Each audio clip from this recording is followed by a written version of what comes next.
Let's get what's going on, everybody. My name is the Bill Kid, aka Young Freddie J. Welcome back to another episode of the Bill Kid Show. Today's title, of course, is Football is Back. We've been waiting for so long. Football is officially back. Today is game day. Today is game day, and I'm excited for football. Football is officially back. If you are excited, as I am, for football to be officially back, make sure to like, comment, and subscribe. We are on the road to 100 subs. We're 29 away from 100. I greatly appreciate that. And if you are enjoying the content, make sure to jump into Cash App. It is in the ticker. Young Freddie J21, all lowercase, Young Freddie J21, if you are enjoying the content. But this is a preview of the Hall of Fame game between the Carolina Panthers and the Arizona Cardinals. Kenny Pickett will get the start.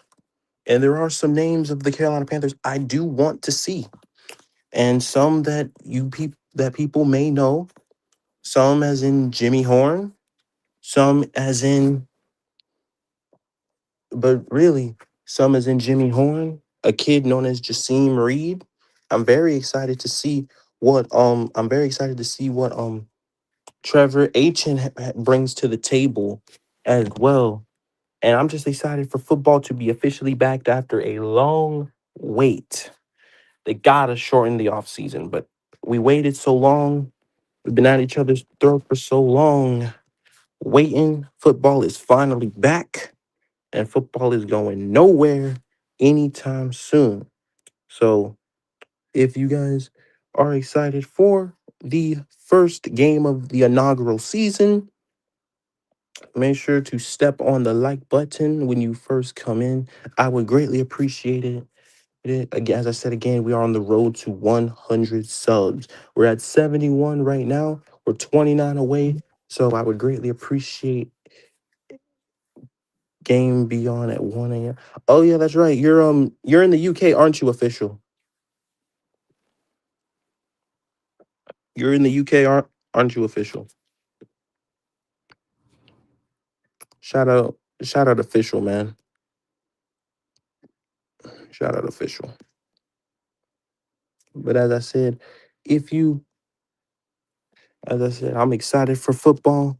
The season's almost here, and we can finally stop talking about the past and things like that. Expectations. You know, I go around these sectors and I hear a lot of crazy crap. I hear a lot of things and a lot of crazy things because, we just be saying things, and somebody tried to compare Bryce Young to Teddy Bridgewater, or the weapons that Bryce has to the weapon that Teddy Bridgewater had, man. Who's the starting wide receiver going to be for the game? I believe it's going to be John Mechie, Jaseem Reed, Jimmy Horn.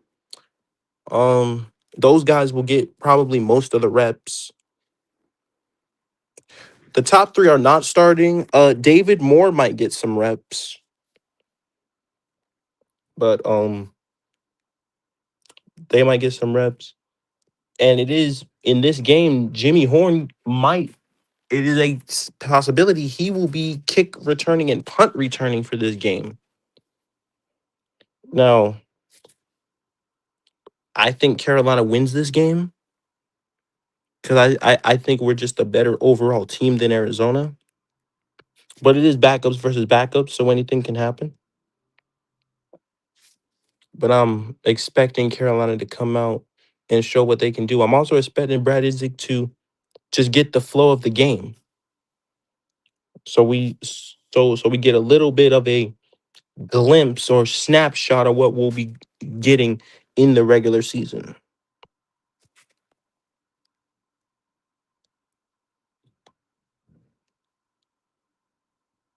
I think that will be a very good I think that'll be a very good thing to see, and also get to see the defense. I believe Lee Hunter will play in this game. We'll get to see Will Lee, Zakee Wheatley, my sleeper. My sleeper player of Carolina is Zakee Wheatley. Um Good afternoon, founding father. How are you doing, man? How are you doing? Shout out the founded father, my guy Quantum, man. That's my guy. Shout out the founding father, man. I appreciate you always showing love, man. For real.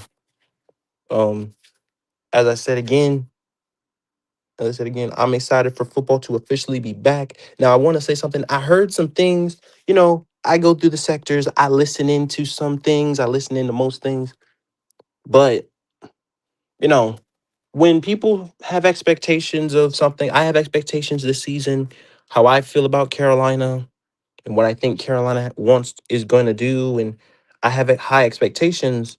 I have expectations on every player, my quarterback, the defense, the coordinators, everything, the whole nine. And I would feel like mine are very realistic because just looking at odds and looking at numbers, when I hear people say like, "Oh, Bryce has to throw 4,000 yards and 40 touchdowns," I'm like, "That's insane."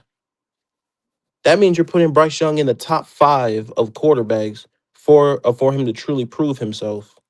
And I'm sitting up here thinking to myself, "Why?" He doesn't have to do that for us to win though, cuz you can do that and lose. So I mean, I don't understand when people do this and then they want to compare the last quarterback that had decent production in Carolina, Teddy Bridgewater years ago, and I'm like, we won 3 games and Teddy had 3 1,000-yard wide receivers. So my question is people looking for stats or are they looking for wins and losses and championships? That's my only question. Now, again, I call it right down the middle when I see it, but when I hear crap like that, I'm like, this is just baloney. This is just baloney. Um, it's a very interesting standpoint when it comes to Bryce Young because I have expectations for him, but I'm not saying he has to throw for 4,500 yards and 50 touchdowns for him to be the guy in Carolina. I'm not saying that at all. They're looking for stats. Yeah, yeah. I was thinking the same thing. I was like, can't wins like kind of can't wins kind of put the stats thing to bed though? Because if I'm gonna have the stats, I want both. I don't just want one. Like if I'm gonna have a 4,000-yard quarterback, I want the wins to go on top of that. If I don't get the wins on top of that, I don't. It's it's all for glitz and glam, and it's all for like a beauty pageant. I'm like, what is this? Are we playing this game for championships, or are we playing this game, or are we playing the game to be camera ready like paparazzi and shit? Or are we doing this shit for like like stats and clicks and like being in a fucking beauty pageant and shit?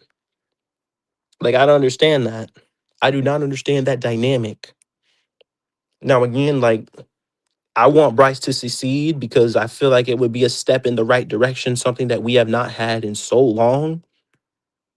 Because I'm not with the thing on, oh, let's lose a lot of games and go backwards with this great team. No, because no, I don't want to do that because I feel like we can win with this team right now.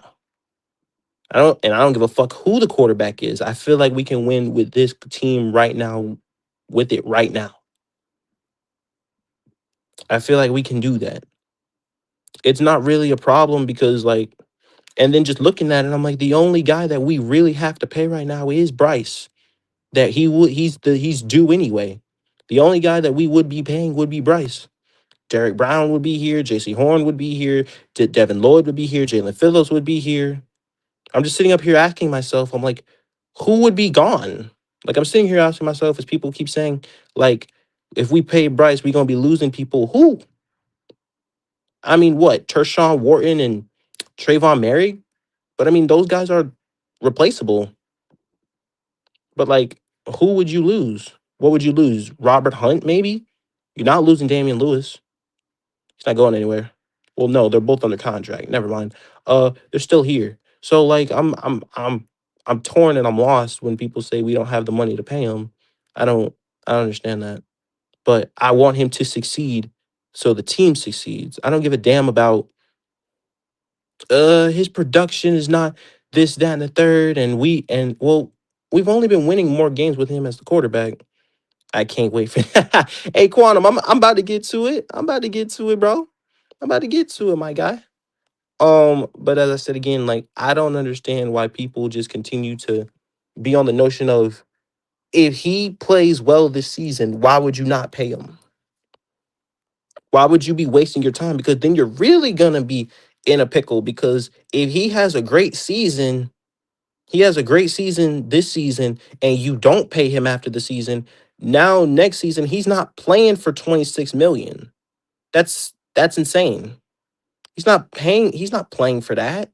That's a severe underpay for a guy who just balled out his season, which I believe he's going to do.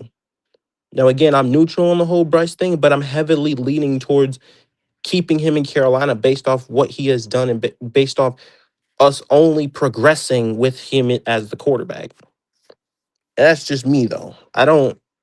I understand that it's not great production, but I also understand that this team has only gotten better every single year with him as the quarterback, regardless of who we play. I don't give a damn who we play this season. I believe we have a chance to compete as long as this team is healthy, as long as Bryce Young is the quarterback. I believe that this team will only progress with him. I believe all the young guys, and even him, who's 25 years old, he just turned 25, as the young core with him will only progress with him. That's the way I see this. I don't see them getting rid of the connection between Bryce and T Mac. I don't see that happening. But that's just me. Um, but that is just me. Now, I want to know everyone else's thoughts on this, of course, because you know I go around sectors and I hear it. I kind of wanted to give my own 2 cents on it. I wanted to give my own 2 cents on the conversation. The link is in the chat. Link is in the chat. Pop in. Link is in the chat. Pop in. You want to come holla at the Ville kid? Come holla at me. The panel is open. It's an open panel. Let's have some fun. Football is back. As I said again, if you guys are excited that football is back, jump in the Cash App. Young Freddie J 21, all lowercase. Young Freddie J 21. Don't forget the dollar sign. I just want to make this clear. The founding father is here. What's going on, founding father? Quantum, what's up? What's good, young Freddie J, my wonderful, wonderful dear young brother, the rookie of the year, coming on top of everything, Hey, about to hey, smash man, what's records. popping, bro? Talk to me. What's Talk good, to me. man? What's good, Freddie? Hey, Hey, I'm glad that you're doing a live right now because I, yeah. I know you caught a little bit of Tony's live this morning when Well, it's not just his. As I said again, like I go around the Panther sector. I Uh, know you I do. I was on his thing. I was listening to and I want to give my 2 cents on the whole Mhm. matter because I can call it right down the middle, as you know, and that's how I am. I call it right down the middle. I'm not really one to go about these superstitions. And when I hear crazy crap, even though I'm neutral in the situation, I understand growth and I understand improvement. So that's why I stick with it. That's why I have my expectations the way I have them. I'm realistic when it comes to my Yeah, expectations, I feel like, with the guys that yeah. he has right now. Mhm. You know. I agree with So you. Let, yeah. let me ask you a question, my brother. Yeah, go ahead, talk to me. And I actually position you as one of the most intellectual football minds of this new coming generation. If you guys don't know, this young man Freddie is so elevated in his knowledge about football over multiple teams, not just ours. I mean, I marvel at the brother's presentation and his knowledge base. I'm blown away. So I just want to let you know, brother, I really really applaud you in your excellence in learning the game, learning the rosters, learning the other teams, all of that, man. That's beautiful. Thank you. So with that being said, let me ask you something. Mm-hmm. This is going to be a running narrative that I will run for the rest of the season. I'm going to ask this question to everybody.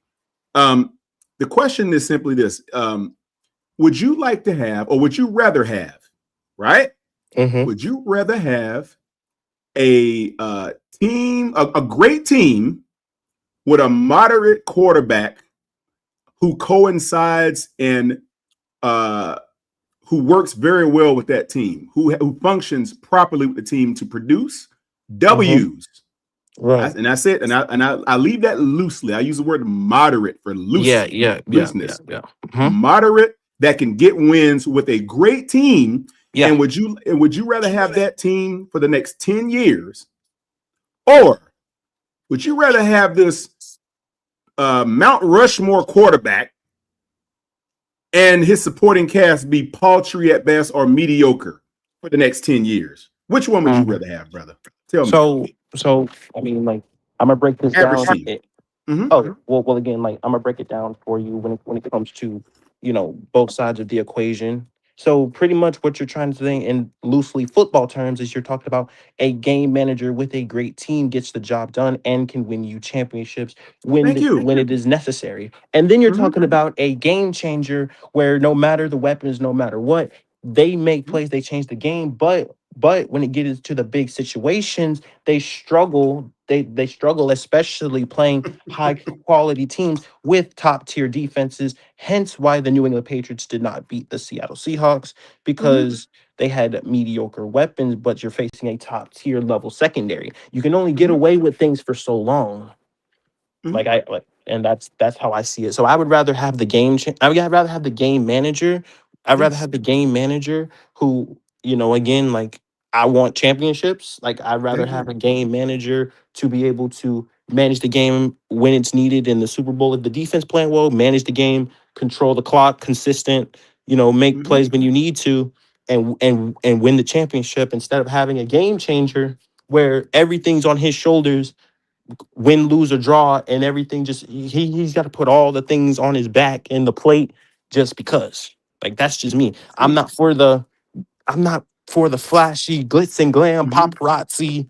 Mm-hmm. I'm not that type of person. Yeah. I don't get that. I mean, I understand it's cool, it looks cool, it's great, but it's like, prime example, as people mentioned, Joe Burrow throws 4,500 yards damn near That's why every I brought single it up. time that he's That's where I was going with it, Freddie. That's where I every was single going with it. time that he's Mm-hmm. a fully, I should mention, a healthy Joe Burrow. A fully Mm-hmm. healthy Joe Burrow throws almost 45 to damn near 5,000 yards a season. Yeah. But the last few seasons he has not made the playoffs based off his production, even with the Mm-hmm. guys, because it's not just one guy. You need a team to be Mm-hmm. able to do so. Now again, it works co and co. I have to make this clear. There are levels to being a game manager. There's levels to being a game manager. A game changer is Yeah. just a game changer, we're just going to call it. But there's levels to being a game manager. When you're a consistent game manager, that's where people get it twisted. I'm going to say this once, I'm going to say it again. Sam Darnold is a game manager, but Sam Yeah. Darnold manages the game so consistently, it Mm-hmm. allows him, he plays the game within the game and plays the system within the system. He plays the system So within the system. Mhm. yeah. So can I say something? Yeah, yeah, See, absolutely. and you like that alley oop I gave you a nice alley oop that lets you do your Mhm. thing, because I knew Yeah. you were going to break it down like that. That's why I threw that up there for you, off the Yeah, glass, yeah, off yeah. the glass. Yeah, yeah, Now, for sure. so check this out. Now, no one's going to say that Sam Darnold did not deserve that Super Bowl ring that he just won, Absolutely not. right? But Absolutely not. he's he's not talked about, even though he threw for 4,000 yards pretty much the Right, past couple seasons. right. He's not going to be heralded or talked about No, at the level of a Patty Mahomes or a Josh Allen or a Lamar Jackson or whatever have you. no. He's not even mentioned when those guys are mentioned. But guess what he has that they don't? He has a Super Bowl.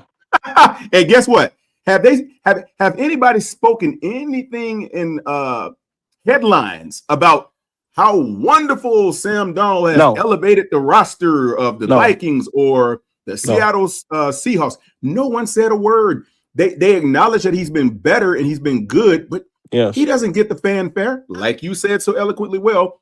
Do you think he cares about being in the headlines or putting on that Super Bowl ring every morning at 5 a.m. and He taking a cares picture in about the the mirror? Super Bowl. He cares about the Super Bowl ring that he Yes, got. sir. Yes, sir. Hey, Again, this is why you play this game. You don't play the game for you don't play the yeah. game for s- uh, Lord Jesus. Mhm. Yes, stats matter, but stats are not the end all be all, because the name of the game They're is not. championships. And no Mm-hmm. matter what happens, no matter how you want to slice it, Championships matter most in this game. And I'm gonna say this once and I'm gonna Thank say it you. again. When it comes to stats, yes, I would. If Bryce Young can be a consistent game manager, it Yeah. elevates our team. I just need him to play with more consistency. I've mentioned this Mm-hmm. before. He plays with more consistency, and the weapons are in tune with him. Mm-hmm. This team can go as far as it Hey, takes it, and the defense takes another step.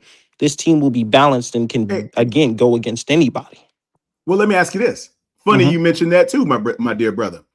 Do you believe that Bryce Young can be at least, at minimum, an adequate enough game manager to win some games that matter? Oh, 1,000%. Because Thank you. 1,000%, I've seen him do it. It's just not been consistent. I've seen him do Not it yet. though. Right. And you know what? I'm going to say it this way.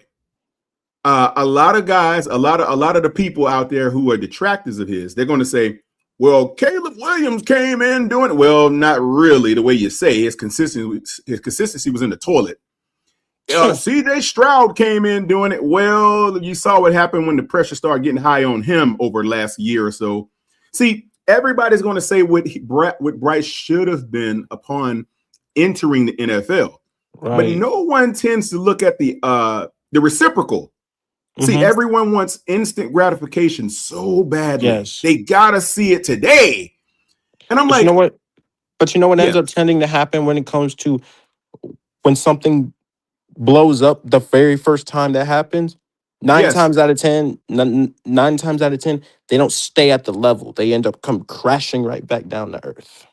Well, that's what I'm saying. And so that's my point. So imagine going in, let's see, what's this? This is 2026, right? I'm gonna give you an example. 2026. Mm-hmm.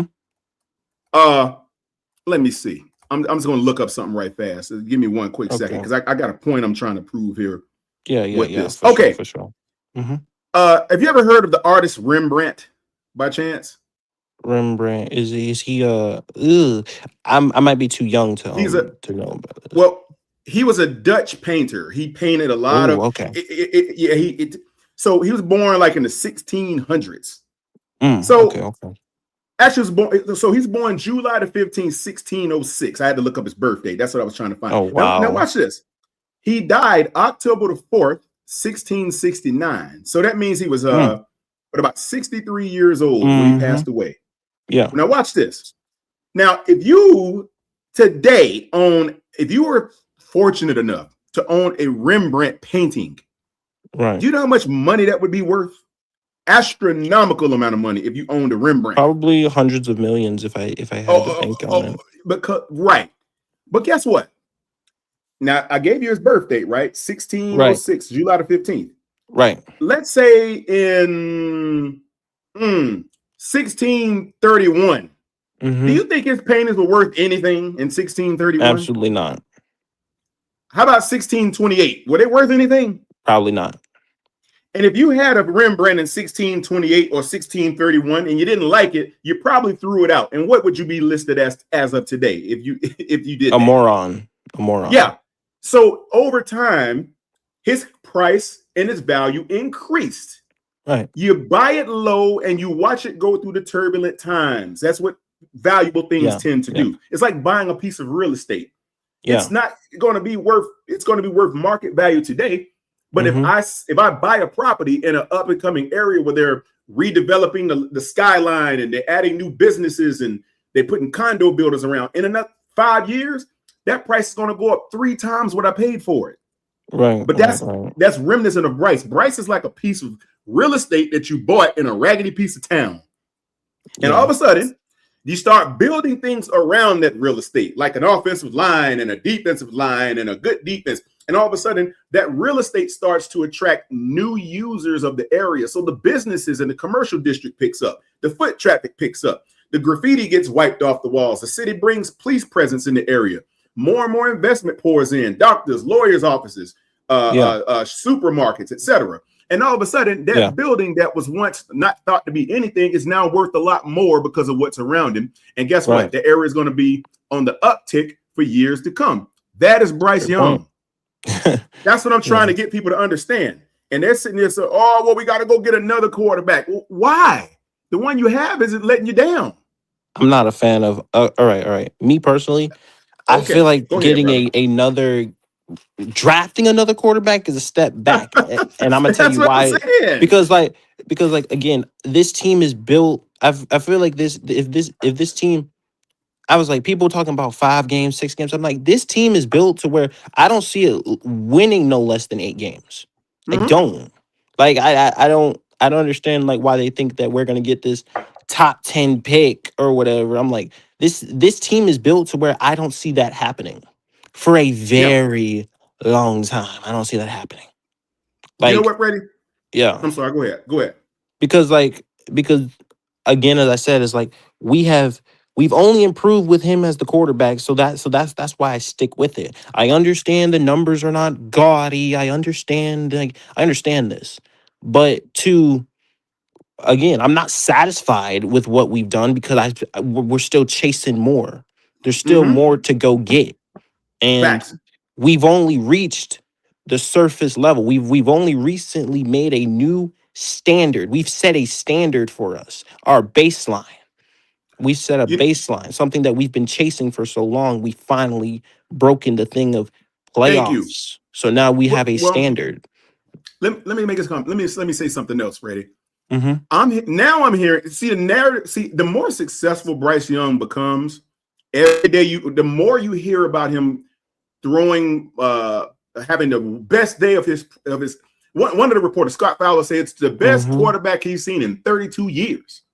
Mm, In practice, that's what Scott Fowler said. He's a mm. big deal when it comes to Yeah. reporting Yeah. in the Carolina. So he's Yeah. known, and Yeah. he said that the Yeah. more you hear about guys like him, and you start seeing or hearing about potentially a contract extension, you Yeah. start to hear the detractors start to saying now their narratives tend to shift. It's a lot of goalpost shifting.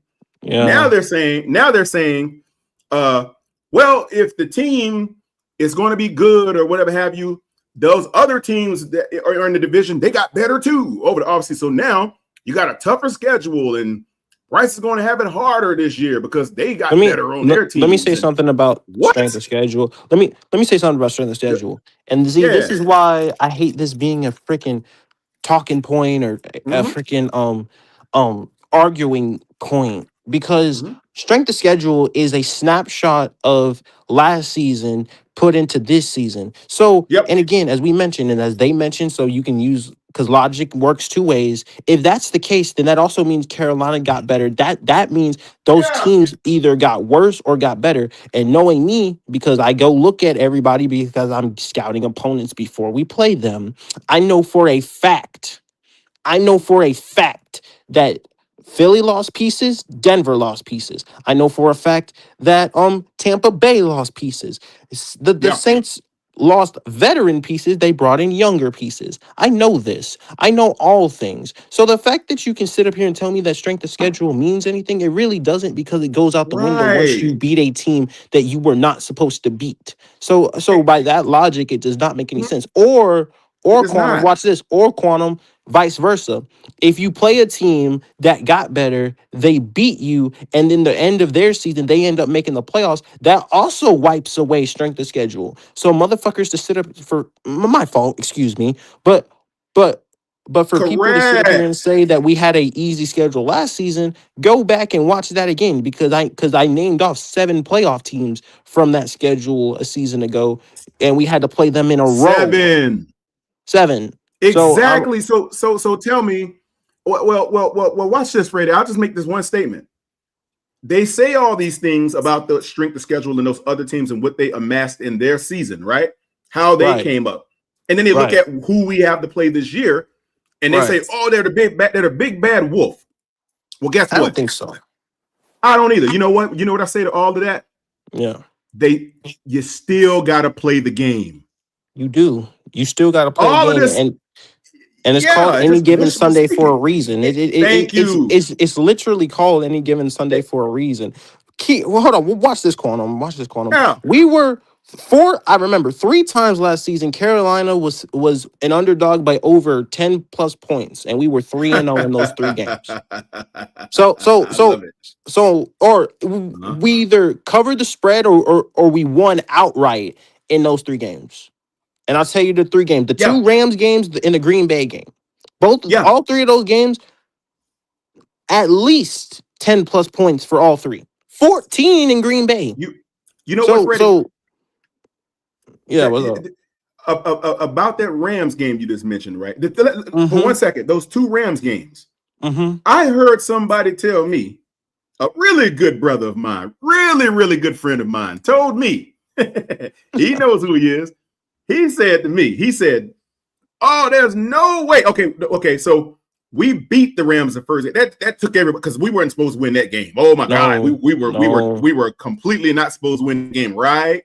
no. My good friend runs a very nice sized podcast. He comes up to me. He says, "Hey, Quantum, there's no way you're gonna get anywhere close again because Matthew, Luke, Paul, Simon, the Peter, John Baptist, whatever his name is, the John the Baptist Stafford, because he likes to refer to him in his full name."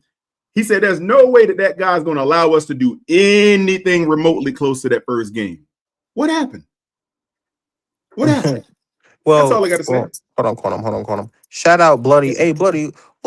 Hey, Bloody, what's up, Bloody? How you bloody, doing this bloody, afternoon? bloody. The reason why the strength schedule is tough is because the quality of opponent in the way how they played last season and the consistency of them compared to the inconsistent. Now again, when you break it down this way, then it makes sense. Bloody. when when you break it down this way, it does make sense, Bloody. And Bloody, you are absolutely one that I can agree with when it comes to both ways because you see it from my perspective as well. So Mm-hmm. I respect Bloody's football knowledge as well. Shout out to Bloody, Absolutely. man. That's my And guy. Pop. Um And Pop. oh Bloody is oh oh very intelligent. He knows oh his for sure, football. man. 1,000%. And popping. The experience. Okay. When you mention experience, so are you talking about the history of those teams being in the top tier echelon, Bloody? Year in and Is year out. year in and year out. All right, got it, Mm-hmm. got it, That's got what he's it. talking about. So yeah. Yeah. Cool. Just to clarify. So again, appreciate Bloody for seeing it from my perspective as well, and I understand Bloody's Yeah. perspective too. Shout out to Bloody, man. That's my guy. Yes, Um, sir. Shout out Bloody. for sure. And shout out Poppin as well, man. Speaking of Bloody, what's going Popping. on, Bloody? Bloody. I got a little bit of time. You know, What's The, I'm going over on, here my brother? merchant. the, What's the Going going on, my bare on? guy? knuckle, the bare knuckle brawler himself. I appreciate that, Quantum. What's going on Shout with out to you? my guy Yes, Bloody. sir, What's baby. going on, What's my guy? good? I ain't Oh, hold on. Salute to my OG. I knew he pull up. We got my guy. We got Red Swarm in the building. What's going on, Red? Oh, What's happening? What's up? What's up to my guys? Hey, what's up, Red. Red? What's Hey, up, Red Red. Jayla? What's Swarm Hey, happening flying with you, brother? around. What's hey, going on? Mr. Quando, what's Red up, man? Swarm. Yo, Red, how Red. y'all What's doing going today, on, man? man? Hey, What's good, Red, Red man. Hey, it's Swarm? nice to hear from you, Red. We were just talking about you a few days ago. I was Yeah, about to call you to go check on you, bro. Make sure you was straight, yeah, man. no, You know. everything is good. You know, the federal government, man. Our fiscal year ends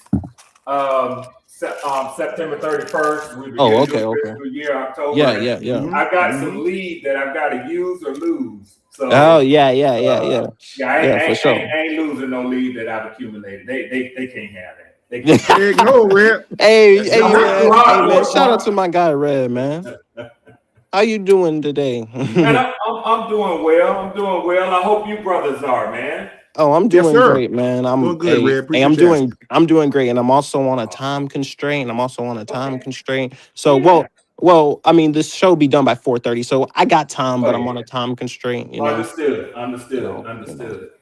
Yeah, Yeah, man. yeah. Y'all got that game tonight, man. Oh I'm ready yeah. to see Oh some yes, sir. football, Yes, man. sir. I And don't as I care said, who it is. and Red, I'm so glad you mentioned that. If you guys Yeah. are enjoying the content, man, make sure to like, comment, and subscribe if you are new. We're 29 subs away from 100, reaching my second goal of 100 subs. I greatly appreciate it. And if you guys are enjoying the content, the Cash App is in the ticker.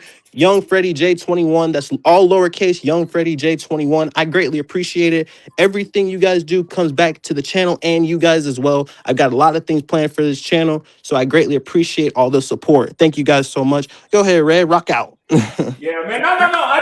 I wanted to pull up, great topic today. Y'all giving a preview. I think it's important. And y'all in the right space.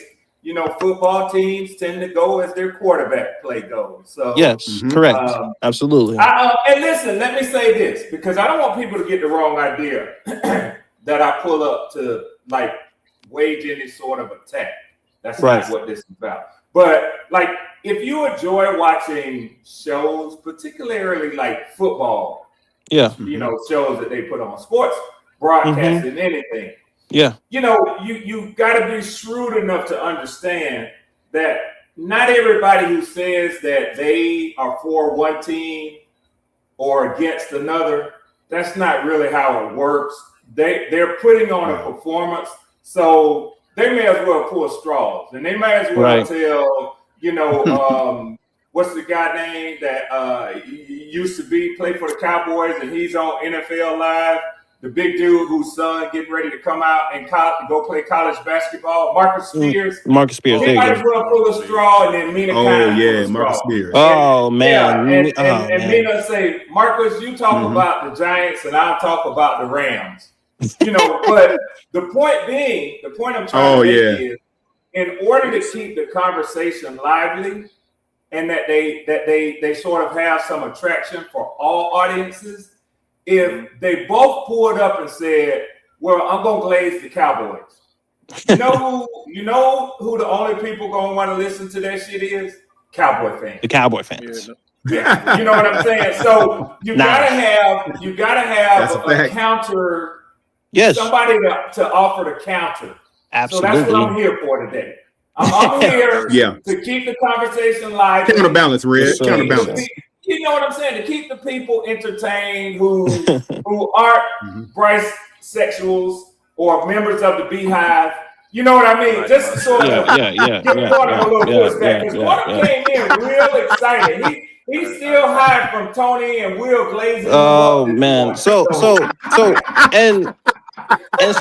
I can't take but so much of that. I still got glue. And so Red. Red.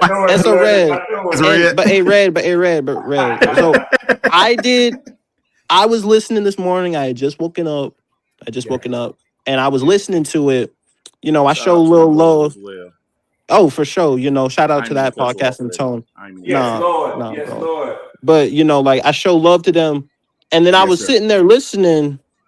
And then, I was sitting there listening. And then the Bear fan kind of got a little disrespectful at Tone. I'm like, hey man, you gotta chill that out, bro. That's crazy. Because I know Tone and I know that Tony called it right down the middle. I know that for a fact.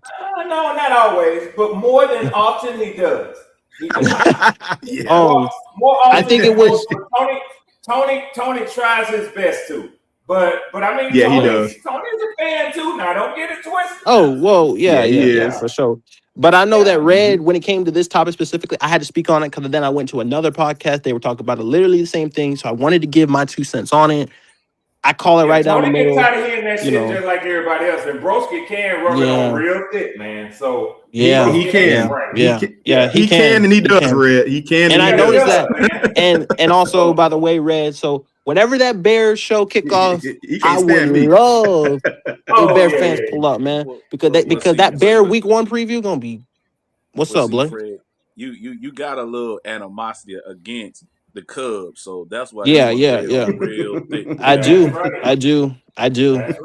I do. Right. And I mean, hey, look, buddy, I got the show in the work before week 1. I want all Bear fans to pull up. Because by the way, well, gummy bear fans, let me say that. But as I said, like, I just realized the Bears and the Cubs are in the same market. They are, but not for long because Chicago's going to Indiana. I know it's the same animal, so I kind of get it.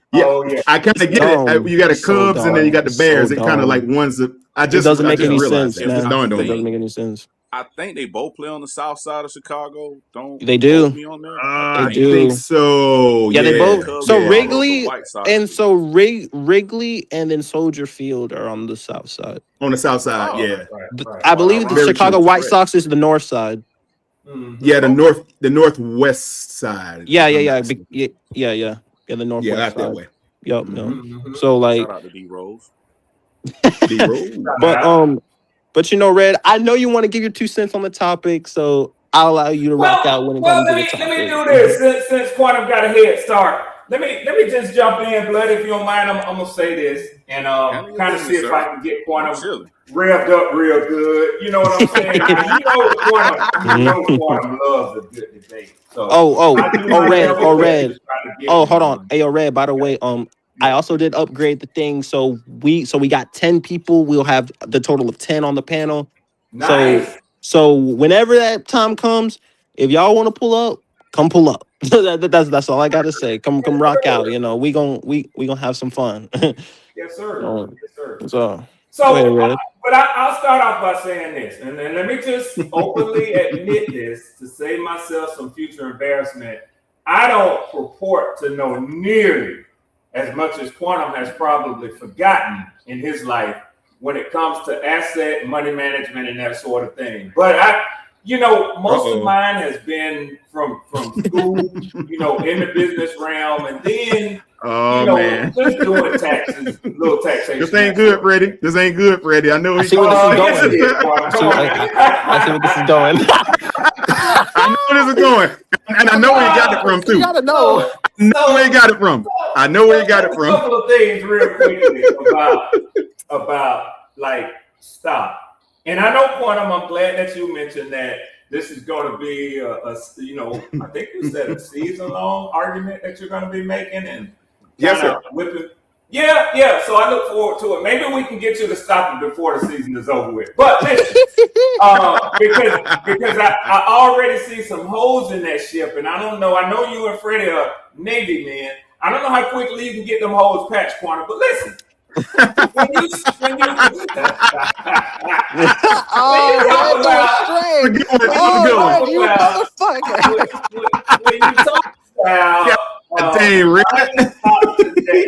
buying a stock today and holding it, or Rembrandt or whatever it is, holding it, for the future value that it'll have tomorrow.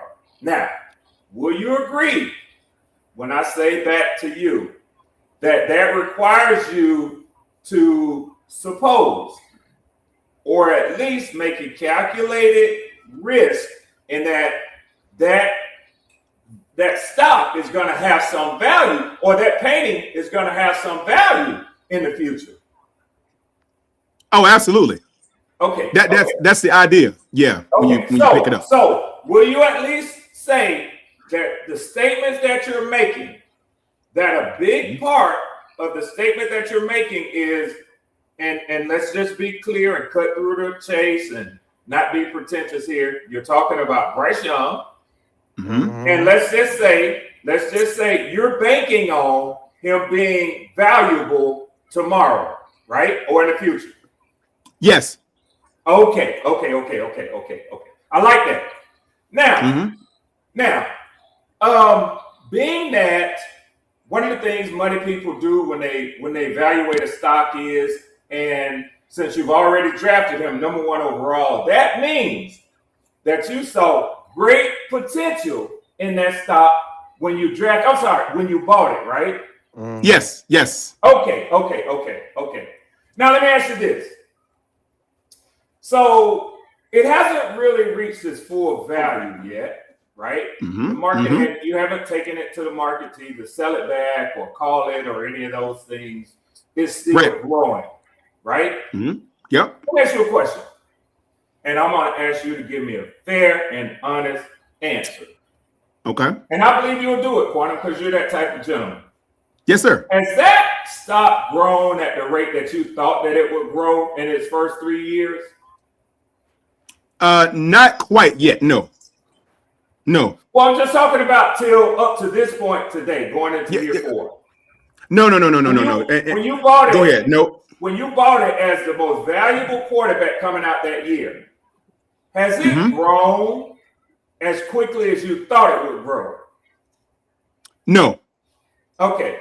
All right. And I'm glad you said that because your very own Tony and his cousin CJ put up a graphic a couple Saturdays ago, which I know you saw. Yeah. That last year's performance of Bryce Young, and then they put up the league average. You know, and I know people get different stats here and there, and they, you know, some Bryce is good at versus others. And they didn't give you every measure of a quarterback across the league and what the averages were. But for those, surprised as I was that CJ drew that up, was Bryce Young below the league average? Yes, if you want. Well, it depends on how you quantify. Well, I can pull it up. Look at the metrics. With the answer, I can pull it up. No. No, I'll give it to you. I believe he didn't. He fell short of the metrics. Yeah. Okay. Below what's considered average. Yeah. Okay, all right. Now, we can keep moving. Now, with that being said, and I'm gonna tie this up because I'm long-winded and I want you to be able to hit all my points back. I got more. So, I'm gonna tie this a little bit up. Being that stock hasn't grown as quickly as you thought that it would, I'd like to know why you're so confident that it's going to take off. Okay. Now, here's the thing, Red, and that was a very, very well articulated statement and layout. I love it, brother. I love your intellectual mind, Red. I love when you come up and we have these conversations. I like to have fun, man. I'm old. I know you do. But hey, Red, for all y'all out there that don't know, he's a extremely intellectual brother that I have really. I have also said this in his intro. I have also the first time that he came onto my show. I've also put this in my intro when it comes to, again, I give intros. I give intros to everybody. I'm like the founding father, my guy Bloody, Red Swarm. You know, I got intros for all of you, you know, because you guys are. And Freddie, I have the utmost level of respect for Red. And on another level, I respect Red, man, beyond the moon. I really do. Brother. Thank you. And yes, sir. Because I always say salute to the OG before I bring Red to the stage. I always salute to the OG. Hey. But you also got claws. Claws and teeth. Hey, Red will maul you, boy, if you ain't careful. You better watch yourself. So Red, let me try to. But he does it so monotone. He does. Like, damn, that's gangster. God, he does. I can mention this, an example of it, but I'm not going to do it here. Freddie, I'll tell you offline, Freddie, what I'm going to refer to about Red.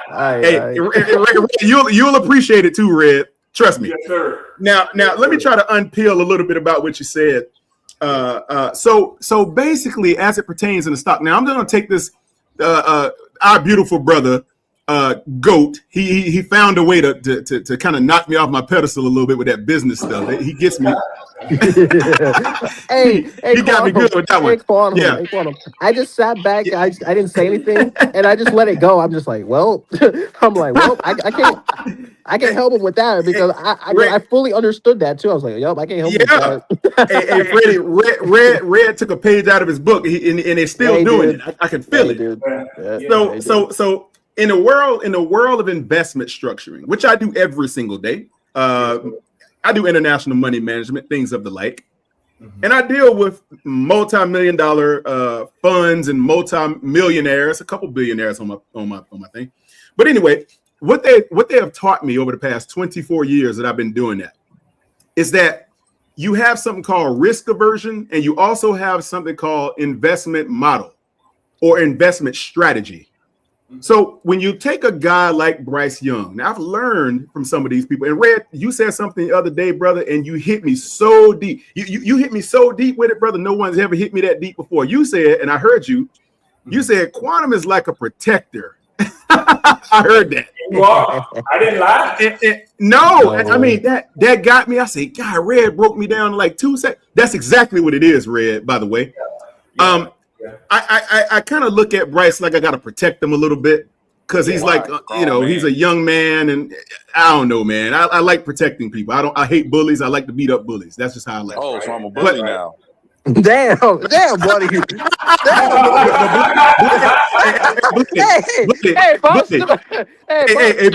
If I ever walked up and saw you bullying somebody, I just had to hold you, brother. You're too close to me to want to attack you.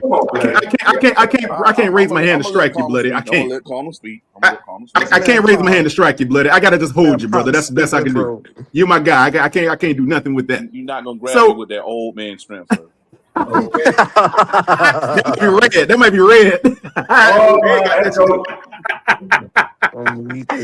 Hey, so when you look at a valuable commodity that in potential, yes, it when you look at it, it's like Red. Have you ever held a rough diamond, Red? Ooh. I ain't never held too many diamonds, so most of the ones I've gotten have either been in a casing as an earring or a ring, man. So okay, so and just so you know, by the time you receive a diamond in a cased ring set in a diamond, or set in a ring, or set in a watch, or a bezel, or an earring, it's already been bastardized. I hate to use that word, but it's already been stripped from its value. Yeah. A valuable diamond is valuable in the rough. I used to work for a diamond seller, international diamond seller, some years ago. But I learned the game of diamond color cut, clarity, all that good stuff. So basically, you have to be able to understand. Yeah. Yes, sir. Yes, sir. You have to be able to understand potential in something that you can't see. It's like buying a dilapidated house in a neighborhood that has no potential, but you get a little word that maybe some high-level developer is going to come in and revitalize the community, and that house may be worth a lot more over time, but you got to be willing to wait it out. Right. Maybe in the next 2 years, it might not be doing anything, but when, let's say when Lincoln Harris comes in and bulldozes the dilapidated building next door, and they start raising old tenement houses and start putting up condos that are worth $1 million plus, your little house ain't worth $5,000 anymore. Now you're talking a few $100,000 or even more. So you have to be willing to wait out a rough investment. Now, Bryce to me represents one of these. He's like a rough diamond or something. If I see a little something there, I say, okay, let's take it's like a project in the beginning. You don't know what he's going to give you, but the upside to me was worth the investment to at least hold on to it for a little while to see what it would yield. He did not meet the metrics, Red. He did not meet the NFL standards of average, but I think one thing is happening. You give him another season or two, he'll exceed those metrics consistently. I think because if you know it, Red, he's been like going up a mountain. It's a slow climb to the top because the horsepower isn't strong enough to push it fast enough, but you're going. You're not going 100 miles an hour up Mount Kilimanjaro. Yeah, but you're going. You're getting there. It's going to take some time. So that's what you got to know about Bryce Young. He's just going to be a guy he's going to gradually increase over time. Now, most guys will say, and I'll be done with it, I'm not going to keep it. Most guys will say, well, we ain't got that kind of time. We don't got 5 or 10 years. Well, guess what you're going to have? If you get rid of him, you're going to have to find another guy. Who knows how long that's going to take? It took us 6-7 years to get another quarterback that you can even talk about. 7-8 years with no quarterback. We've been in a gulag in Russia with no quarterback play. So it's like, I'm happy to have a guy who we can at least say has potential versus having a guy where you got to worry about, you got all the pieces around you with nothing at quarterback at all. That's where I'm at with the Red. Quantum, Bloody, y'all want to respond? I do have more for Quantum because I don't think he made a good argument. I'm sure you do. Put down, but yeah. When he mentioned the mountain. When it comes to the inconsistency, go ahead, Freddie. You got it, sir. Well, honestly, when you mention the mountain and the inconsistency, that means that Bryce Young has even getting hit with avalanches when it's coming up mountains. And you mentioned Mount Kilimanjaro, so you mentioned mountains and you mentioned the avalanches, which is inconsistencies. So yep. I mean, breaking it down, yeah, the benching, that's another avalanche. Mm-hmm. So but the one thing that I think Quantum is meaning to say that even though he's been hit with avalanches, don't speak for Quantum. He can be very capable of speaking for himself. No, sir, you speak for Fred. Well. Hey, let me use my help, Red. Yeah, I hear you. Oh God! What? Damn it! God damn it! God damn it. But basically, what I'm saying is, when it comes to the mountain, as you mentioned, even though that he's been hit with avalanches, he hasn't been stuck in one place, even though he's been hit with avalanches, whether it's inconsistencies or whether it's the benchings. He's just slowly continued to climb. Now again, I want a bigger climb, and I would like the avalanches to not happen more often. Less would like the avalanches to happen less Yeah. than more times than not. But that's just me, and that's what I get from the analogy that you're trying to use Yep. as a mountain when it Yep. comes to that. And no, he's not a top tier quarterback, but I would like him to take a bigger jump because it's needed because we built the team to where he has to take that jump for us to succeed. Because that's what I want. Facts. Facts. Well, I don't know about rock climbing and peaks and valleys and all that stuff, but I know of a person, if he climbing a mountain, he climbing it by himself, and he not having a whole franchise or depending on nobody else. So speaking from a football's perspective, we don't have time for him to ascend and take climb and all this other stuff because he's supposed to get paid. He Yes. has a job to do. We got other guys who we gonna lose and who possibly is looking to get paid in the near future. So if he does take a big chunk, because I was hearing the discussion early this morning, like I say, shout out to Tony. You Mm-hmm. know, if he does get paid, the market value, we're Mm-hmm. going to lose off on a lot of talent that we're not going to be able to have on this team, whether it's on the offensive side or the defensive side. And most likely it's going to be on the defensive side because we all know that he's going to need talent to help him get not only the numbers that he needs to get, but for this offense as a whole needs to get.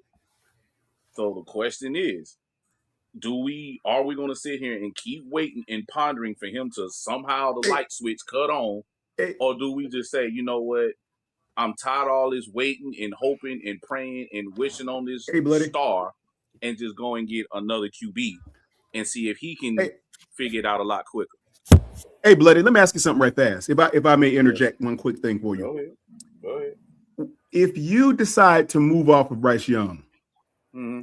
there are no other capable starting quarterbacks that you can sign right now that's going to pick up the slack and go forward with 3,000 plus yards that you can pretty much look forward to right now. If that was the case, they'd be on some rosters right now competing for starting positions. We know that's very, very scarce. Yes? Okay. Now, if you're talking about moving on from him going into the draft to get a quote unquote new quarterback, well, that's going to, you just don't know. You know what I'm saying? God. So what Here's the thing. Go happens? ahead, Quality. Okay, yeah. I'll give it to you. No, Um, go ahead, so here's Quality. the Keep thing. going. Keep going. Mm-hmm. Yes, sir. So my question is simply this: What do you do if you decide to move on for him? And let's say you do get a high level guy in the first round of 2027, right? If he is producing at a top 10 rate, which is what you'd like anyway, what happens when it's time to pay him? What are you going to do with all those other pieces then? Are you solving the problem, or are you just kicking the can down the road? Is the question. Okay, let's just hypothetical since we're doing hypotheticals. No, I'm not Mm-hmm, expecting for us to sign a QB this year. This year is mm-hmm, already this year. You know what I mean? We're gonna have to play this out. Hypothetical, if a QB goes in the first or second, really doesn't matter. It all depends on number one, how quickly he can catch on to the playbook. Number two, how he handles the adversity that's going to be presented to him during practice and during the game, and how quickly he can adapt. If he can adapt a lot faster, just like how most of the young QBs who stepped in this league, the ones that we've highlighted that we've seen, because there's others who haven't adapted, the margin is a lot lower than it is higher. Let's be real. If he's one of those ones, and let's say we do have to, lose a couple guys or whatnot, his adaptability has hit so quickly to the point we can take our time to hit back into the draft and cover these other pieces that we missed because he can hold down the fort for a while. That's the But difference. but it's a gamble you're willing to take, though. Is what you're saying. Versus what's You're a already. businessman. Business is So always a so gamble. so hold on, bloody. Poppin's got a question for Quantum. He said, "I have a question for Quantum. If your lady has been unfaithful for 3 years, oh my God, Oh, here we go. God, You know you was getting this out of Pop. You knew that. I can't even read it all because it's so fucking stupid." Oh my This is God, Pop for you, man. This is Pop for you. You know he Are can't you reading resist. it too, bloody? And I knew where it was going. Bro?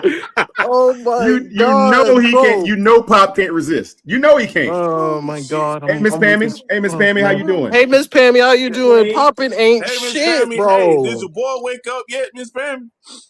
Yeah, he did. He actually texted me. He just texted me. All right. But I'm like, God, man, God damn it, Poppin'. All Oh. right. Is If that a your lady rhetorical has question? been you're fucking Poppin', bro. If your lady has been unfaithful for 3 years and then on year 4 she decides she wants to act like a wife, do you then give her access to your bank account? Damn it. That's a great question. God damn, that's a really good one, Pop. That's God, a you know really what? good one. You can't leave Pop in the chat. You can't leave Pop in the chat, man. It's like an evil tune. I had You to got to get him out moderate of him the for Look, that chat, one. man. Hey, hold on. this is Poppin'. perfect. Hey, yo, Poppin'. I had to moderate him for that too because Oh I had man, to get him out moderate. your chat, man. Pop, you either come on the panel or get out the chat. No, see, He got too that's much time to perfect think. because he understands how to talk to people. I He just He does. does. understand football. He He really does. understands how to ask questions because I'm not Yes, He he good at does, this bro. question stuff. Oh, shit. That's Dog. perfect.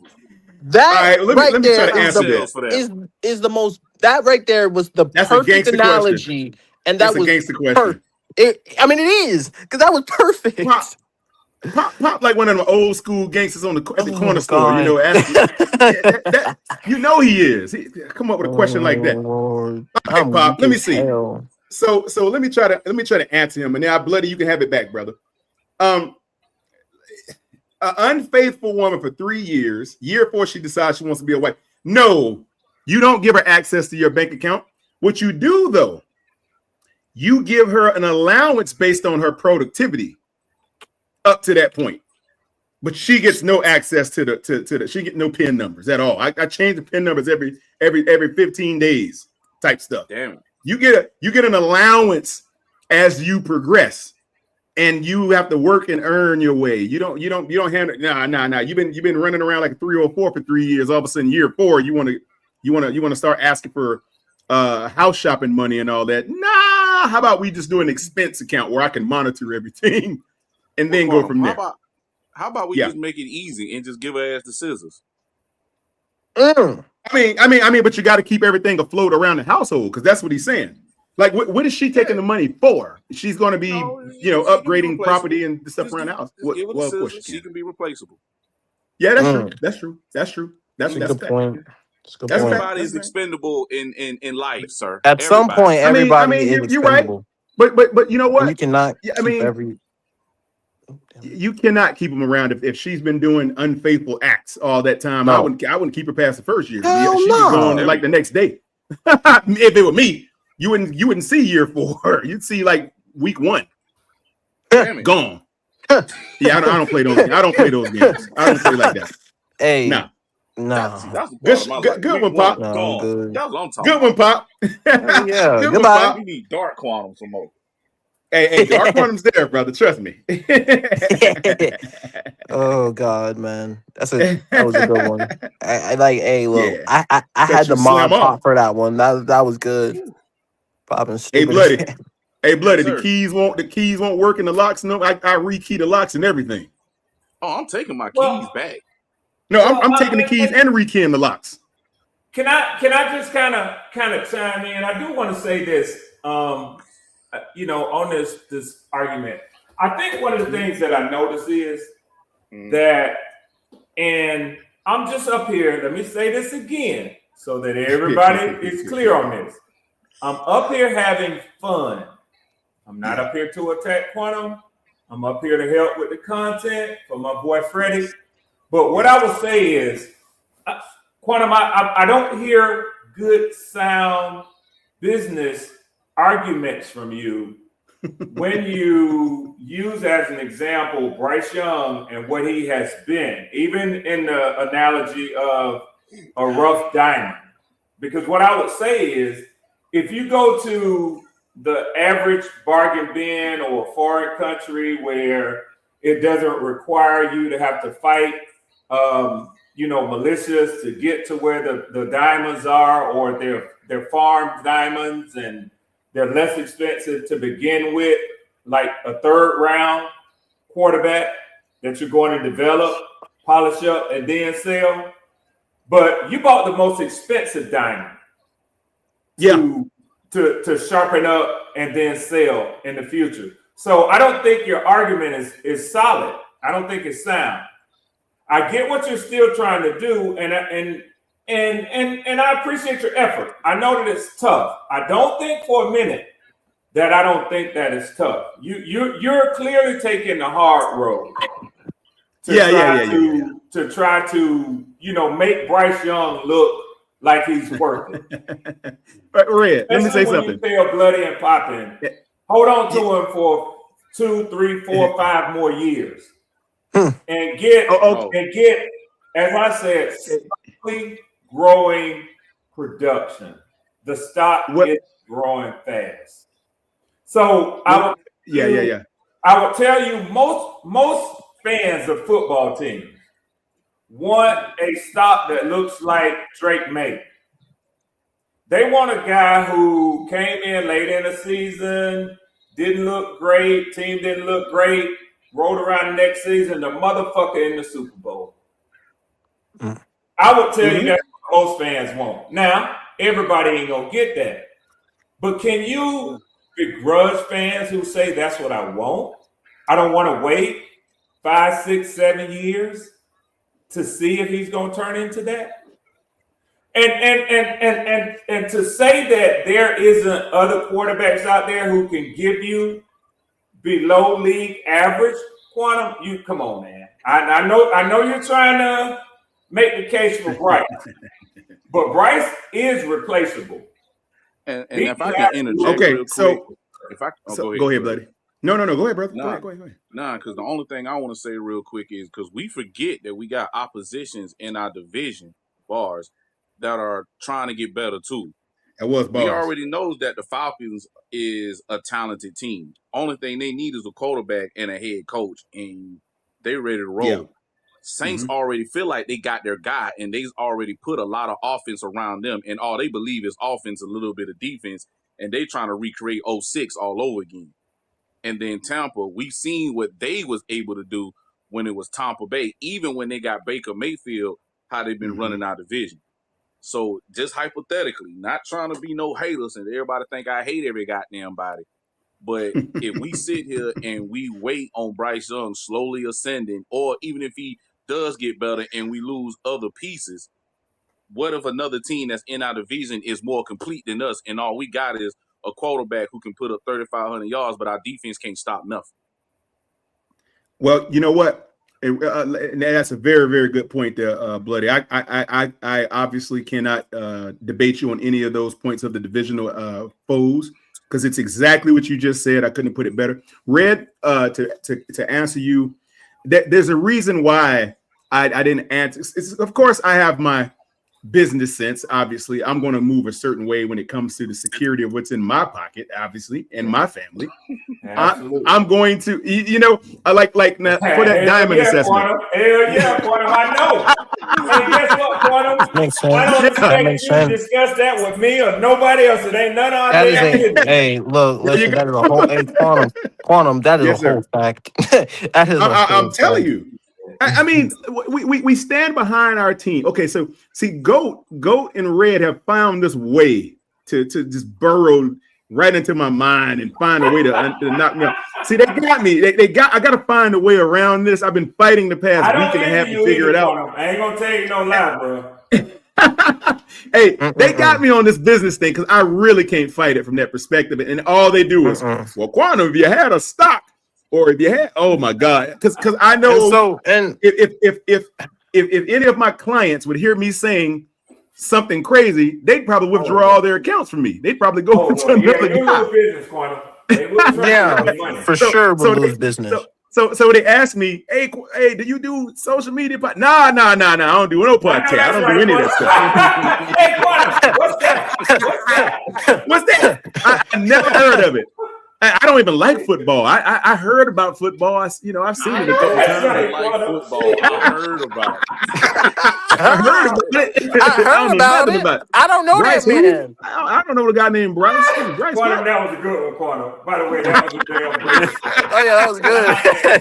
I like get invited to a Bank of America game for a business deal. Hey! I'll be up in there. I'll be up there trying to peel the panther off the wall. Like, this is kind of cool. What is this? Hey, Connor, nice to meet you again. Who is this? For right? Nah, hey, Red. What's that? What's that alter ego that you came up with? What's the name? Mr. What again? Mr. Big Falcon. Yeah. Oh Lord. I'll be walking around and they're talking like Big Falcon. They be like, that is not the same guy we had up here about a year ago. That is not the same guy. No, I would be somebody else. I do not know who that person is. I plead the fifth. I do not know who that is. Oh, Red, you got me, man. You got me. It's like, okay, realistically though, all right. In a general sense, before we even had a Bryce Young on the team, I'm a huge Cam Newton guy. Cam is my all-time hero. Big time. Had an opportunity to meet Cam. I've talked to him multiple times. I've met him multiple times. And I developed a kindred likeness for the guy, along with Jake Delhomme. The same thing. You know, I know what a quarterback is supposed to look like. They just happen to come right off the top with it. I mean, Jake, his first game brought us back from nothing, and we beat Jacksonville. And it was like, wow, his first game suiting up as a Panther. Cam Newton, we saw what his first game looked like when he came into the NFL. Ridiculous. Mm-hmm. So it's hard to get away from that reality, Red, and look at what Bryce did in his first game. How your little brother Jesse Bates did him in game one of his career. Just slapped him upside the head and told him to go home. Welcome to the NFL. It's rough. It's hard for me to even put him in a category with the other Panther great quarterbacks who have come before him and amassed more in their first few games than he did. I just look at the guy because to me, it's a lot that I can say I like about him. It ain't all about football, but again, this is football, and you have to be looking at the football first. I realize that. That's right. And I'm just prayerful of anything that the trajectory continues to grow as time goes on. But like Bloody said, and like a lot of the Panthers fans say, they don't want to wait 10 years to go back to a Super Bowl. I don't. If somebody told me today, we got a quarterback for you right now that'll take you to the Super Bowl at the end of this year, if you just move Bryce Young on and move that, I'll move him in a minute to get to a Super Bowl. Straight up. He got to go. If it's a Super Bowl on the table. Look, listen, look. Hey, bye. Super Bowl. Look, Super Bowl is something. Look, I said this. Yeah. I say it again. Chasing championships. I don't give a damn about what it is. How to get there. If we I don't care. Shit, I don't give me that. Give me that. I want to hoist that Lombardi at the end of the year. I don't care who the quarterback is. That's the thing about the community. We all gotta have high standards. We can't have the mentality of, well, we made it to the playoffs, blah, blah, blah. Make it to the playoffs, to me, ain't shit. I give a fuck about it. It's about one goal, and it's the Horst and Lombardi Trophy. And that's what we chasing right now. That's right. Because, like I say, Patriot fans, they don't. I was sitting there praising my little brother's season last year. He's like, bro, we ain't done nothing yet. Week by week, they winning. We ain't done nothing yet. Even going to the playoffs, we ain't done nothing yet. Because in their got about mind, 7 rings. They got 6, but it's the mentality. There is only one goal.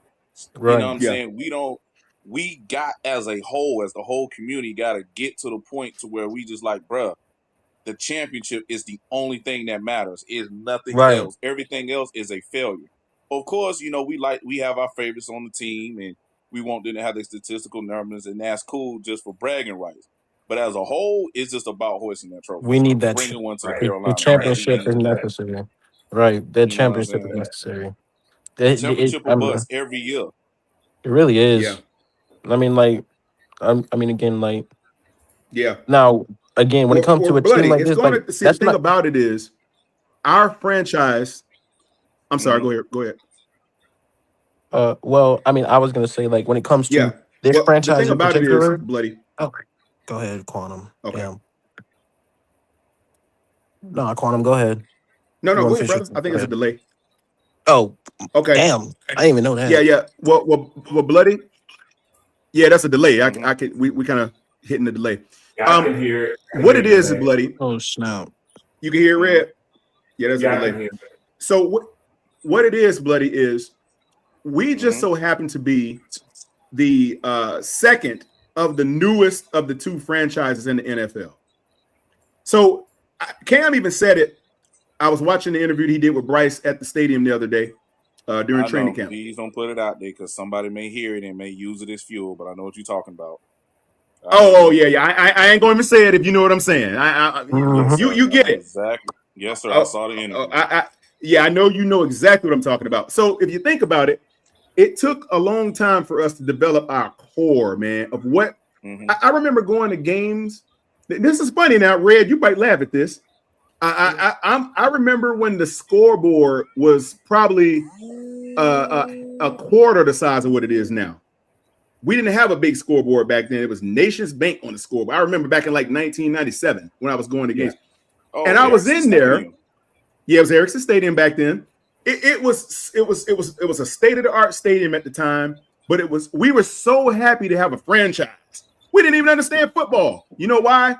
Because we were standing up and clapping during the offense and sitting down during the defense.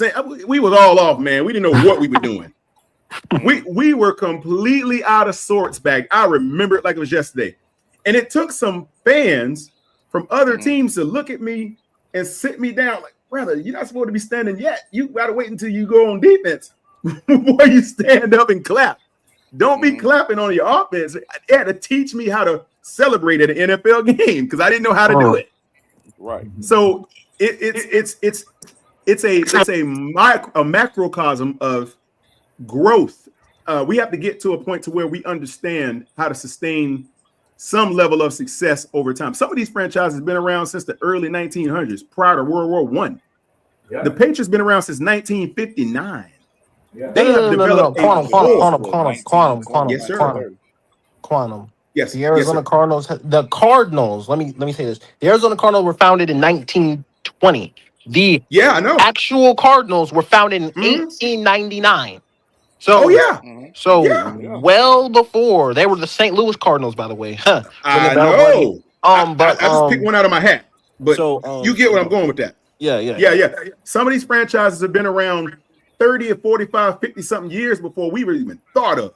Like they used to say That's back in true. the day when you was talking crazy, before when you was in your daddy's ball sack. That's true. before, That's a fact. before we even came onto the sphere of having a team.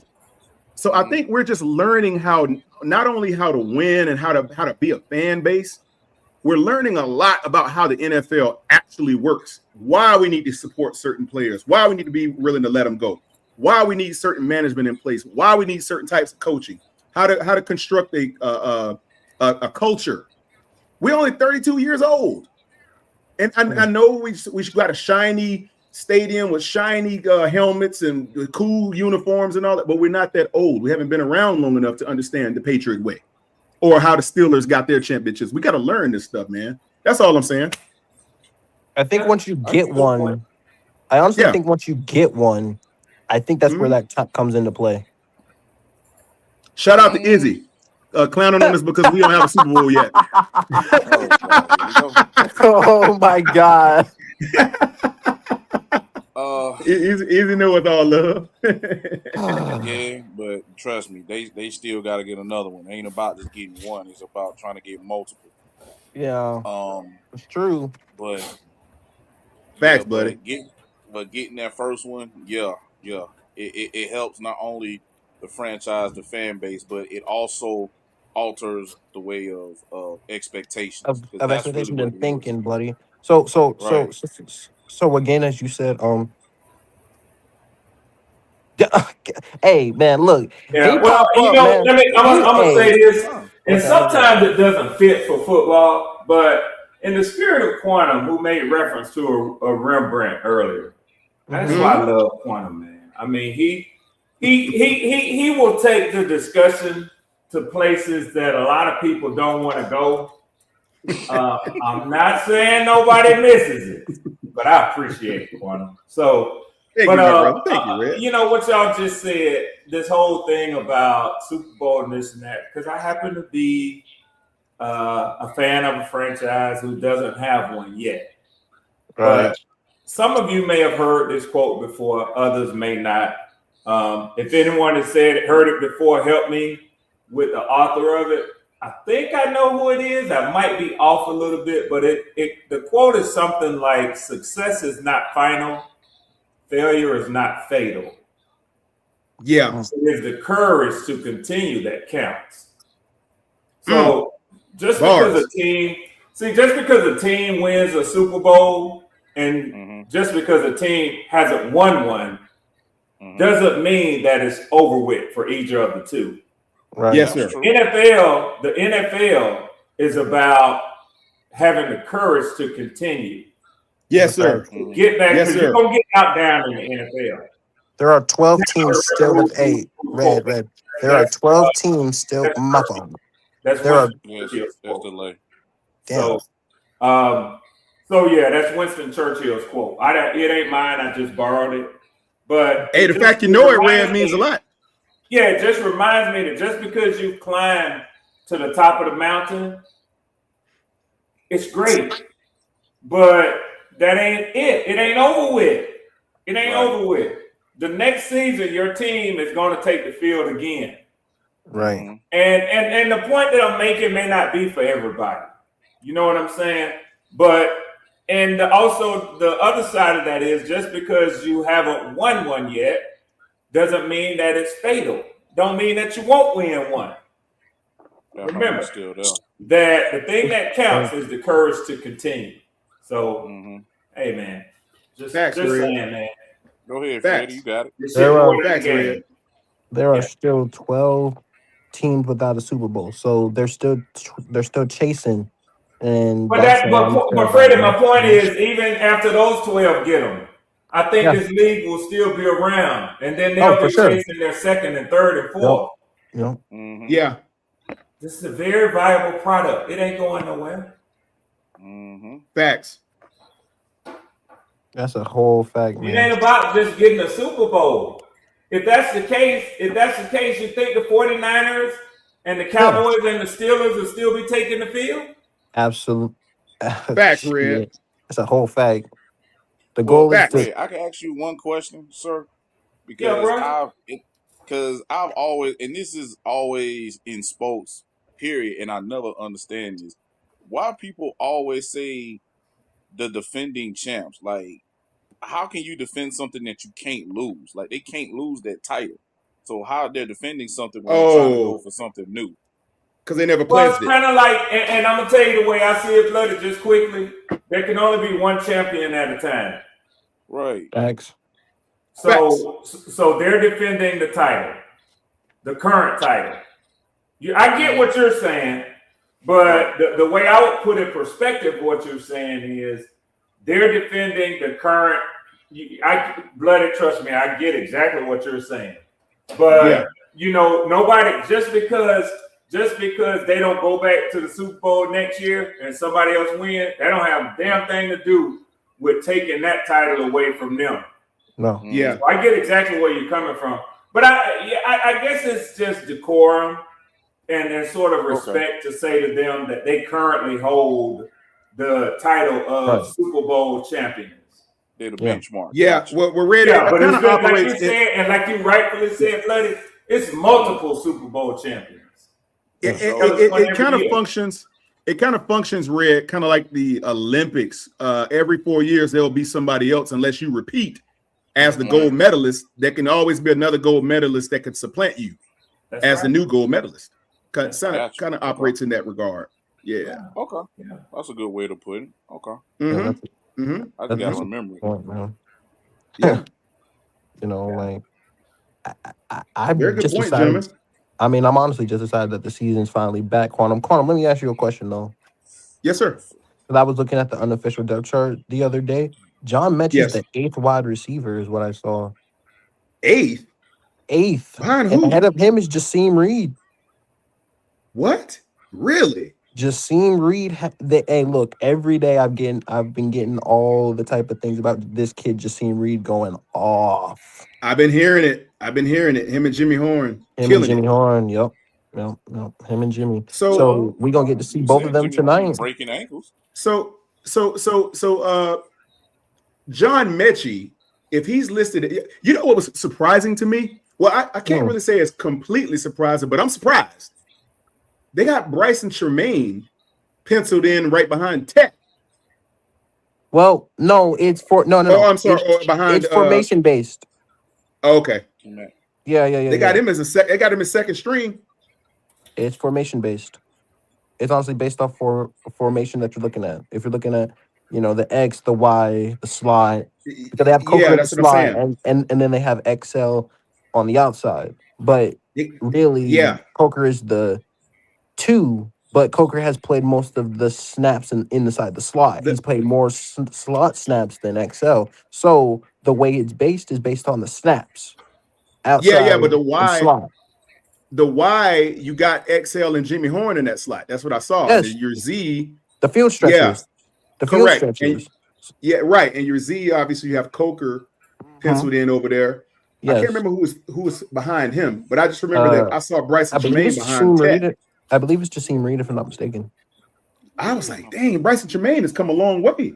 So again, like, that doesn't mean that if Tech goes down, that means Bryson Tremaine will be the first up. That just means that that's just the way it's formation based, because Tremaine is an outside receiver and he's big. So, it was like that outside receiver based. It's formation based though, Quantum. Oh, I got you. Shout out Zip in the chat. What's up, Zip? Yeah. Shout out my guy Zip. What up, Zip? What's that, Zip? But as I said, like, when it comes to that specifically, that's why you can't listen to everyone. Hint, hint. Well, yes, Jimmy is ahead of Mechie. And popping, throwing strays. I know exactly who you're talking about too. Well, with a name like Popping Bullets, strays are going to come with it. That's a great point. That's why I call him shit. Popping is a sniper. He is. He is a sniper, shooting big old 50 cals. Yeah, sure and is. Shrapnel and the fucking bullet shrapnel can fucking cut you. Even with the little ass shrapnel off the bullet can cut you. Hey, Red, was he happening? What was you think Poppin was in DC some years back? Oh, damn, Quantum. Yeah. Damn, Quantum.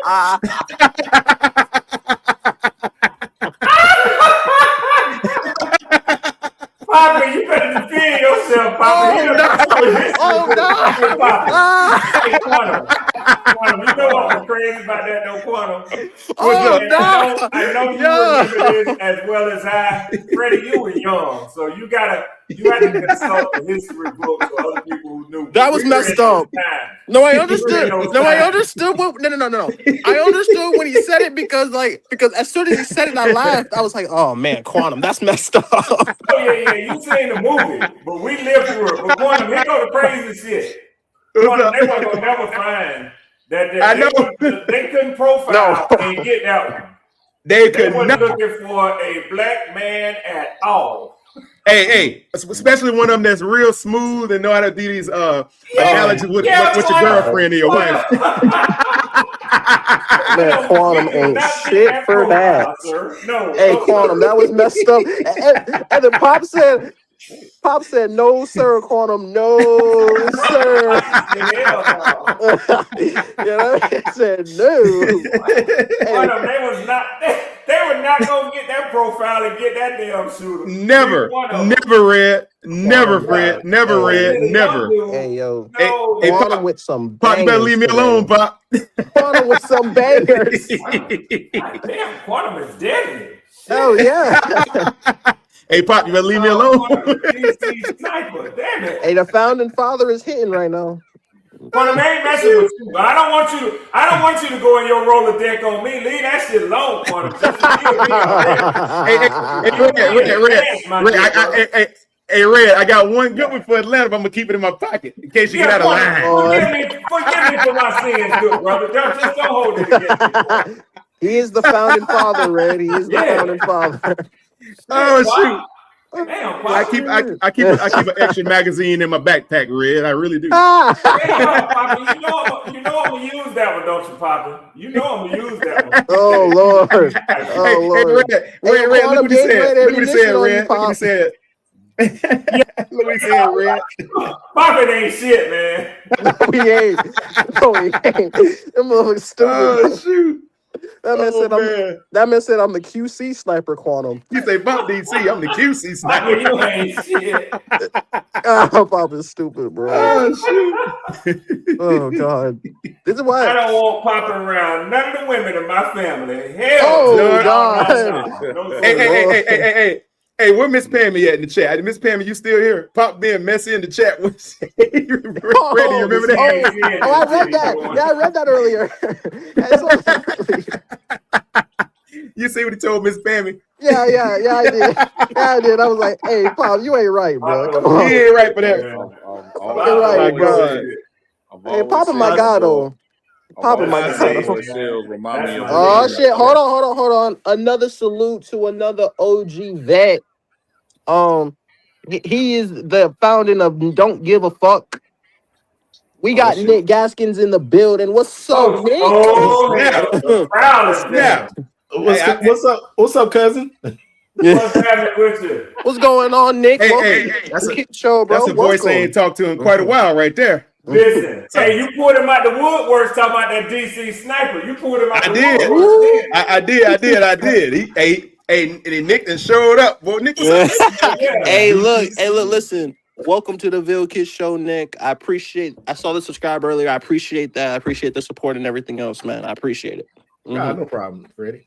Hey, I've been watching you, Nick, with your Howard debates. That stuff been funny, boy. Hey, God dang! I've been listening from a distance and I be crying, bro. Every day. Howard is. Listen, I've decided I'm not going to argue with Howard anymore because I realized that I'm making myself stupider every time I argue with Howard.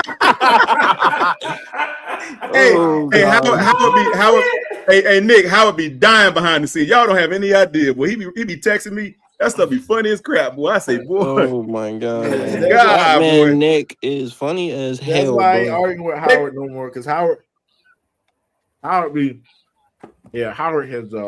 he showed me that he ain't gonna give up. Go ahead and chew it first before you talk, man. Hey, Gaskins. I gotta ask you something, Sarge. I gotta ask you something. What's up? Maybe on two different pages, boy. Said what he said about DC, and I ain't gonna keep saying it on Freddie's channel. We know what we talking about. DC Comics. You know what I thought about though? We used to joke this. They was never gonna find him based on what the FBI profilers was. Oh no. They did not know that was you know what? That nobody knew that. Everybody thought nobody knew it. Yeah. Hey, they had a guy look like Leonardo up on that pit. I'm like, okay. They did. When they arrested they were way off. Way off. Bro, when they finally caught him, man, I was like, "Are y'all serious?" That's what my wife said. Get the fuck out of here. Hey, we were all surprised. You're to frame somebody. That's what we said. Hey, Red. Everybody in the community stood up. Was like, "Oh heck no, they framing this dude." We were all mad. We were all mad. What y'all picking on that dude for? That was not. Listen, ain't nobody knew that one, boy. I was they went in the hood and grabbed some random dude. Oh, God. I ain't gonna lie, man. Hey, man, look, man. But I seen that dude. I seen that dude's records, like in shooting and stuff like that. I was like, oh yeah, this dude. Yeah. Oh yeah. Yeah, After I seen all of that, after I seen all that stuff, I was like, oh yeah, this is the dude. I was like, that's when I realized, oh yeah, this is the dude, right? Hey, if you would have never saw that record, Nick, you would have never believed it. You'd have been like, man, nah, man, y'all lying, boy. Hey, had him up there with a Scully cap on and everything on that little drawing. Like, what? Yeah. Well, and I know y'all probably know this already. I'm assuming Quantum and Nick do, absolutely.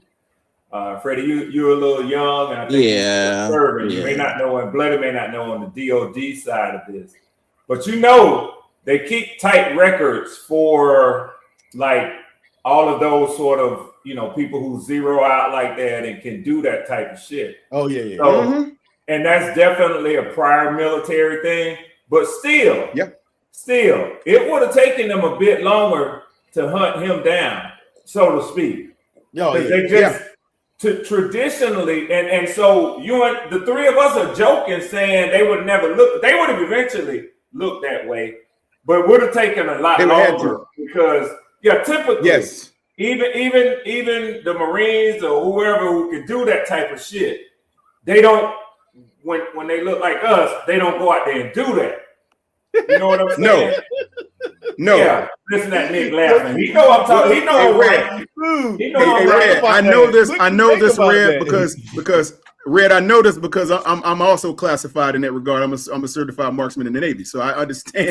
So you eventually will show up emphatically.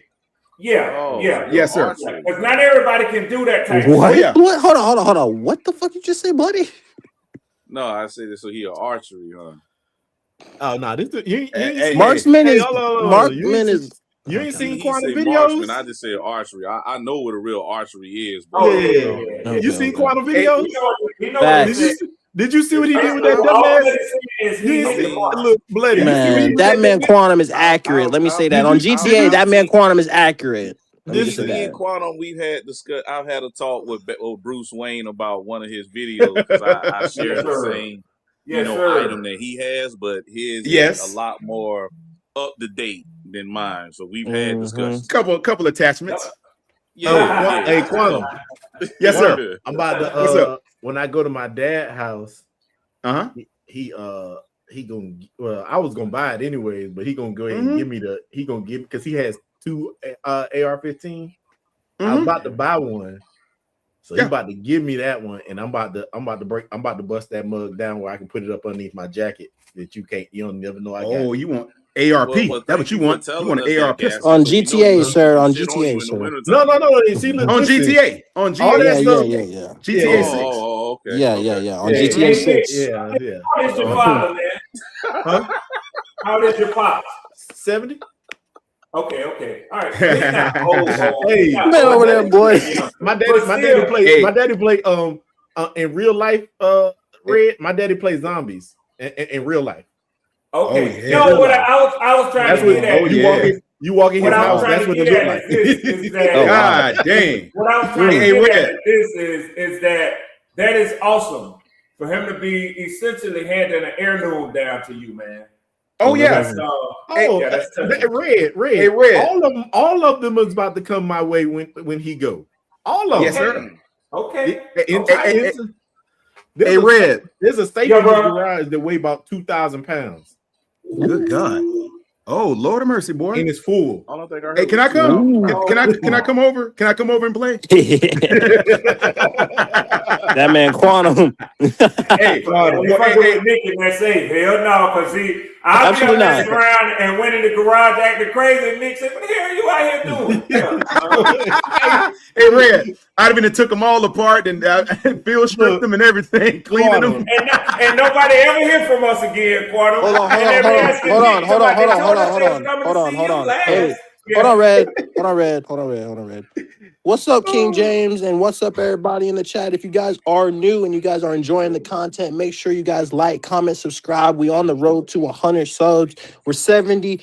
We at 72. We're 28 away from 100 subs. So go ahead and run me up with the subs. And also, if you're enjoying the content, Cash App is in the ticker. I greatly appreciate it. I appreciate y'all boys for the content, man. For sure, man. Yes, sir. Appreciate y'all for sure. Hey, Red. Yeah, bro. Hey, I love that shotty, brother. That shotty from a disc. I'm pretty decent with that thing about 15 Yeah, I yards saw that away. picture. Nah, I saw You that. seen that, Nick? I saw that. Hey, I saw the Yeah. clip, Quantum. Hey, Quantum. Yeah, I saw the clip. You I saw saw the it? clip. Yeah, I saw the clip. man. Quantum, you seen the one that looked like the AK? Yes, sir. My daddy got one of them too. Oh my gosh. Yeah, your daddy ain't playing around, boy. And you know what's crazy, Quantum? Introduce me. What's up, Red? I ain't gonna even look at none of them registers because I don't even want to see my boy on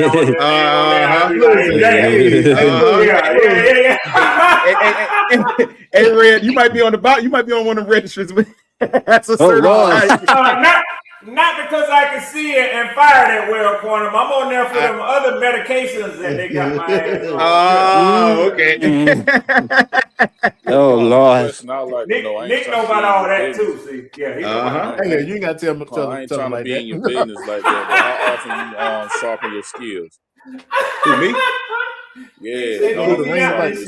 Oh, which ones? You mean range or fighting or knives or which one? Well, I know the fighting is more of, you know what I mean, exercising and you know what I'm saying, making sure you still got it. But I'm talking about, you know what I'm saying, your trigger finger. Let me give you a day in the life of what a day looks like for me. Wake up early in the morning, get a workout on, train, do about 15 katas, pound the bag for about an hour, go out to the range. Might spend about 2 hours in there. Might go through about 4 or 5 boxes of rounds. Depends on which weapon. You spend 2 hours at the range, bro? Yes, sir. Yes, sir. Damn. Come back. Weapons training. This is a day where it's a training day. I call it training day because that's all I do that whole day. You can't get me on the phone. Training day. That means from when I wake up, push-ups, bouncing push-ups, 8-count bodybuilders, Navy dive bombers. Straight to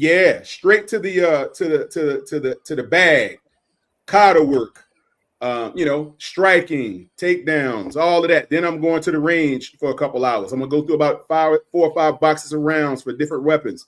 Then I come back, get some edge weapons training in, obviously. So this is a repeat thing that I do all the time. This is and you wonder why I call every you other day. Bruce Wayne. That man is what that's the equalizer. That's the equalizer right there. Hey, I'm gonna put one in the back chat, Quantum. Yeah. That you gotta go. That if you get an opportunity to go to one of the ranges that have this thing, you gotta try this mug out, bro. This mug. Yeah, let me see that. Show me. Let me see that thing. Show me, baby. Show me. Hey, Nick, when you was up here, man, I wish I would have caught you before you bounced, man, because we could have went down and got some rounds in. I would have took you down to the range. I got a membership. Yeah, boy. Hey, look, I'm telling you right now, I went to this range and I seen this thing. I was like, man, let me try this out. I tried that mug out. It ain't got it's the kick because the way that the recoil, the way that the spring and stuff is it kind of like kicks down. It don't kick back into your shoulder. So when it kicks, it ain't that bad of a kick. It's enough for you to say, okay, it's a little bit of something. But that mug, because of the way that it I'm trying to find this mug. I cannot remember the PTR. Was it PTR? It's man, what is the name of this mug? What's it? What's it? 308 762. It's an assault pistol. Oh, 5.56 then. No, this must shoot 45, bro. No, this shoot a pistol, assault pistol. Oh, so it's not a dang. What's the name? What is it? It's got an SB. Is it an SBR? Like it's a short barrel thing? Because SBR. Because certain ones, see, you can have a legal piece if you put that thing, if you put a extended, like a shoulder harness or whatever. You can put the laws in North Carolina, you can have a brace for your arm, but you can't put a stock on it. Yeah, you can put a strap on your arm, but that's legal. But you can't use you can't put a stock on a pistol. Okay. That'd be considered an SBR, and that's illegal. Can't do that. I ain't gonna say you won't run into one on the street, but legally you It's can't illegal. do Just know it's illegal. You're not supposed to have it. Yeah. You're not supposed to have it. Johnny said he Dude, don't. that's just Not like, supposed to have it, that's just but like that doesn't mean that people don't do it. what's called That's butt correct. stocks what's called butt stocks illegal now. The butt stocks that bounce back that help you so you get the feel that you shoot an automatic weapon. That's what I'm talking about. And obviously you can't have obviously a automatic, but you can get the whatchamacallit trigger. The force reset. Trigger. You mean the force reset? Yeah, the trigger you can shoot 3 times as fast with the one force trigger reset. pull. The force reset trigger. Mm-hmm. FRT. Yeah. Oh well, while y'all sitting there talking about triggers and stocks and SRTs and stuff, I'm gonna have to step off because I got to step off real quick, man. I was good, chopping up with y'all. I'll be listening to chat. I got to handle some business. Good to talk to you, Bloody. Bloody. Appreciate you, my guy. Yeah, I appreciate you, my guy. Bloody. Like Tony called him. Yes, sir. Keep pounding. Yes, sir. Be good, baby. Oh, man, it looked like this. Where is this bug at, boy? There it go. I got to get with you, Red. Oh, yeah. Oh, on some of that, your DOD stuff? Oh, yeah, man. Okay, Red, I can you the kind of guy can talk to about anything. So yes, sir. Oh, yeah, Quantum. Hell yeah. Well, and listen. Yeah. I mean, I know you heard Tony and Will clowning me the other day about being on that elevator.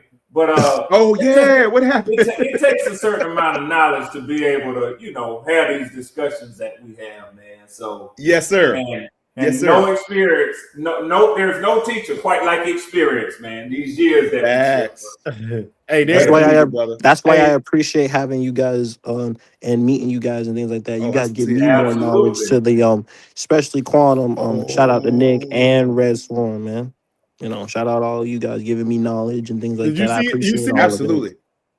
You see it? Hey, that's a vector. That's a vector. Yeah. We got one of those at the range. I shoot them all the time. It's a vector. Oh my god, that thing it's so accurate, dude. I'm like, 45 rounds, 45 ACP. Yeah. Shoots 45 ACP. Yep. Yeah. We got one, brother. That thing. Yes, it's great, dude. I love it. Yeah. Man, look, the best thing they can do is just not let me around those types of things because I'm ridiculous with it, man. Oh, I send the target all the way to the back of the range. I was shooting a SCAR in there a little bit ago. You know what a SCAR is, don't you? Mm-hmm. Shoots 308s. Mm-hmm. 7.62. I was shooting that thing, man, at 25. I can shoot it farther than that, but at the range you have a limit of about 25, 30 yards. But I was killing it. Did you see you see where I was hitting it at, Freddie? Did you see the you mean in your clip? Yeah. Well, you mean your clip? Half of those things were headshots. I ain't gonna lie. There you go. Most of them were. Most of them were headshots. Like no lie. Right here, hey, look. Hey, they was like, these mugs had me. What they had me in there doing? They talking about. I tried it out, and then I put the thing back about 25 yards, and they was like, hey, why you in here? My friends, they was like, why you in here showing off? I was like, I'm not. I was like, it's only 25 yards, bro. Like, hey, Nick, let me give you a tip. You ever fired a 1911 before? Yeah. Okay, so a 1911 obviously shoots the same rounds, 45 ACP. I had one and I sold it. Now, you talking about the most controlled heavy pistol you can ever shoot that's going to give you low recoil. It's so smooth. Oh my god, smooth as butter. Oh my god, I love that. I love a 45 ACP in the 1911. And it's an older school weapon, but it fires like it's a Cadillac. It's that smooth. You hit everything right down the center every time. Yeah, this thing right here, I love it. But when I was like, yo, this is beautiful. Oh yeah, that's beautiful. Yeah, I was like, this is beautiful. Chris, y'all ever get a chance to go to a range and they have one there? Just go ahead and rent it and try it out. And look, and they had it comes in a 9mm too, right? Yes, of course. So, but I got the one. I shot the 45, just like you 45 said. 45 ACP. Because look, but I shot the 45 because that was when the 9mm bullets was like Oh, it was expensive. Yeah, it was cheaper. It was like, yeah. Oh, yeah. What were you shooting that during the CV-19? Yeah. Okay, because if you go like back then, rounds were so expensive, and they started to come down. Like the cheapest rounds you can get right now are 5.56s. Like they like $14 a box for like 50 rounds. You can do very well with those. I like 5.56, man. 5.56. Me too. It's a very good round because of how it's designed. It's designed to tumble and shred when it hits a target. So if it hits something, it's going to rip stuff as it tumbles. That's the thing about a 5.56. See, a 7.62 is a bigger round. It just leaves a hole. It'll blast. It'll pot a hole in you, but it doesn't tumble. It just goes straight through. The 5.56 is a deadlier round. It's like a blade. Yeah. So the 5.56 is one of those. So that's one of them rounds where you get shot in the arm and it come out your your lower body somewhere. Yeah, and it rips all your arteries and stuff as it's in your. It's tumbling. Yeah, by the way, Poppin got a question. Hold on, Quantum. Poppin got a question. He said, if Bryce's arm was a firearm, what would? Oh, Jesus Christ! Oh my God! A 308. Yeah, 22. That's 22. I was gonna say nah. I was gonna say 9 mil or 22. Hey, I'd give him a yeah. Go ahead. Hey, Red, y'all got somebody to throw the ball? Yeah, we got a few quarterbacks. But what are you saying? Like in camp right now, or what? Yeah. I mean, these mugs over here. These mugs over here dying left and right on y'all. You must say 38 special. Hey, that's not a bad round. I'm talking about Tua with his bad back and with his bum knee. And then you go, Freddie. I mean that Penix is not new. Appreciate it. You know that happened last year with him. Yeah, right? He ain't clear. I knew he wasn't gonna be clear anyway, but that's not new. Tua back, but the Tua, I think the Tua one was a surprise to them because he had just been in camp with them during the OTA stuff. But he said it. He said it sprung up on him. I don't know if that was true or not or what they did, but he started doing full 11-on-11s yesterday. Oh, okay. He back. But Cooper, I'm not upset with. We had Trevor Siemian as one of the going to be either the number 2 backup behind Penix and Tua. Penix ain't gonna be active. An undrafted rookie. Are they thinking Penix gonna be active during the by the beginning of the season? Well, he said he's a few days away. The Falcons haven't commented on it. It's been him. He came out and said that he talked with his doctors and they told him he could be several weeks away. It could be 4 weeks. It could be sooner.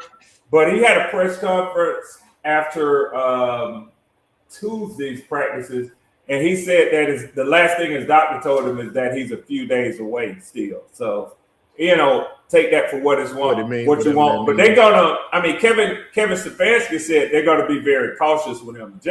He said there's no guarantee that even when he's been cleared, you're gonna see him doing certain things. Yeah. So, I mean, they got to be cautious. That's one in each leg and 2 in one of them, right? Yeah. That was his third one. Yeah, so they're not. I mean, that's why they brought Tua in there. They're not in any hurry to rush him back out there. Yeah. So, but I know he wants to be able to compete. It was his right knee, right? Yeah, he wants to be able to compete. Oh, I don't know which one is last. Well, whichever one he tore this time is not the one that he tore twice. Correct. I know that for Correct. Yeah, I think those are still rough. Those are still rough injuries. Yeah, but I tell you, man, the interesting thing though, and I think I'm still where I was. I just don't like the ACL tears, particularly multiple ones. But it caused me to say I don't really care what he does on the field, that I'm out on him. And I don't know, man. I think I've been listening to his interviews lately, realizing that he's a young man who's trying to make his mark and wants to play in the NFL, Yeah. I'm okay with him getting another shot, man. I mean, right now I'm indifferent. If he hits, great. I mean, when I say hit, I'm not talking about just competes in the NFL. Well, so this is the thing about it is I felt like I'm gonna say this right here because one, I do go ahead, man. I do think he's gonna be a good quarterback. I just felt like he was rushed into a situation that was not good for him. Yeah. He's got talent, Nick. He's got talent. I don't know if he's health-wise he's gonna be able to sustain. That's my thing. And that's my thing. And that's respectable. I can't. Yeah. That's respectable. I wouldn't even want him to.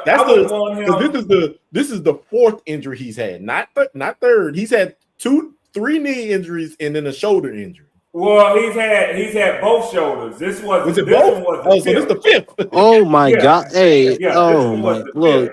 And so and again, Red. At some point, those injuries take a toll on you. It's like he can't have another one of those. There's no way his body will be able to, because that's insane. Well, I think when you listen to him talk, one thing becomes very clear is that there's no quit in him. So I don't know if he himself will just sit down and stop chasing his dream. But what more likely will happen is teams will stop giving him a shot. Yeah. See, there's a difference. Right. There's a difference in somebody saying, "Oh, this thing has defeated me," or a team making a calculated risk and saying, "Right, it's too great of a risk for us." Right. We can't put you on the roster as a quarterback when we could have other options who don't present quite as much of a risk health-wise. And I don't think it's that either, though, Red. Well, it is that, but it's like, but it's also like, for us personally, and we are basically telling you that we don't want you to hurt yourself more than and than what has already happened. Oh, somebody need to tell two of that. Oh, I think they probably already have, but it's just like when you go to a medical doctor. A doctor can tell you, I suggest and recommend that you get this surgery. Or but you're gonna do what you want to do, or this or that. Yeah, it's your decision to make. I mean, that's why I be trying to explain to people. I got a couple friends that are Samoan. Their type of not quit is two totally different things for us and them. Good point. And I was like, he talked about that. I finally got a chance to hear it because I never cared 2 shits about Tua Tagovailoa. Had no reason to. Yeah. I mean, he's in number one. He was with Miami Dolphins in the AFC.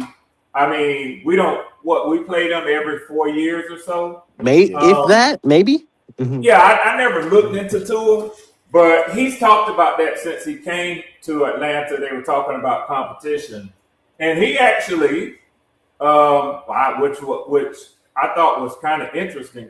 But I've seen 2 or 3 interviews from him. He's very matter-of-factly and frankly, he's pleasant the way he talks, but he's kind of still straight no chaser. He's not nasty or a bad interview at all. He's highly intelligent. But Nick, what you said about the Samoan aspect of it, you do see a different culture in him because he talked about that. He talked about competition being a natural thing, how, he doesn't really think about it. He's like, I don't think about the competition between Michael and I. Talking about Penix, he said, he's like, I don't know what you're asking me. He said, we're going for the same job. I guess if you call that competition. He said, but the way my father raised us, I don't even think about it like it's competition. I'm just trying to do something. He's trying to do something. Yeah. And inherently what he was saying is, if he does what I'm trying to do better than I do it, then he gonna beat me. Yeah. But Tua was also saying, I'm not gonna let that happen. And I can still be cool with Michael. But he was saying, I'm not gonna let that happen. So Hey, gentlemen, I'm still here. I'm just going. I gotta hop into this meeting real quick for a couple minutes. Yes, sir. Yes, sir. All right, Nick. Straight. Man, you straight, Nick. So speaking of, hold on, Red. Representing the Yeah. Tri-State. Speaking of Nick, we got Nick Tri-State in the building. What's up, What's Nick? good, y'all? How y'all doing? T. We How doing y'all great. We got doing? Nick Square on the What up, panel. What's going Tri-State? on, man? What's good, Quantum? What's up, Quantum? How you doing, man? What's up, OG Swarm? Chilling, my Yo, brother. in here, baby. Yes, sir. Yes, sir. Hall of Fame game is. You It's got an the echo, Nick? most wonderful Nice. time of the year. That's a Woo! fact. I'm happy, We're man. finally here, I'm man. happy. And I would talk about that earlier, Red. I hate that the off season is so long. I hate it. Yeah. I'm like, God, Yeah. is long as hell. Yeah. Yeah. But it's finally here. It's So gonna what are get you? shorter, Yeah, yeah. but not for the reasons that the players wanted to. Oh, oh boy. Yeah, they're gonna push for more games. So Yeah. I heard that. yeah. I heard they were going to do 18 next season, right? Was it 18? Well, I don't think the owners actually took a vote on it yet, but they've been talking about it for a couple of years now. Yeah. And the Players Association ain't going to agree to it without some sort of, Right. compromise. So, Yeah. I just me, and I have no more of a notion to this than anybody else, but it seems that maybe what they may do is exchange 2 of the preseason games for one of the regular season games, if they can do something like that. Or I don't know, because you can't just go to one preseason game. I don't know if that's enough tune-up for players, man. And guess what? This is the truest fact right here. Football is one of the only sports that no matter how much you work out in the offseason, nothing simulates real game action. And this is a fact. I mean, Oh this yeah, is the true fact, man. Because when them pads start popping, it feels a whole lot different. I don't care how much you work oh, yeah. out. Oh Like yeah. and we've already dealt with a lot of injuries. Speaking of injuries, like I did not I didn't even Yeah. expect the Jalen Walker thing to happen. That's crazy. What do you mean expected? Like, I mean, like, because like that just happened. Like, The thing, Freddie, football is a very delicate sport. One day you could feel like you're in the best shape of your life, and the next thing you know, boom, torn ACL. yeah, Hey, it is what it is, man. That's the belly of the beast of the sport sometimes. When you say yeah, you didn't expect it, what do you mean you were surprised that it happened? yeah.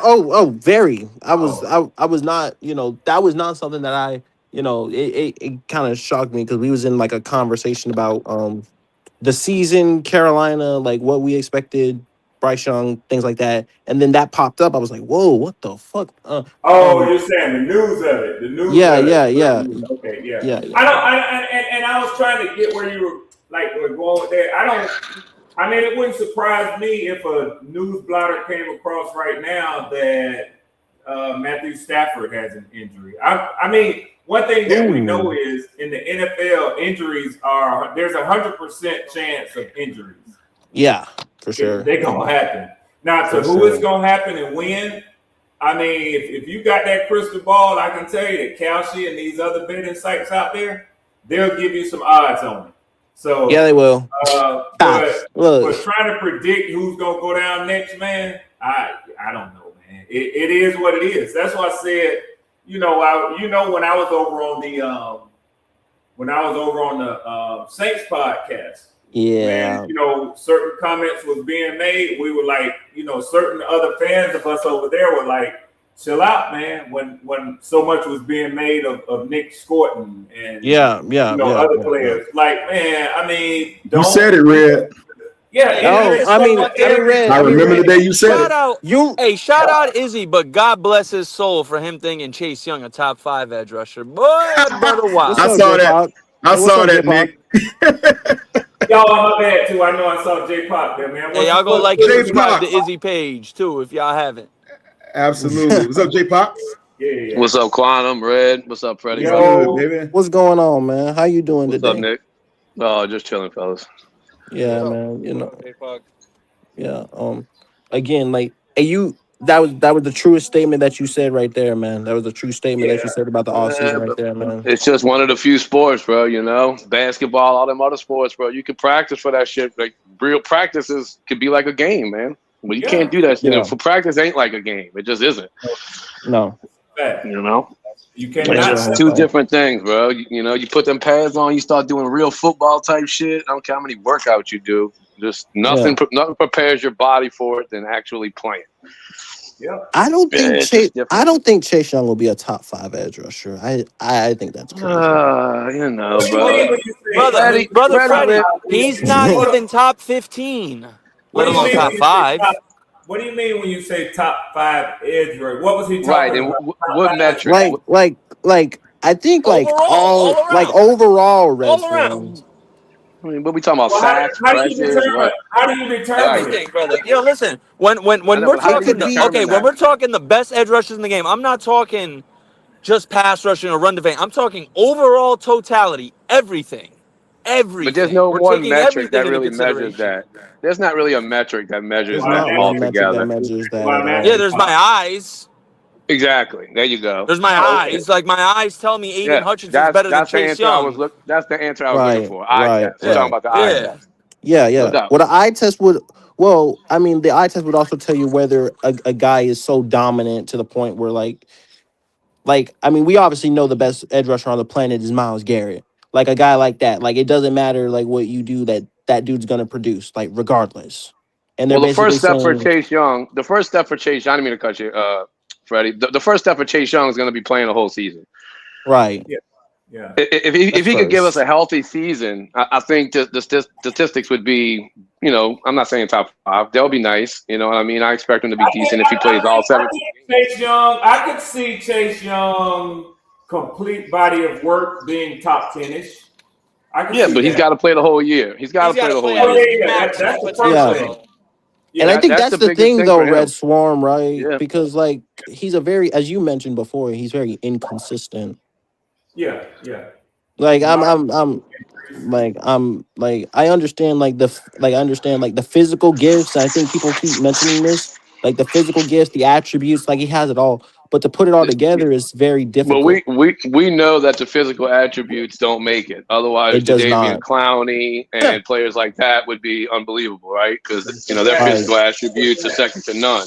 But right, that's what separates college players from NFL players. You know, right, it ain't just how big you are, how fast right, you are, right, and how you're right, just overmatching the average player. Now That's right. a everybody's that fact. size. Good old Everybody's that technique. speed. People, Yeah, Yeah. you gotta see, perfect J your Pac, craft now. I love how you said that, dog, because everyone loves to get caught up in the athletics and the size. What about technique? You know what I mean? Yeah, I Right. Like, mean it why definitely doesn't anyone matters, talk bro. about technique enough? Like, why, You gotta like, perfect your Right. craft, bro. Right. And And players it, who are You playing the have that's to why correct perfect your way? players craft. like That look has at to do with receivers, bro. Look at well that has receivers. to Look at like the Wes Welkers and the Julian Edelmans, yeah, and I don't yeah, mean to name yeah, just Patriots, but little guys, bro. Look, technique yeah. matters, bro. You don't need to be It 6'4", you does. know what I mean? Run a 4.4. You You could be 5'11" and be decent speed, bro, and get open every yeah, time. Yeah, right. Wes Welker's a perfect example. Bro was not fast at all, but man, that motherfucker could run a route. I he mean, I really And never that's was the could. a big thing. fan of He was him. a I never was a monster big running those fan of routes, him. boy. God But dang. That's the thing. everybody talks great about Hunter Renfro. He's another one, bro. Like, I'm not a big fan of Hunter, but everybody that plays talks up Hunter Renfro about how he's the skillful. He's skillful. Yeah, yep. He Little perfected his guy that craft gets at open. running routes. That's Like it, like man. Cole It Beasley. Y'all matters. remember Cole Beasley? Cole I Beasley remember was Cole Yeah, tough. Beasley. Cole Yeah, Beasley was nice. He was nice yeah, too. little pest on the field. I mean, it'd be Little like that pest. sometimes, bro. Like, but Cole everybody That's wants it. the It Beasley. flashy matters. player. Everybody wants the flashy player, but they don't. But they don't take into consideration that Hey, that's a craft Look, fact, bro. matters. Freddie. Everyone wants to. You can't have 53 flashy players, bro. No, you That's can't. never Look, gonna happen. You Ever. cannot. No, size and speed is a good base. It's a good base to start with, but you still got a lot of work to do. I think it also has something to do with the coaches putting them in positions to succeed as well, and also them adapting to what the coach needs them to do. I think that's Well, another now point. you're talking about the difference between the best players in the world and really, really, really, really good players. The best players in the world can play in any system, any coach. The really, really good players can like succeed maybe only in a particular system or a certain way. You know what I mean? And that's nothing wrong with that, bro. There's nothing wrong with saying, I was successful in this kind of system because that's what showcased my skills. Right. That's still an awesome football player. But then they got Exactly. some dudes, bro. It don't matter what defensive system you put them in, what offense they're in, They're they're gonna just that. shine no matter Yeah, what. they're just that Look, guy. look at a guy like DeMarco Murray. He went from that East-West wide Yeah. zone system in Dallas where he ate, and then he went to Chip Kelly's offense where it was In Philly. north-south, and he struggled. Yeah. Struggled like Fucking Dallas hell. ran him struggled. to death, though, And, bro. and he was running behind Kinda that did. Dallas ran him line out. too, Nick. Running Yeah, behind that's that a fact Dallas too, line. Quantum. He did have that I mean, elite well, that's the offensive line. thing though Yep. I think he had is more that carries Dallas. than any running back in that span, too. Well, the thing about that is the fact that Dallas built such a great wall, but it eventually crumbled. So, Yeah. because it didn't really get anywhere. You know. Man, Man, they ran the shit. As soon as they ran the shit out of DeMarco, bro. Was y'all They just wasted over him up. here? Did y'all just over My here bad. talking about Chase Young? Yes. Did I hear somebody say that he's a top anything? I said he could be if he has a complete a total season, like J Pop was saying. I said he has what I could see him being top 10-ish. Yes. and that's Red Swarm, in case you need a name, who said that. And I'm prepared to tell you Red, how and why. Now, Red, honestly, Red, you came in I know you because got some you good differ with injury. that. And you tell me why not first. Why not? Because the dude is the most inconsistent pass rusher on the face of the planet. Uh-oh. Dang. Last year was the first time he had double-digit sacks in his entire career. Bro, been passed around like a thought up to that point. Yeah, I'm sorry. Oh, fair warning. God Well, dang, Nick. Hold on, J Pop. Hold on, God dang. Hold on, J Pop. Hold on, man. Hey, Nick, you I'm can't not say saying that. nothing. I'm not saying Now, nothing, Rich. hold on. Listen. My We fault, have a Freddie. Falcon That was on my here. fault, dog. We have a Falcon fan on here. We have a Saints fan. I wish that RTP? RTP was listening somewhere so we could jump off a round table. But Oh, Nick, man. I'm so glad you said that. So, Oh, boy. you think? Let me ask you about money. Oh yeah, y'all know what's coming. Oh, Y'all boy. know what's coming. Here we go. Inconsistency, and they had double-digit sacks. So that should determine whether an edge rusher can be top 10 or not. No. This is going. Well, this is. I understand. I understand that you're going to try to walk me into Jalen Phillips, but I'm a little bit. No. Don't get ahead of yourself. I'm a little and don't get ahead of that. me. But let me go ahead and Don't tell get you it. We talking about Chase Young. Even if we were what you call it that, he doesn't ever has had the pressure rate that the guy that you're gonna try to talk me into. Wait, I didn't say nothing about pressure. I'm talking about Chase Young. But listen, Chase Young is. I'm asking you so that I'm gonna say this right now. We can get some parameters as to how you define a top 10 edge rusher. Well, how I define the top 10 edge rusher? Well, I'm going to. I am going to say this. Were you the person who mentioned sacks? Yeah, it was me. Okay, all right, let's go. Excuse me, but I'm gonna say this. I do agree with you. No, I'm not going to. I do agree with you. I don't believe that person is a top 10 edge rusher. Because you have to have the sack totals to be that. I do agree with that. Yeah. I agree with you on that one. You will never hear me tell you Red like walking in one of those old houses with loose floorboards. You better watch out when you step. But at the end of the day, no. But at the end of the day, Red, I'm talking about the totality of his game altogether. He is most inconsistent. Edge defender on the planet. The dude inconsistent in what way? I feel like his inconsistency purely stems from fucking tackles. All that it's pure. His inconsistency's been from injuries more than anything. Now, when healthy, he's been pretty consistent. Now, granted, hasn't been a lot. Oh yeah, definitely. His most healthy year was his rookie year, and he won rookie year. The dude had 22 total tackles, solo tackles last year. What edge defender had 22, and they gonna be in the top 10? Let's not. How many games did he play last year? He played 12 games last year. And how many sacks did he get? That was probably good for him. That was the first time he got 10. and I started it off by saying his biggest issue is health. I feel like if he gives us a 16, 17 game season, and I think that's what Red was saying. Now he's definitely got the skills to be top 10. This is the other thing about him. He gave you 17 games in 2024, and he got 5.5 sacks and 21 solo tackles. Right.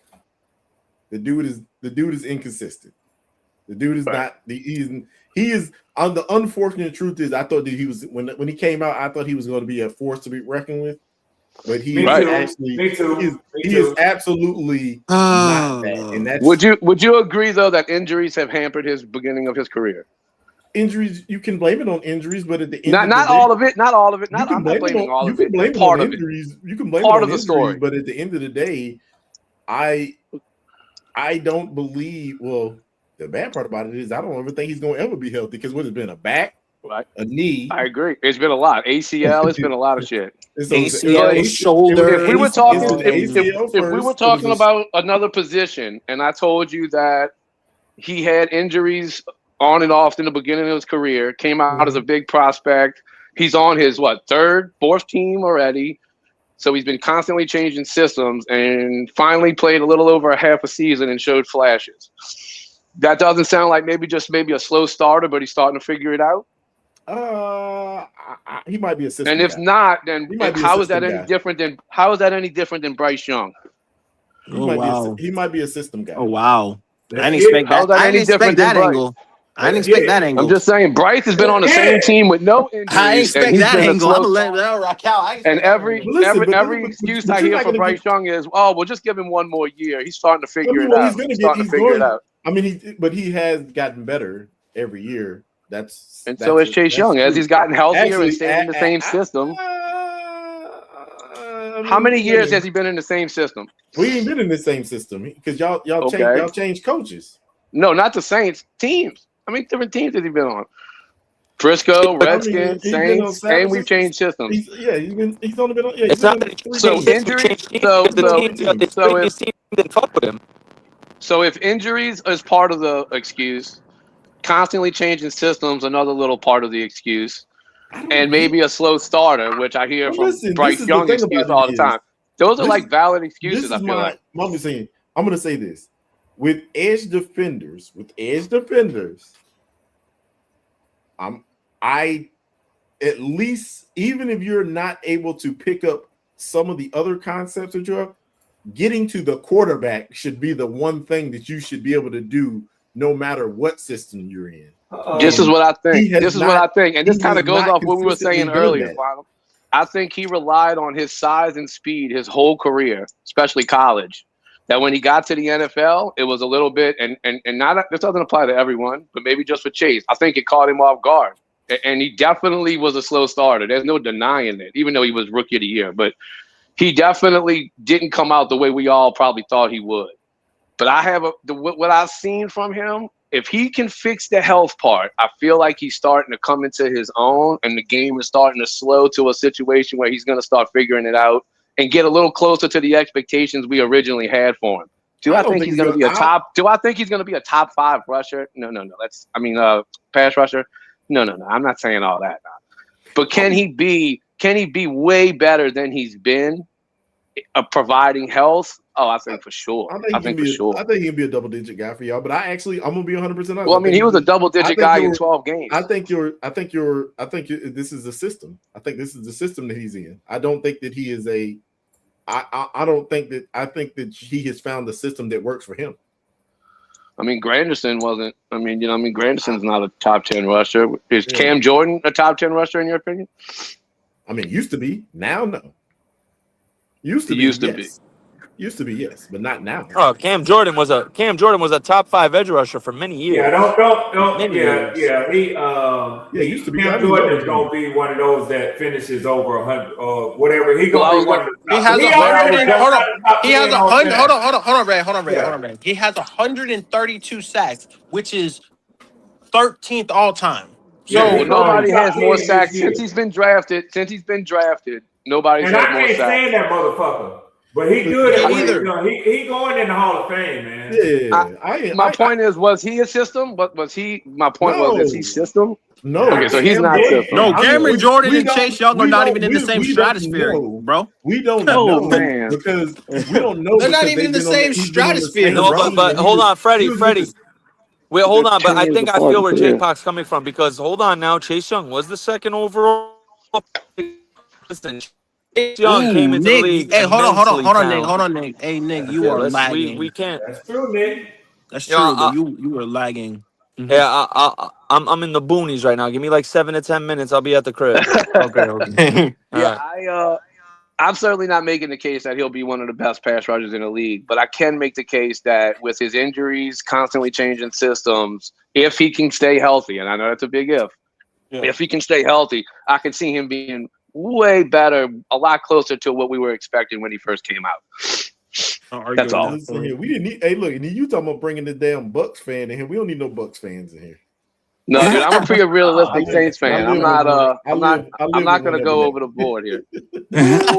Hey, Nick, you don't want to run. Hey, well, Nick, don't be scared, Nick. Don't be scared. Don't be scared.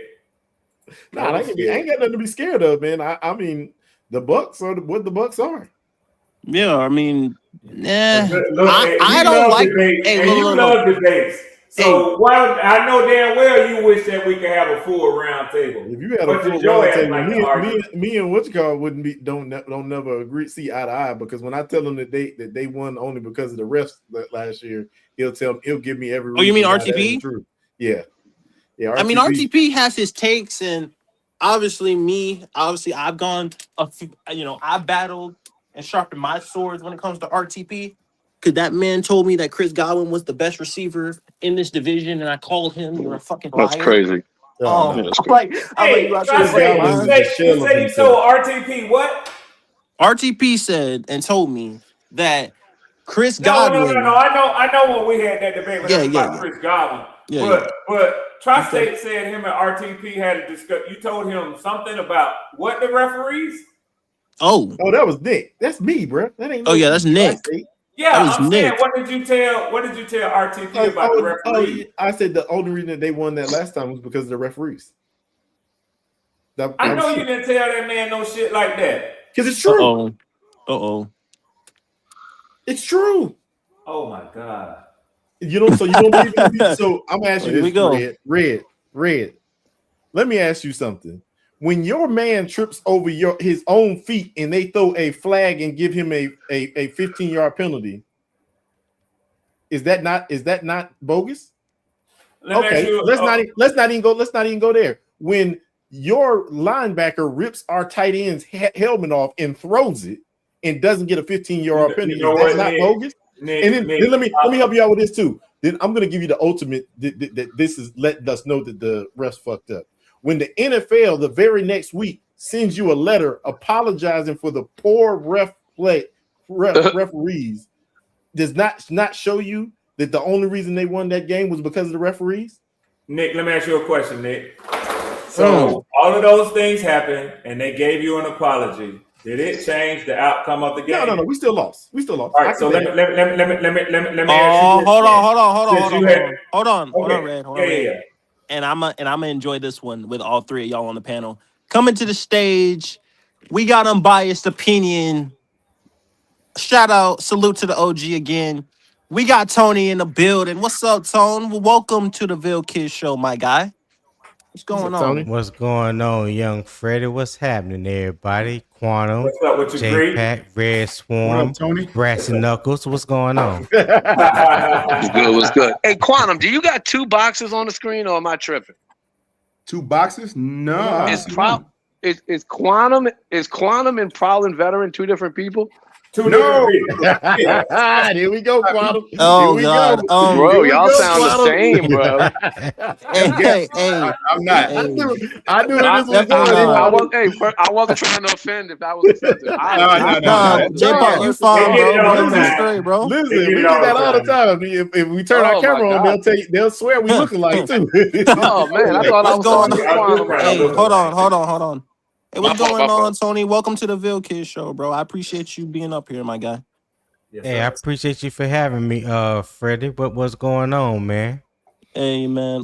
These two were about to have a debate about what happened last year, about what Nick told RTP about the Bucks game last season. I think Red and him were going at it. Go ahead, Red. Yeah. And Tony, you arrived in the most fortuitous time for me to tell Nick what I think about all that excuses that he was just making. And Nick, just bear with me real quick. I'll be quick.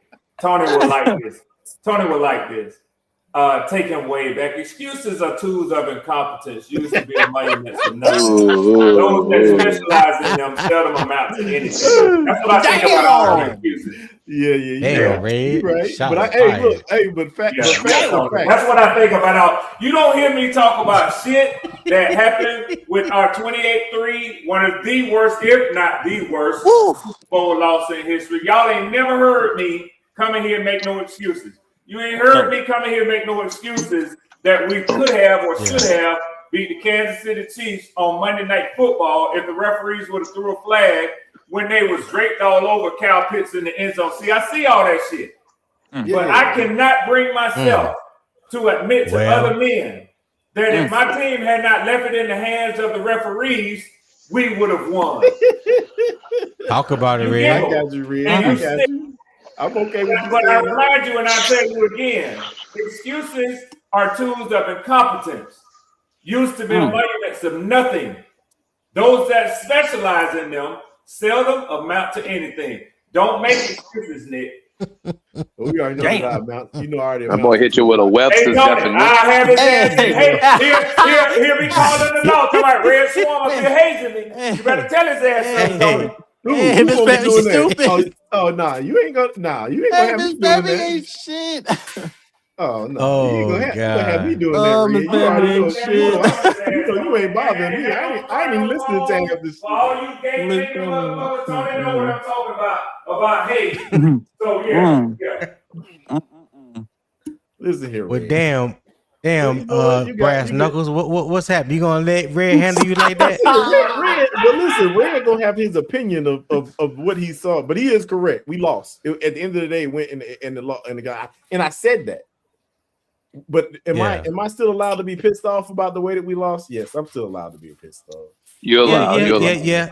You still allowed. You still allowed to do But that. at the end of the day, it went in the loss column. God damn, Pop. He said. But would you rephrase it? Would you rephrase it from saying it's the only reason we lost to a reason we lost? Or was it the only reason? Oh, I mean that was a big ass reason. Which game you talking about? Which game you talking about, Nick? Week 18. Week 18, Tone. Week 18. He said it was a big ass reason. Against the Bucks. Yeah, against the Bucks. The second time. Oh, you talking about the game we got fucking robbed? Yeah, it was agreed. Yeah. I'm gonna have to side with Nick on that. Hold on. They fucking called pass interference on what's his face, and K. Dotton tripped over himself. Then Treon Shoyenko or whatever the hell his name is ripped Tommy Tremble's helmet off and threw that shit. Threw it. Yep. And didn't get a flag foul. Yep. He retired, by the way. That dude retired, by the way. And then my favorite, they fucking called offensive PI on Tet on something Mike Evans has done his whole fucking career. I've seen him do that shit 1,000 times to a cornerback. Where he uses their physicality against them. All Tet did was use their physicality against them. But it was in the first 5 yards. Right, that's not me. That's Nick. What'd you say, Red?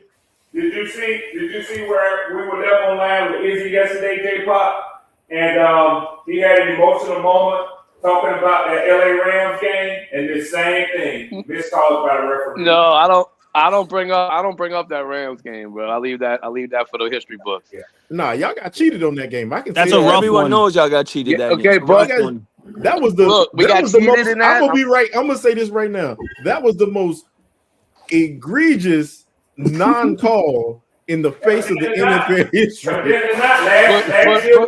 18 was. But here's the thing: could we have still won that game after that play? Yes. Did that game go into overtime? Yes, it did. I think it did. So could we have won that game? Yeah, you're right. I feel what you're saying. We still could have won that game.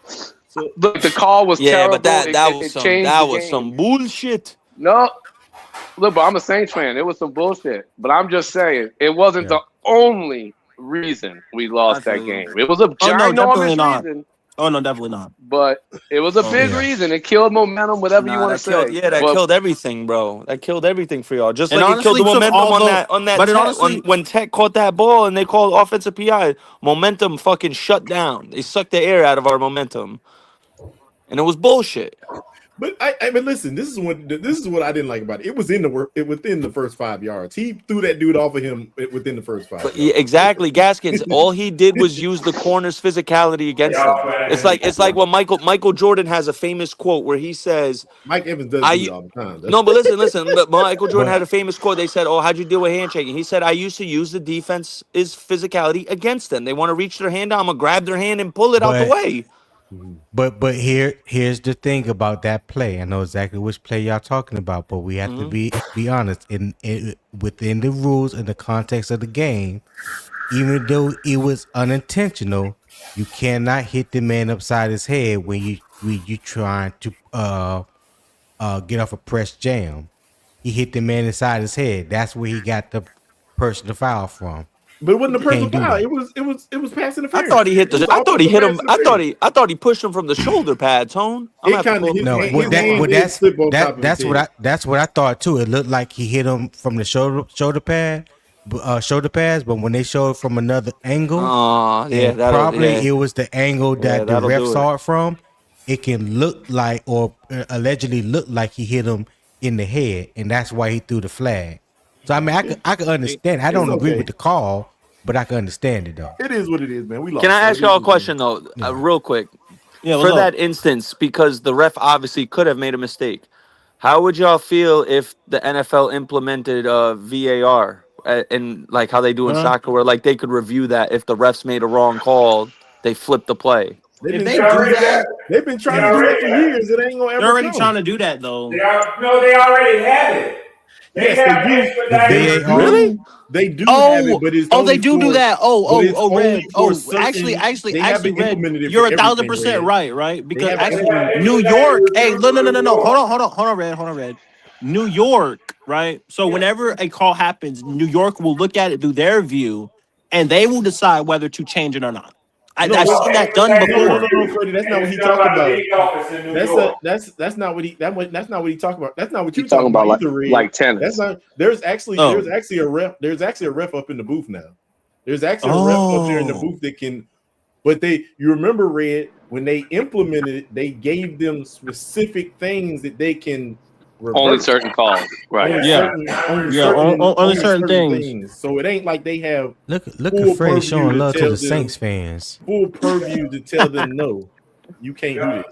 I mean, Tone, they are our opponents, and eventually, as I said, I got shows for these guys. Eventually, like Red Swarm, he gonna be in the building for the week 2 preview. I'm excited for that. You know, he gonna be my co-host. Yeah. I'm gonna be excited for that. Freddie, don't pay me no attention, dog. I'm just bullshitting. I'm little jabs at Saints fans. That's all. It's all love.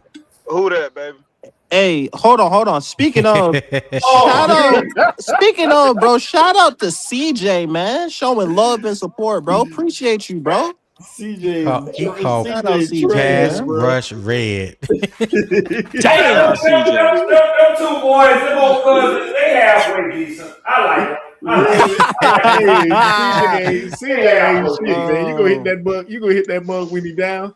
Oh damn. Yeah. Shout out to CJ though, man. Red ain't worried about the one that really got out of them daggone. What's called? He's still out there. What you talking about? The one that got all the sacks last year, he's still out there. James Pierce? You talking about James Pierce? Yeah. If he's not suspended for 8 games. No, they ain't. He's gonna get suspended. What you talking about? Huh? I'm at a loss. What y'all talking about? You ain't see what freaking CJ wrote? He said, no, well, I stepped away from my computer. What did he say? He said my condolences to your pass rush, Red. Oh, Lord. Okay. All right. Hey, I told Red, if I can say this real quick, I'm not gonna lie to y'all. This could be a blessing in disguise for Atlanta, low key. Hold on, Nick. How is that? Nick. We got 8 people on the panel. I just want to say, hold on. I just want to say, shout out to everybody in the chat, man. Y'all enjoying the content and all the people on this amazing panel, man. Appreciate y'all boys on the panel, by the way. Make sure y'all hit the like button, subscribe if you guys are new, and hit the Cash App if you are enjoying the content. Young Freddie J21, all lowercase, Young Freddie J21 if you guys are enjoying the content. Appreciate you boys on the panel for showing love today, man. I appreciate y'all boys, for real. All right, quick question: No doubt. Who took the Appreciate you Who took having the us. biggest loss so far? Is it Vita Vea in the Bucks, Brian Brzee in the Saints, the Falcons, The Vita Vea, Walker, did he get or traded? Scorton, He's to the gonna get Panthers? traded. Vita, Vita Vea's agent literally came out and said there's no situation where this doesn't end up with Vita getting right? traded. It's got to Yeah. be, bro. At this point, it's got to be. It's either that's true or it's just a negotiation tactic The biggest to Tactic. Tampa's try and get front his loss, bread. office, Yeah. Tampa's front office the biggest released a loss. statement Who took the today biggest saying Now, they loss? real don't quick, plan on Tony, trading. why I say Oh, Atlanta, hold this on. could So be a blessing in Oh, disguise. hey, No hey, we doubt. got the I got you, Tony. cousins in the building. What's up, CJ? What up? What see up? How y'all murder. doing? What's What's What's going going up, on, on, big man? guy? How you CJ? Or doing, as we man? like to say, how y'all are? I'm doing great, CJ. Leave the Welcome. best to Hey, the by the way, game. welcome to the Ville Kids Show, man. I appreciate you being on here, bro. For real. Yes, sir. Yes, sir. Yes, sir. Yeah. What's up, Red? Um, What's happening with you, cousin?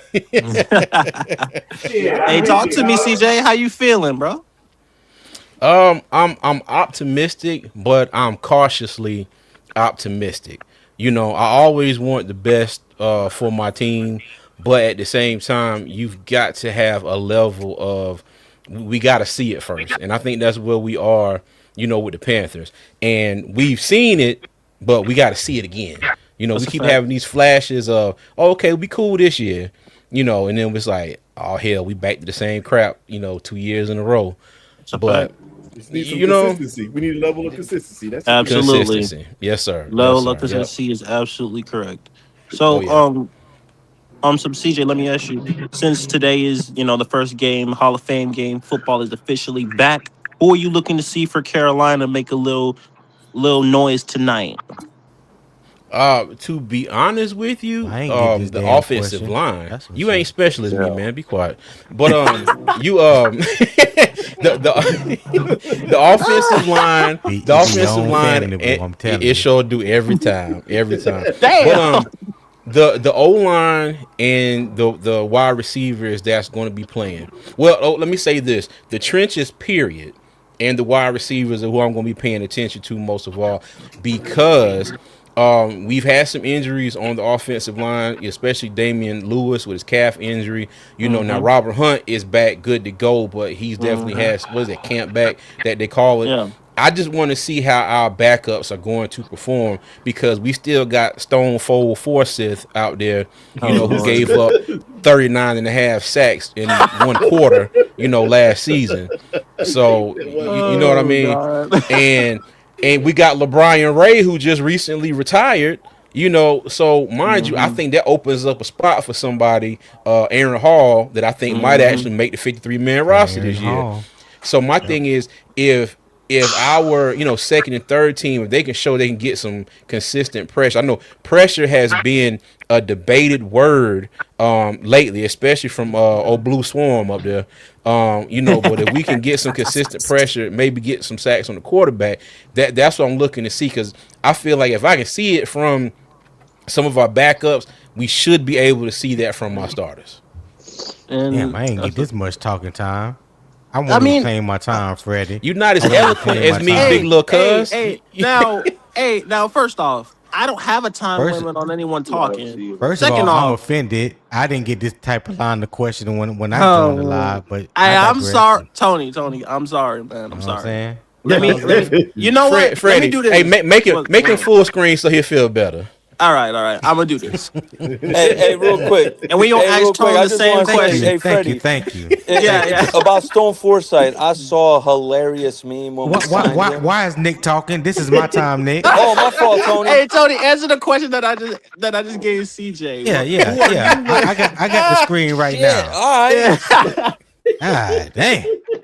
So yeah, Freddie, to I answer ain't the get this question question that you either. have, to answer the question that you put forth to me, my young brother. For Yeah. me, offensively, I want to see what Jimmy Horn can contribute to the team. I witnessed the interview that he had with Sheena Quick. He Yeah. definitely looks much bigger, like people have said. So he did say that his focus this year is not just wide receiver; it's also going to be special teams, and he want to be able to contribute and help the team in any way possible. So I think I could contribute that to him putting on the weight that he did, because he knows how important that is to make this team. You know what I'm saying? Yeah. And then defensively, I want to see Zakee Wheatley. I know a lot of people, we've been talking about Will Lee That's my and sleeper. things like that from the That's my cornerback sleeper. position. But since he got drafted, there hasn't been much talk about Zakee Wheatley. So I want to see what he do on the defensive side. And just like CJ said about the offensive line, Yeah. because we have been hit with a number of injuries across the offensive line, especially even to the reserves. So I'm glad that Jake the Snake Curhan is back. Yeah. So I hope he can come in there and solidify his spot on the offensive line. But I thank you, Freddie, for giving me this 101 time screen time. He ain't asked for all that, man. Get him off the screen, Freddie. Yeah, Get him off the Hey, screen. I appreciate no that, man. problem. Yeah. Ain't no problem. Oh, wait. Who said that I didn't give them that level of I want this question too. I want to answer. Yeah, I ain't get this question either when I You know what? I'm gonna do this. Well, dang. I'm gonna do Nick squared. I'm gonna do Nick squared back to back. I'm gonna do this. Hey, Nick. I'm gonna do Nick Gaskins first. Hey, Nick. I want you to. I want you. Oh yeah, you full screen too. Hey, Uncle. I give up. Hey, real quick, Freddie. You might want to get Uncle Deuce got some Oh yeah. feedback. Hey, yo, Uncle Deuce, your shit fucked mute up, his bro. mic. Yeah, I gotta mute his mic. There you go. There you go. All right. Okay, there we go. Go ahead, Brass and Knuckles. You got it. Hey, Yeah. I'm gonna say this, man. I'm looking for the man that's gonna kick Mechie up off this team to do his thing tonight. Talk about Jaseem Reed. Damn. Oh yeah. Hold on. Let me do this, Nate. Let me do that. Go ahead. Yeah. I'm looking for Jaseem Reed to come out here and show out tonight, so that way we can go ahead and end this whole Mechie thing. Send Mechie back to down the pasture. Disrespect is real. Disrespectful, For real. You got the nerve to have the king on there. I love y'all, man. And then look, I am looking forward to on the defense to seeing. I want to see what our the backups on the line are gonna look like. Yeah. This rotation is gonna be really. I'm gonna be 100% honest. If the front four cannot do their job this year, we're gonna still struggle mightily on defense. At the end of the day, a lot of people don't understand the way that this defense is supposed to work. I know people just say 3-4 sucks. That ain't the defense is supposed to work so that the cornerbacks can keep their eye on the quarterback, and we're supposed to be able to get home with 4.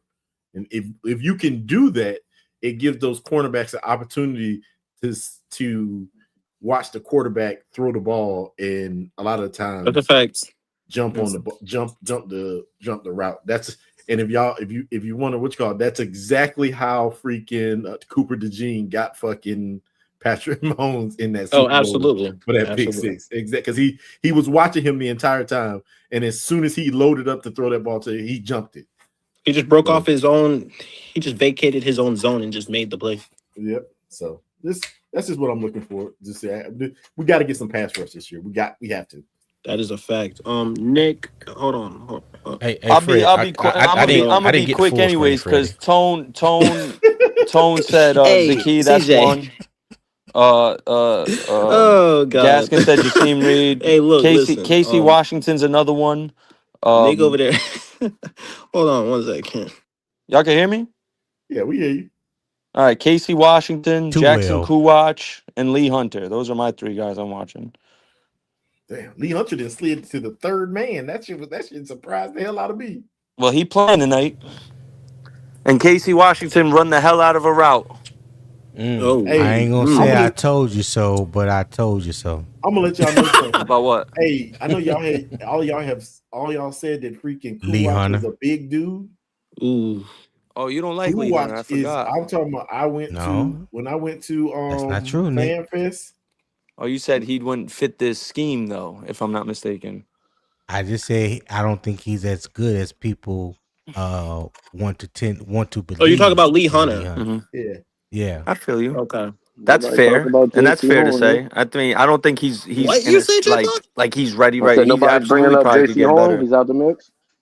J.C. Horn will not play tonight, sir. J.C. Horn ain't playing tonight. You ain't gonna see Mike Jack or J.C. Horn. You gonna see Corey. No. Definitely gonna play. Will Lee's My gonna bad. I play a said lot. J.C. Horn.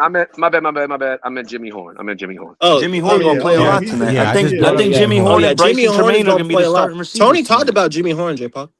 Yeah. I missed it. Before CJ leaves, can I since because I wasn't able to see his chat, can I just get clarification on what he meant about condolences? I'm gonna let y'all ISO actually. CJ hell. and Red. I'm gonna mute that.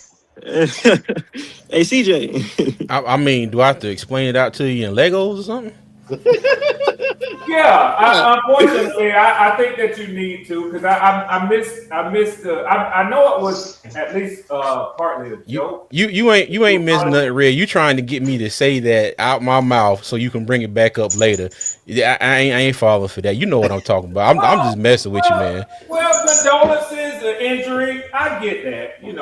They happened in the preseason, but I've been hearing lately, like the impact that it's gonna have, and I could have sworn that I had a discussion recently with some people about the impact of losing Nick Scorton and how nobody seemed to be really that concerned because you felt like, hey, we just gonna keep rolling. You know why? You know why? Hold on, Nick. Well, because I'm gonna land the plane because to be honest, I mean, like to hear this or not, it's not that some chips in my mind's eye, it's not impossible to replace the production of a second guy going into a second year who gave you 5 sacks in the case of Nick Scorton and 5.5 sacks in the case of Jalen Walker last year. I think both teams probably can do a decent job to get similar production this year. Clip that, Freddie. The thing, real quick, because I got to jump off, fellas. It was great being up here, Freddie. I'll catch you another time. But listen, Swarm, the reason why, personally, I'm not jumping off and being all like, oh, Scorton was a huge loss. Because to be honest, he's probably like the 7th best player on our defense. You got Mike Jack, you got Morig, you got Lloyd, Brown, JC, and Phillips, who are all more important than him. Yes, he's a young ascending player, and it's obviously sucks to see him. But I'm always going to look at it glass half full. It could have been worse. Could have definitely been worse.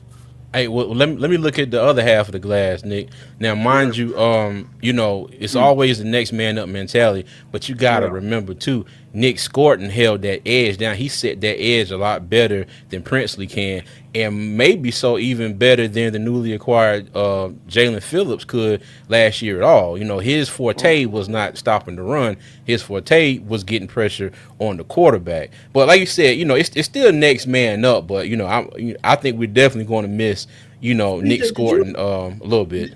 Did you watch again real quickly, CJ, and I'll let the others of y'all get in here. So, am I okay in saying I should be no more overly concerned with the loss of Jalen Walker than probably Panthers fans are at the loss of Nick Scorton for a season? Yeah, you okay? I can't tell you. I just said that to rile you up, to get you up here with your 30-minute soliloquies trying to, have a comeback. Yeah. We already went out to meet Tony earlier. Hey, look, I'm gonna say this. I'm gonna say this, CJ. Yes, sir. Over here, that is. I think I heard you say something that I just felt was very disingenuous. All right, what's disingenuous. Up? Was it by Jalen Phillips setting the edge? Have you watched Jalen Phillips play? That dude sets the edge very well, and I would say better than Nick Scorton does. Okay. I would just totally disagree with you with that. Okay. Well, you know what? I pray that you're right and I'm wrong. And I mean, let me tell you, I'll be the first one to come on here and apologize. But yeah. I ain't talked to you in a while. Oh no, you good. You good, man. Hey man, look. CJ, do you believe in him? Look, let me tell you, I gotta believe in him. Hell, the Panthers believed in him to pay him $120 million. I ain't got no choice right now until he prove otherwise on the field. Hey, look, just like with Turk Wharton, I believed in Turk Wharton like crazy until he got out there and couldn't stay on the damn field. Right. So, I got so much respect for you. I'm having a hard time Thank finding you. some of that same enthusiasm that I heard all Uh-huh. off season when Turk Wharton was a big acquisition of y'all. It's amazing how people go quiet, man. Let me tell you. I still haven't given up on Turk Wharton if he can get on the field and stay on the field. The thing that's messing up Turk Wharton right now is his inability to stay on the field. And it sucks. It sucks that he had all those good years in Kansas City, and from what I know of, relatively injury free. To it, as soon as he get a contract, it's like, you know, I said on I said on a reel the other day, talking about the injuries that the Panthers had in training camp, and I was like, what is this, reverse Thor or something? Like, did Odin whisper in Mjolnir, like, you know, whoever shall be worthy shall get the power of rehab? You know what I mean? It's like what we get now. Hey, CJ, I'm gonna say this real quickly, and maybe y'all have thought of this, and maybe some of you don't. But I do this just as, and I'm quite sure Tony has, because he actually digs through film, not just highlights. But whenever players reach free agency, this is what I do, especially when they have just come off of a monster contract year, numbers wise. I go back and look at the years preceding that. I look at whether there was an injury that might have kept them off of the field, and the team had replaced them previously and was getting good replacement over them from whoever they replaced them with. Or I look at it, their numbers jumped dramatically in their free agency year. But I always ask the question, what is it about this player that their current team is letting them walk? If the team was in a dire position and knew that they just couldn't afford them, that's one thing. But normally, if a player performs at a high level, 2-3 years going into their free agent year, that team don't let them get to free agency, and y'all know it as well as I do. No, I don't necessarily 100% agree with that. Of course you don't, because you just like to fucking argue. No, even in the face of logic and just common sense, this nigga still love to argue. Let me finish. I'm not arguing with you. I'm not arguing with you on the basis of. I'm arguing with you on the basis of that you can't afford everybody. I bet you sleep in the basement most nights, don't you, nigga? Oh my God! I sleep in my bed every night. One thing I don't play with is we not doing that. Okay. Listen. Only us old motherfuckers can laugh at shit like that. You go ahead on though. I'm just messing with you. Yeah, I ain't. You the only old motherfucker up here, so y'all have to excuse Red. Y'all know he on the 5th floor across from the elevator. So we in the 5-star penthouse over there, huh? Yeah, I was just saying. Y'all gotta take it easy on him now. He on 2 steps away from 60. Look at you. Oh no! My bad. Damn it. Y'all like they ain't got no motherfucking feelings. I'm telling see, Red old enough. Red done been put in the outhouse before, bumped the basement. Red done been put in the outhouse. Oh my God, bro. Man. When they get the Negro down, they don't quit kicking. Look at it. But I help you back up, though. Yeah, thank you, CJ. I appreciate that. Hey, Red, if you give a nigga an inch, they will take a mile. Yeah, only to kick me down again. Yeah, that's what CJ did. He helped you up and trip you down. Oh, God. Yeah, I mean, hopefully everything works out. I don't know. I'm not really worried about Wharton. If Wharton comes back, he comes back. If he doesn't, he doesn't. But I will say this. I mean, at the end of the day, y'all still got y'all dynamic pass rusher. The one as long as that one don't get hurt too, then you might have something to worry about. But I think me and you already had this conversation, Red. It stings to miss a Jalen Walker for a season. I'm not gonna be disingenuous like that when I said that it meant something to y'all. The promise that Nick Scorton had, that I know that y'all as fans was looking forward to seeing him in year 2. I was looking for the same thing as Jalen Walker. Hell yeah, that stings. But I'm really hoping that Aziz Ojulari and Samson Ebelcom and Braylon Trice, who we have yet to see get on the field. I'm hoping that they'll step up, and fill that void. But that won't change the fact that I wanted to see Jalen Walker this year. Everybody wanted to see. Red, if you don't go somebody walk got that dog damn howling at the moon in the before he background. pits on everything in I'm the sorry about that. I tried to be on mute. Damn it. He's spoiled as hell, man. He's spoiled as hell. Hey, Papa ain't shit, bro. Papa Hey, going Tony, to hell. look. Tony, Hey, Papa going straight to hell. What's up, Red? Wait, good if I start talking on the podcast and start all that fucking crying. And look after her. Oh God. Oh, hey, Papa ain't shit, bro. Papa said that dog done pulled a hammy. God damn. Hey, but you know what though, fellas? Let me ask y'all this. What would y'all think if a healthy Derek Brown, a healthy Bobby Brown, a healthy Turk Wharton, and then you got you got Jalen Phillips and Princely. I'm keeping Scorton off of this because he's out for the year. Because Turk potentially is coming back during the season. I hope he does. But I ain't gonna lie. I think that's a good setup on most third downs. If Evero is not playing across the street at the doghouse like he usually do. So and also, hold on, CJ. I would hold on, Nick. I would say that if he doesn't put Turk Wharton at the nose tackle, then that will be good. If he puts Bobby Brown, baby, Bobby Brown. Because if he fucks around and he does it correctly, then yes. But if he puts Turk Wharton at the nose, no, it's going to be a fucking problem. Well, I actually think it depends on what the offense down the distance. It does depend on down the distance for sure. If it's because we're not going to be in a base 3-4 unless we're sure they're going to run the ball. Right. Well, they got when you look at the first depth chart release that came out the other day. They got Cam Jackson at the nose tackle and Bobby Brown on one side and Derek Brown on the other. What y'all think about Cam Jackson playing nose tackle? Man, I'm gonna tell you something. He's got the size. That's to what do he it. should be playing. That's exactly what he should be doing because he got the size for it. He's 6'6". Man, big as a man. We'll see how it works out. We'll see how it works out.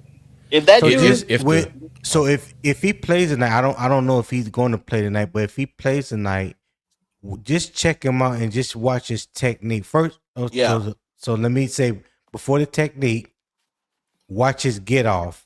When the ball is snapped, watch how fast he gets off the line of scrimmage. And then secondly, because he is so tall, he like 6'6". See if he stands straight up or he keep his pad level low. If he keep his pad level low, and what that does, it helps decrease the your chest. You know what I'm saying? Where a lineman can't get their hands on you. It's a leverage he can lock thing. his arms out. Right. He can walk the center back into the backfield. So those are my two things about Cam Jackson. He had a great rep the other day against Sam Heck. You know what I'm saying? Where he did exactly that. So maybe he walked in the Rock Hill that day. Maybe he has matured and worked on his technique. I'm curious to see. So be interesting to see if he plays tonight. I would definitely like to see that. He might not because he's considered a starter at the moment. He might not.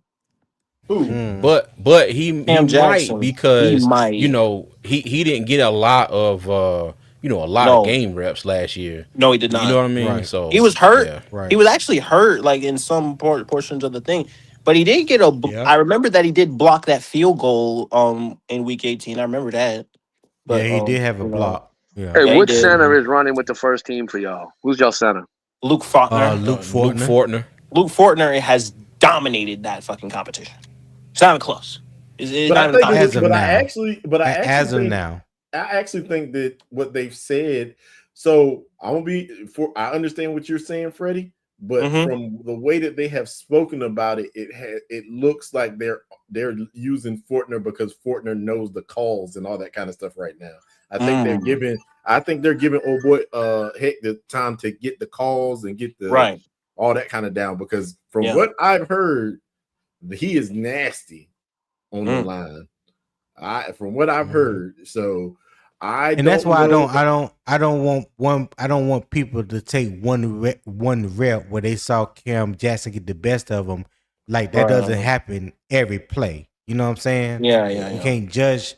You yeah. can't And judge Cam Cam Jackson a Jackson big off that ass one dude, play, man. He and you is six can't six. What is he like? Six judge six Sam three Head. fifty. What is he? Six What? six like No, three not forty. 350. He about 330. He about 330. What? Yeah, What? but What? it's About like What? dude, What? 6'6", Tone? 230. You took me getting the time to answer that question the way I did, very personal. So you know What what you I talking mean. about? Let me What you talking stop. about? Oh my god, Freddie know what I'm I'm talking about. Never lost. mind. man, CJ.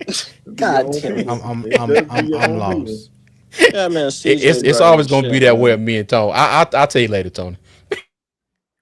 Hey man, shout Okay. out. Hey man, Well, use an but shout asshole, out. whatever you said. I know that's what you said. Hey I man, shout know. out to I the know. cousins for real though, man. And we 3 hours into the stream, man. If y'all are enjoying the content, make sure you like, comment, subscribe. If you are new, we on the road to 100 subs. We 29, we 28 away. I just got a new sub today. Appreciate y'all. But we 28 away from 100. Run me up. As I said, and if you guys are enjoying the content, Cash App is in the ticker. I greatly appreciate y'all boys, man. And shout out. Hey, Freddie, What's up, Tom? that is a lonely ass ticker. That's the only damn thing you got on the ticker is the cash app. That's the most Well, important thing he said. I mean, no well, greeting, no, Hold on. support the Who's that above channel, me? I don't know oh, who that is right there. oh, that's J-Pog. That's actually my behind the scenes guy. He actually helps me What? behind the scenes in the show, so I appreciate What? him. What up, J. Paul? Hey, let me tell you. You said nothing but What the What up, truth J good? right Pop? there. So that's the only thing that matters. It's the only thing that matters. That's the Damn, breaking news. 336 trying to put a bounty on me already. Ain't that some shit? Look at daggone Red. Look at Red. Look at Red. Doing what them high yellows do.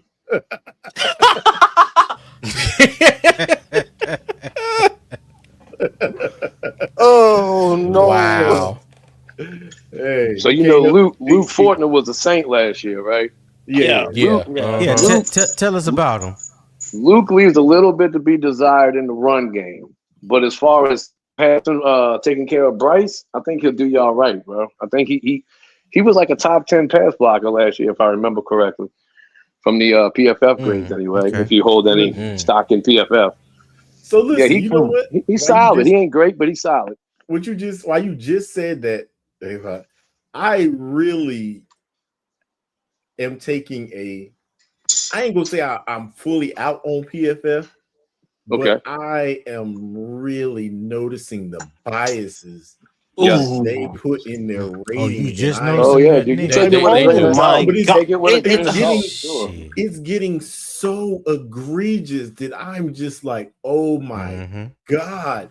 It's Because so bad. if you look at it, like I looked at, because I was talking to somebody about Trent McDuffie versus JC Horn. Oh boy. And then you go look at the numbers, they're almost identical, but freaking you giving freaking McDuffie a blue grade, and you're saying that like the coverage grade. This is one that got me this year. We got the coverage grade this year for JC is a 61 for 61 for last season. And I then think it's the Evero effect. and then they gave Trent McDuffie a 74. And then you go look down at the numbers. JC Horn had 5 interceptions and two less passes allowed. That's crazy. How do you justify that? Because he was on a better team? And he Are really we wasn't even on a better team. are we justifying that based off like penalties? Are we justifying that based off like overall like impact of the game? I don't understand those either. I'm wondering if they have somebody who watches like every team and then they just go off their ratings, like they just take it as is. They have numbers Like, that calculate this shit. Yeah, it's just a CJ. They mathematical have formula, bro. It's yes, just a yeah, formula. okay. They plug it in, just like It's a Because formula and they ESPN has fucking like QBR. It's yeah, just a yeah. mathematical formula that they'll never tell you the actual formula. gotcha. Right. Because like as fans of a team, you're looking like Nick said, you look at JC Horn and you look at his PFF numbers and you're like, wow, bro, like come on now, Yeah, don't this get ain't me it. started on QBR. Oh Yeah. Like God. that's another one. It's just so like you You just got to believe what they tell you, kind of thing. I got a question. Like they So I weigh got a things question. differently, but they don't tell you how much they weigh it. So right, so like QBR, the passer rating, all that other shit. I'm like, bro, what are we? Passer rating has been out forever. Yeah, but the Well, QBR thing passer doesn't make any rating. sense. Yeah, passer rating is an official stat. Right. QBR, the Is a formula. ESPN started the QBR. Yep. What does Back in that the even mean? 80s. Why? Quarterback it stands for quarterback Quarterback basic rating. rating, something like that. So They take into the effect best way situations that rather than just the right. Interesting. So the best way to look at a QBR, it really has nothing to do 85% of the time about the quarterback.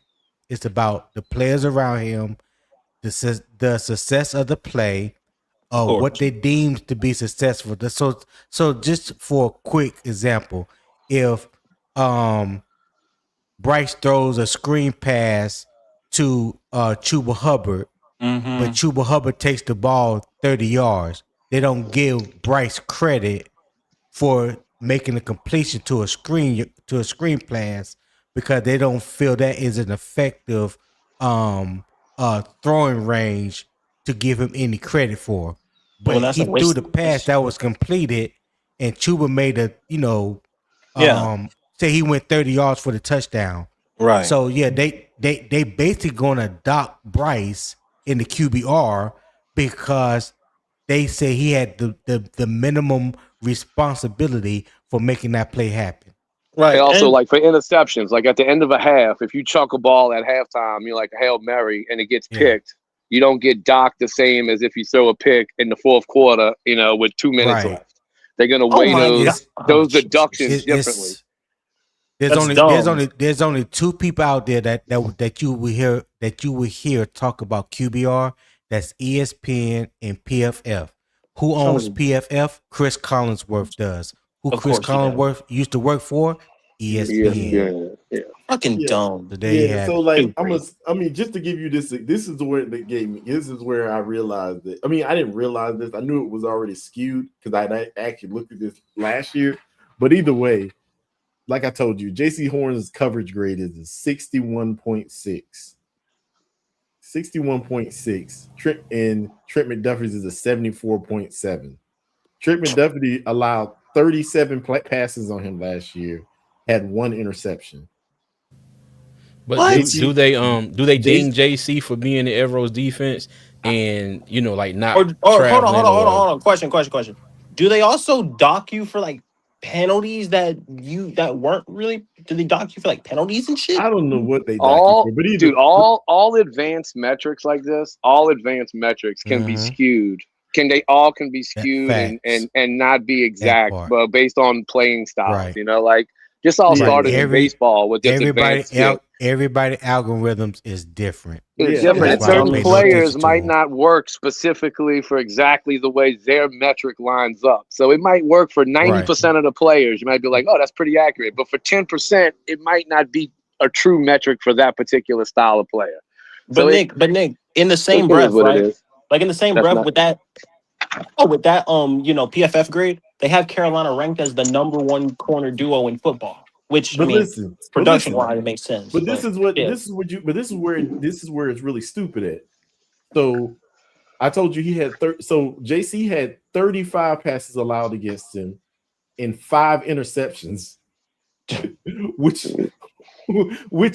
was first among quarterbacks. It tied for first with him and Mike Jack. Yes. So like how do you tell me his coverage grade shouldn't be extremely higher than that? And watch this. And hold Nick, on. And I'm honestly so glad that you mentioned the production with that, right? Mike Jack was the highest graded corner at like a 90. Yeah. With 10 more passes defensed and like 40 passes given up or some shit.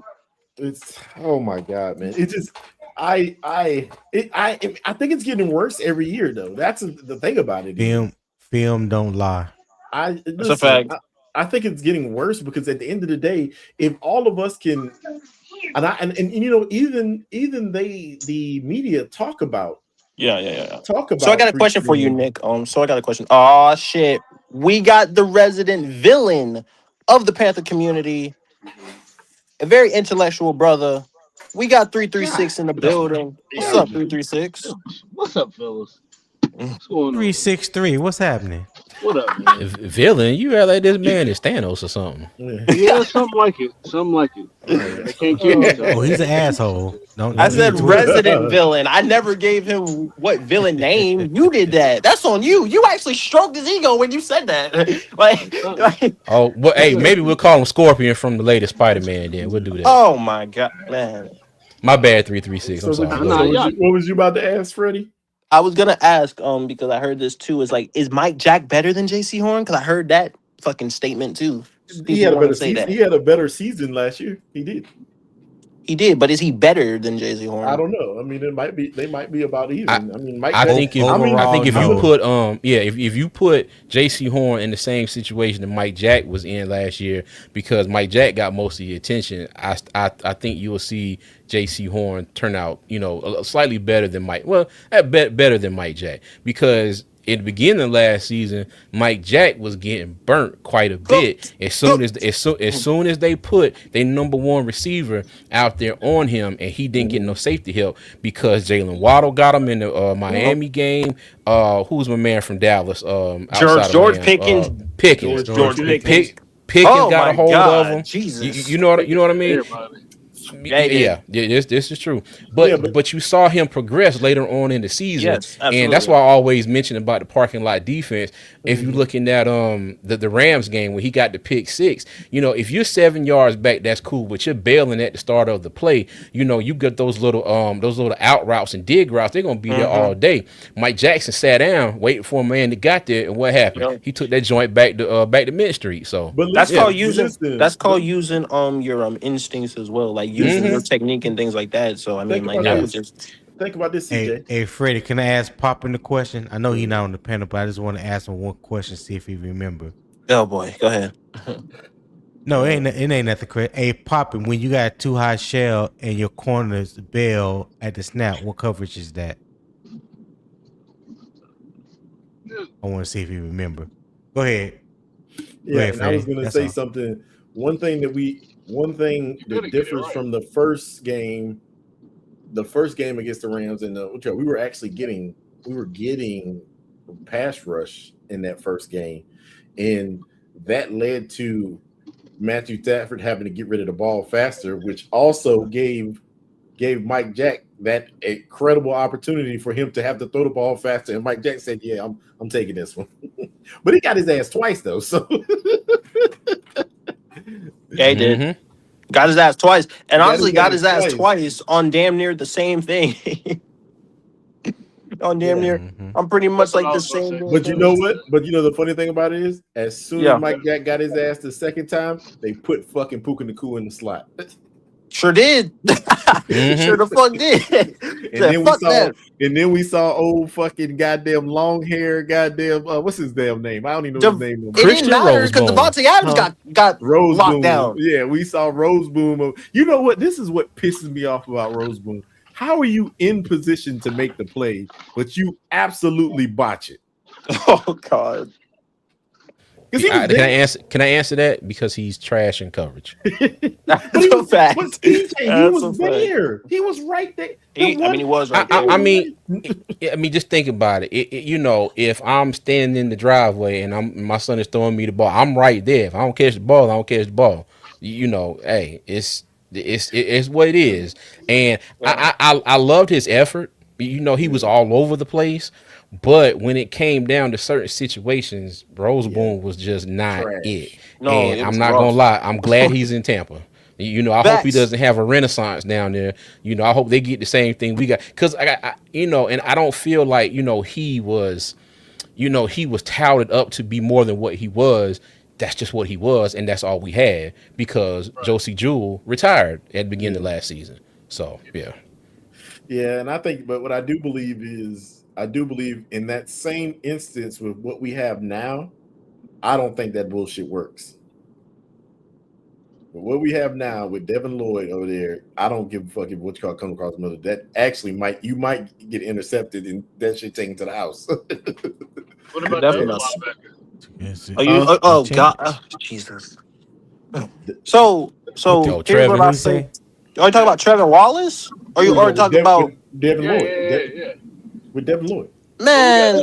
We got two of them, Nick. What about the other Yeah, guy? we have two of them in a 3-4. You have two. Yeah, you're gonna have two of them out there, but at the end of the day, the one that we're gonna worry about dropping in the coverage is gonna be Devin Lloyd. We ain't gonna worry about.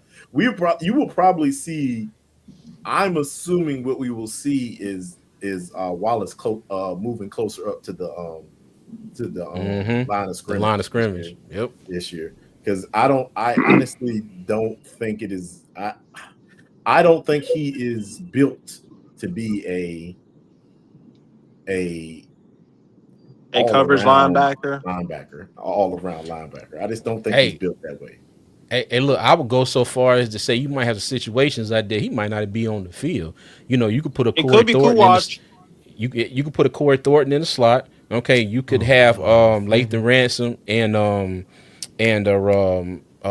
Nick Scott, you know, back there at safety. You know, you might have a Trayvon Merrick down there, depending on the down and distance. You know, so I'm with that. I mean, you might. I'm okay with that. And I will be 100% honest. You might start seeing stuff like that. You might actually see them slide Lathan Ransom up hope and so.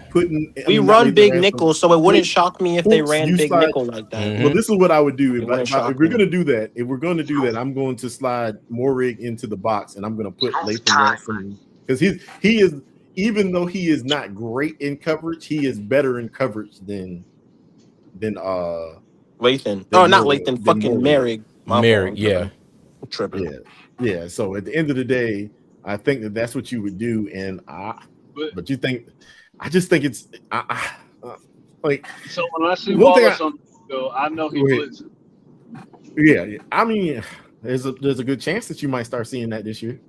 See what I mean? So the defense, when you see what 336, when you see Wallace. So that means when you see Wallace on the field, he rushing the passer, right? So the defense. I mean, it might not be every time, but it might be sometimes. It might be sometimes. But I actually think that Wallace might be really good for the person who, if we were going to send the blitz, to send the blitz with. He's actually really good with doing that. When he slides in between the A gaps, he's really good at that. Right. Basically, all I'm saying, Nick, is at some point in time he's gonna be in coverage. Yes, it depends on the package though. 360, because if they have, it'll happen. I mean, yes. It'll happen in some instances. Like if you want to bluff blitz, then yes, I agree. But it also depends on some packages. And if the rookie shows out like Kuwatch, you could put him in some packages as well. So it all depends on how everyone wants to use his personnel. Oh, you know what? This is what I was going to say earlier. I know that some of y'all did not get to go to Fan Fest. No. Jackson Kuwatch I got pictures of him. Is a fucking huge dude, man. He is. I knew he was big, but I think the faraway pictures actually take away from his actual size. He might be bigger than. He's 6 foot on the play. He's 6'4", like what, 240? He might be bigger than Trevin Wallace. I mean, he's definitely bigger than Trevin because he's 6'4", 240. He was 6'5", 235 at the combine. Those was his pro day measurements. 6'5" is crazy. Oh my god. He is. I think it was 6'4", 6'5". When you get your eyes on him, when you get your eyes on him, Tony, he is big. I'm talking about You know what's funny, Nick? You know what's funny? What? So this is football. And I was joking partly when I said how big is it, because we kind of expect football players to be big dudes, right? Mm-hmm. I have never heard you say so emphatically how little Bryce Young is. But this is the thing about it is, Red. I don't when I say to call him little, I would be comparing him to football players. But for me to call him a little person like some of these people be doing, I'm like, dude, half of y'all is smaller than him. Yeah, but you weren't saying the same thing about this other guy. You were saying as a football player, you talking about how. I mean, I just said. Did you not just hear what I said, Red? I said if I'm Yeah, calling you him were saying small, I'm he's a comparing him large, to he's a big human football. being. No, but I also just said if I'm calling Bryce Young small, I'm comparing him to other football players. I'm not the one of the people to attack his stature, Maybe you knowing missed that my point. I'll leave it alone. I I was just trying to get us back you're to trying to be football. petty. I got you. But at the end of the day, all I was trying to get at is this comparing him to the other linebackers. He's actually huge. See, you see that, Red? Well, This is why I get tired of you, Red. you'll definitely get your opportunity to watch him tonight. I'm pretty sure he would get enough playing time. Yeah, in this first game. He 100%. I don't think he's there yet, Tony. I don't think he's there yet. He's not. He's not. I think he's gonna need a lot of work. I mean, I know a lot of people saying, "Oh, Kuwatch might take Wallace's job." I don't think he's completely there yet. Based on no. I really hate to say this, but definitely not. Probably not. Based on Mr. Shoulder injury, we might see him sooner than y'all think. I really hate to say shit like you that. ain't gotta do that, man, like that. Call him. I'm just trying to be honest. I ain't trying to be funny, but the guy goes down like a lot with the shoulder. So yeah, you're right. This is true. Well, you probably see Bam, Martin Scott, or Claude Shirellas before you see him. Yeah, right. But exactly. A move like that to put him closer to being in rotation, I guess. This is true. Very true. I mean, yeah. I just one thing I did notice while they were out this race, I just don't think he knows he ain't trusting his instincts fast enough. So it's not like he gets washed down. He's just not there fast enough to make the play. Yeah, he don't know the playbook well enough to play fast like you may want to. Yeah. Right. He's doing more read and react than just reacting off his instincts. Yeah. What we like to say for linebackers, shoot your gun. You know what I'm saying? Yeah. Yeah, and I'm okay with that. I mean, and if we end up seeing him early, I mean, I mean, at the end of the day, I believe live bullets is the one that's gonna make you or break you. So, I mean, that's Uncle Gates. What's happening? What's up, Uncle Gates? Yeah, so we'll see how that works out. I don't know.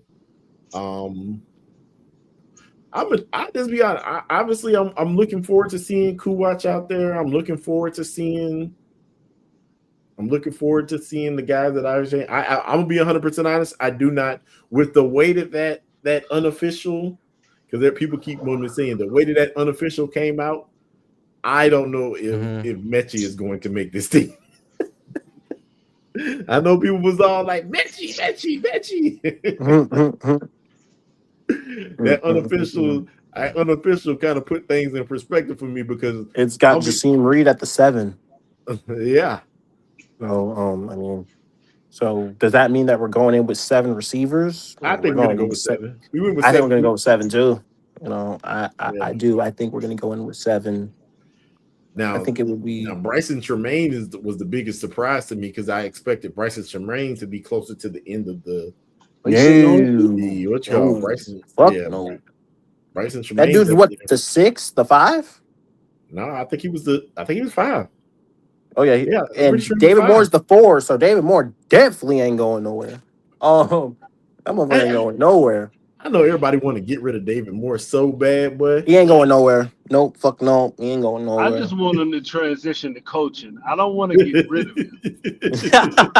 I mean, I have a feeling, right? And even if we were to do that, 3-3-6, or let's say that we were to cut him, he would be right back on our team, like the practice squad or something. He would not go anywhere. He's not going nowhere. Yeah.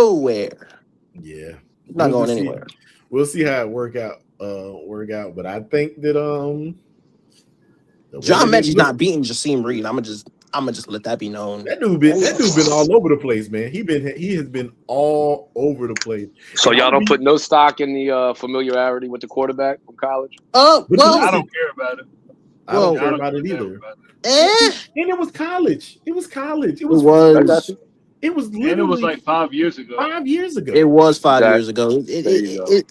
It's like You can't Because it was compare it but to the Burrow Chase it shit was because it that was was so nice. close no. together. Yes, it was. Hey, look, if they sign Nick Scott again after that first season, John Mechie can make the team. I Well, can't believe he's still here. me neither. I I can't I believe. can't and I had to go back on my trash on him just a little bit because he did much better last season He than the did. previous year. But Yeah. like I said, when they brought him back last year, I was like, dude. I said, but okay, like again, that's why my name is Armchair GM. I wish it was, working down at the stadium GM or something. But It's yeah, starting to nah. get to the Ian Thomas kind of thing. Like, Oh how is boy. this Oh happening? goodness. Hey, don't Oh don't How is don't it don't God. bring happening? his name up. Tony gonna flip out. Please don't Oh bring yeah. his name up.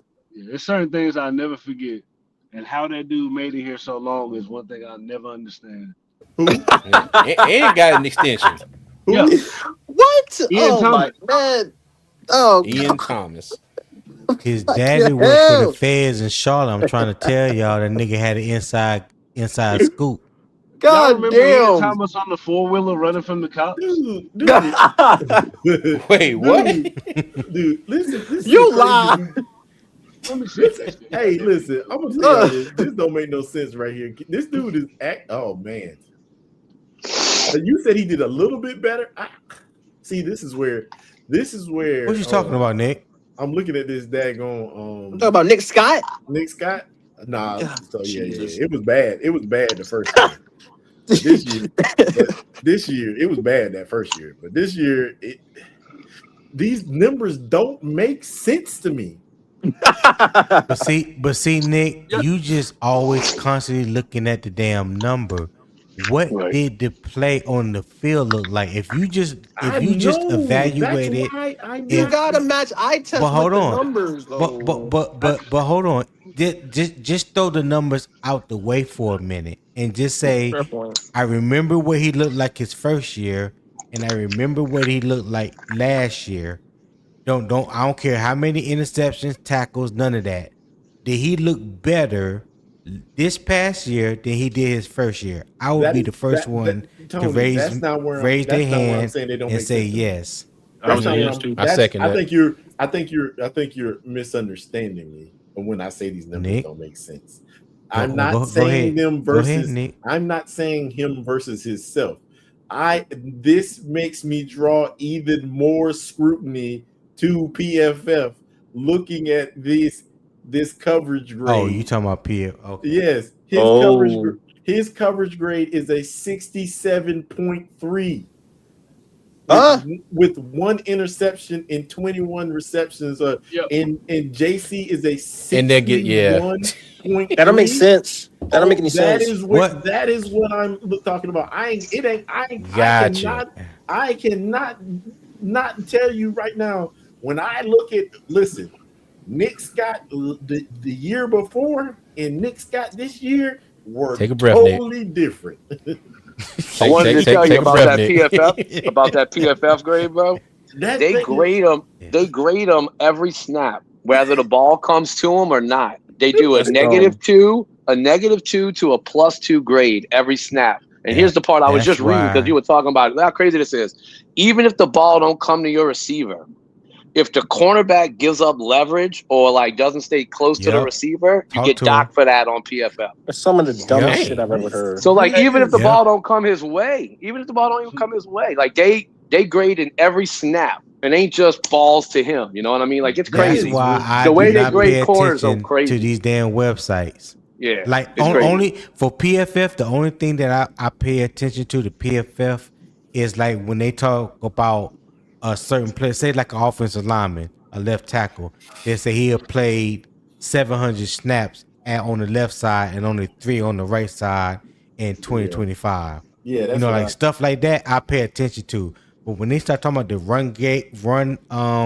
his run blocking percentage, EPA and all this, see, I don't. Yeah. At the end of the day, bro, you could pull up advanced stats on your own. That's not proprietary like QBR. You could just pull up the advanced stats, the DVOA, the EPA, all of that. You could pull up on your own and make your own determination from those stats. Dumb as shit. You know what I mean? Like, think but about especially like corners, bro. It's corners. That shit, it's totally different, bro. I mean, the way you play corner, bro, when the ball ain't coming your way, and the way you play corner when the ball is coming to you is two totally different things. You know what I mean? And that is exactly why I said this made me look at it even worse just now looking at his versus like y'all dudes just over here just grading people crazy just to grade them crazy. I feel like you got to look at all of that shit as a piece of the story, not the whole. It can't be your whole argument. It could be a piece of your argument, but it certainly can't be fucking your whole case. Hey, y'all know what though? Eternal 252 confuses me because I don't know what side he be on. I really don't.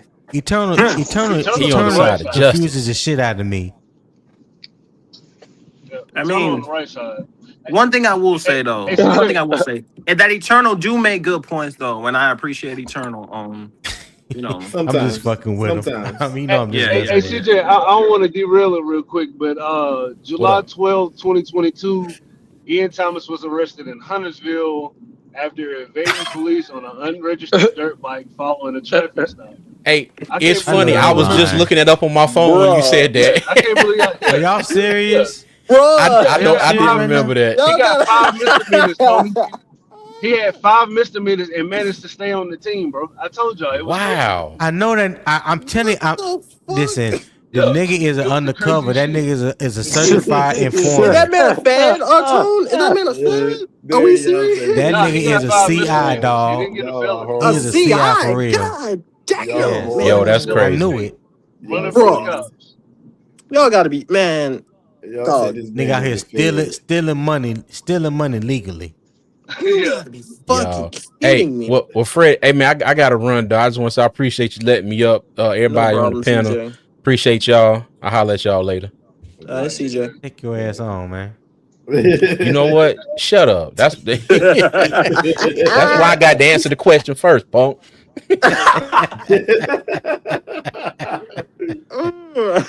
God, y'all stupid as hell, bro. They gonna fall off the porch tonight just for that. Damn. Hey, I threw a link in the back chat, bro. Whenever y'all leave this room, if you got a chance, bro, watch that shit. It's a little short on YouTube. Just check out y'all's competition for tonight. I thought it was kind of funny. Oh God! Are you talking about with like the Jeremiah Love and Carson Beck in them? It's just a little short of clips of Arizona's training camp so far this year. If you want to just check that out. Is it bad? It must be bad. It's probably. I don't need to spoil it, but it's a disaster, bro. I know it is.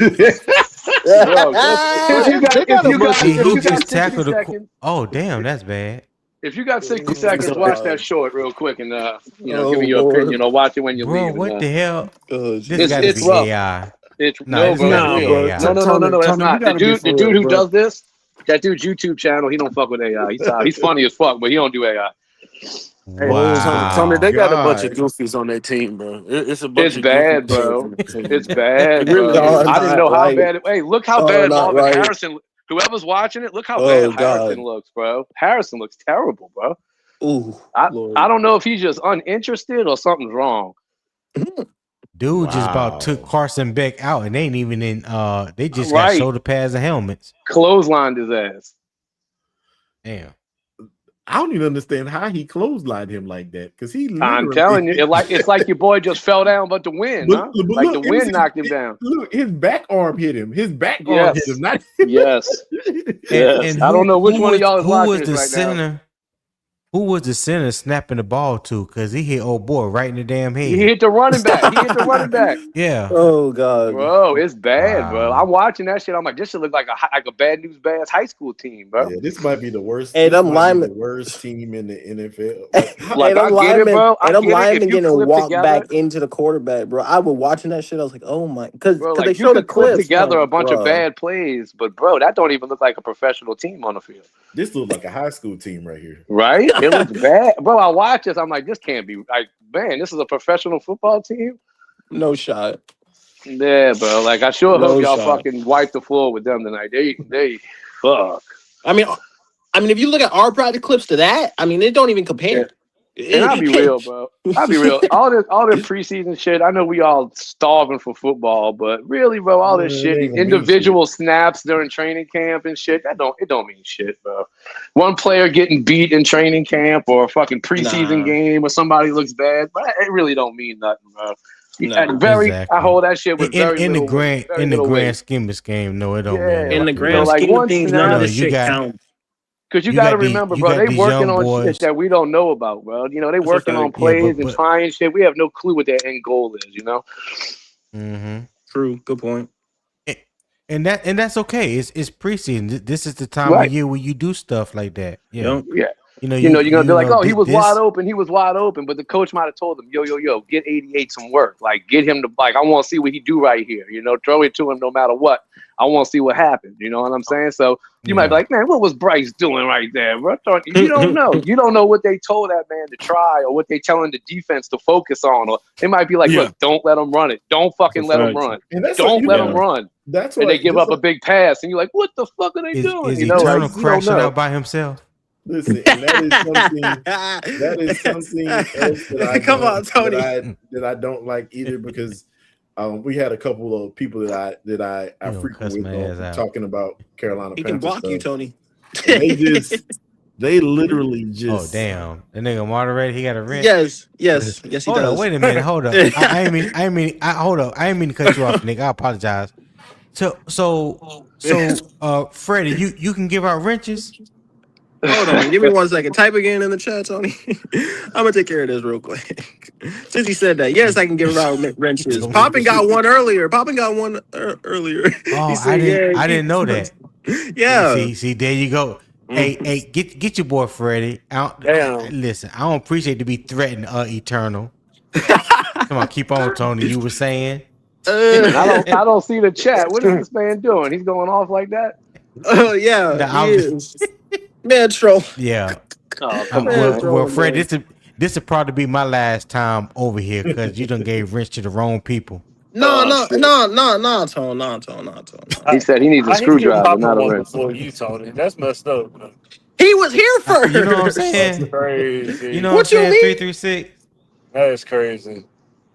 That's crazy work. And then you got Brass and Knuckles over here pumping them up. That's all right. It's cool. It is cool. So, Nick, what you were saying, boss? What you were saying? Good, Tony. Yeah. Tony, you good. I was saying, Tony, you good. Type again, Tony. Tony, type again. I was let Nick finish his thought. I was saying that a lot of people were saying that Bryce Young probably threw the ball inaccurately to XL. That's why XL went down and got and knocked the wind out of himself or whatever. So, and I'm like, dude, how do y'all know how the play was designed? We didn't even get to see the throw. How do you know that they didn't tell him to throw it high so he can go up and get it? You don't know. You don't know a lot. We don't know a lot of things. These are the things that I'm like, we don't know anything. We have to stop making these. Like, I know that I still want to see some things out of Bryce Young, and I'm hoping that we get to see them this year. But at the end of the day, we can't make notions that don't make sense towards him when you know we haven't seen enough. We haven't seen, like, if we were at training camp and somebody posted that and we saw it, then yeah, we could make our judgment. But at the end of the day, we don't know. Just like what you just said, that we don't know what they told him to do. Yeah, like, and you don't know, like, in the game, you know, like when the receiver gets to the line, if they see a certain defense, they're supposed to do, you know, A, but when they see a certain defense, they're supposed to change it to B. If the quarterback and receiver ain't on the same page, it could make the quarterback look bad, but the receiver could have did the wrong thing. Yeah, you know, like they. Hey, J-Pop, I just realized that happens all the time. And also, hold on, Nick. That XL injury, the dude fell on his fucking neck and back. He got a stinger. How the fuck did Bryce underthrow it? I don't understand. No, I think they were saying that he threw it too high or something like that, because they did say he went up and got it. But I mean, he still caught it, and it still counted as a touchdown, though. So, But without like, seeing it, you can't tell. I mean, like, come on, man. Hey, so look. This is what I'm gonna tell you right now. That that play where you saw the lineman take him down, and it looks like the guy with his arm knocked him down. If you actually look down, the lineman knocked his legs from out underneath him. Damn. That's what it is. If you actually look at the play again and look down and instead of looking down at his legs instead of looking at what the other lineman did. You can see that they tripped him up, and that's why he failed. But I see it. I saw it. Man, this was a terrible clip, bro. It is. Oh my god, I didn't know this. I didn't know they do this bad. I swear that look like that's AI. It's tough, huh? I mean, it's tough. And they're one of their best players, bro. I can't believe how bad Marvin Harrison really looks, bro. I'm shocked, actually. I was expecting him. I wasn't expecting him to be bad. It's either one or two things. Hey, yo, J-Pop. It's either one or two things, right? It's either the fact that is an actual thing that he is doing, or he is deliberately trying to get out of Arizona. Because there is no way. You can't do that, bro. You can't do that in the NFL, though, bro. There's always tape being on you, bro. You can't purposely look bad because you're losing money every time. A bunch of losers in a collapsing system right in front of his eyes, bro. To me, it could be like a losing interest, like losing focus, losing interest type. Terrible, bro. Like everything is crashing in front of them right now. That is a bad team, bro. Because as a receiver, franchise. You're only as successful as the quarterback. They've been around since 1899 and ain't won shit. Damn, that's tough, bro. They've been around. Jake Plum was like one of their best quarterbacks. Right. Thank God for Kurt Warner, because I mean, I know, right? Doubt. And that was the end of Kurt.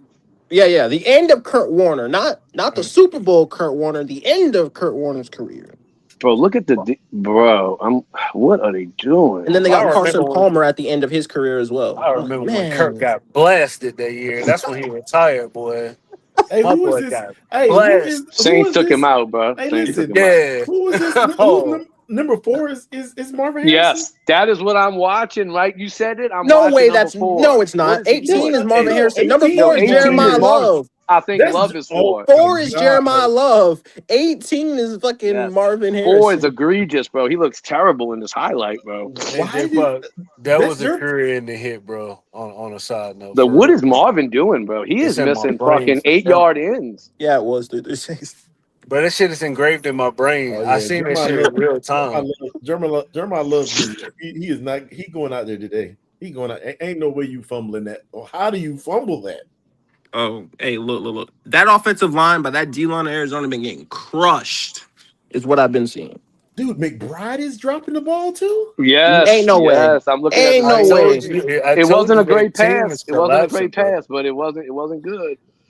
They losing interest, Jacoby bro. They know they looks bad. Carson Beck looks bad. Oh my god. Why are they going with Beck? What is the story? What did I miss? Why is Brissett not playing? Well, Brissett's not playing because he's going to be the starter, I guess. So they just protected him. Yeah. Oh man, that's tough. I don't know who their backups are, but they starters are decent, but their backups are rough. And I don't know about Carson Beck either. But this is Carson. I don't either. This is Carson Beck playing with the starters. I mean, think if you like a third string like wide receiver or even a second string player on this team, and you're watching the stars, the Loves, the Harrison, the McBride, they all doing this. Hey, what are you gonna do when you go out there? Let me ask you something. I'd be like, fuck it, we suck. Each one teach one. If you a running back and you got hit the helmet with the ball, how the hell do you not go after the ball? They don't care, apparently. They just look like they don't give a fuck, bro. They look like a bunch of coach? Who's the coach of this team? Mike LaFleur, I think. Oh, the brother.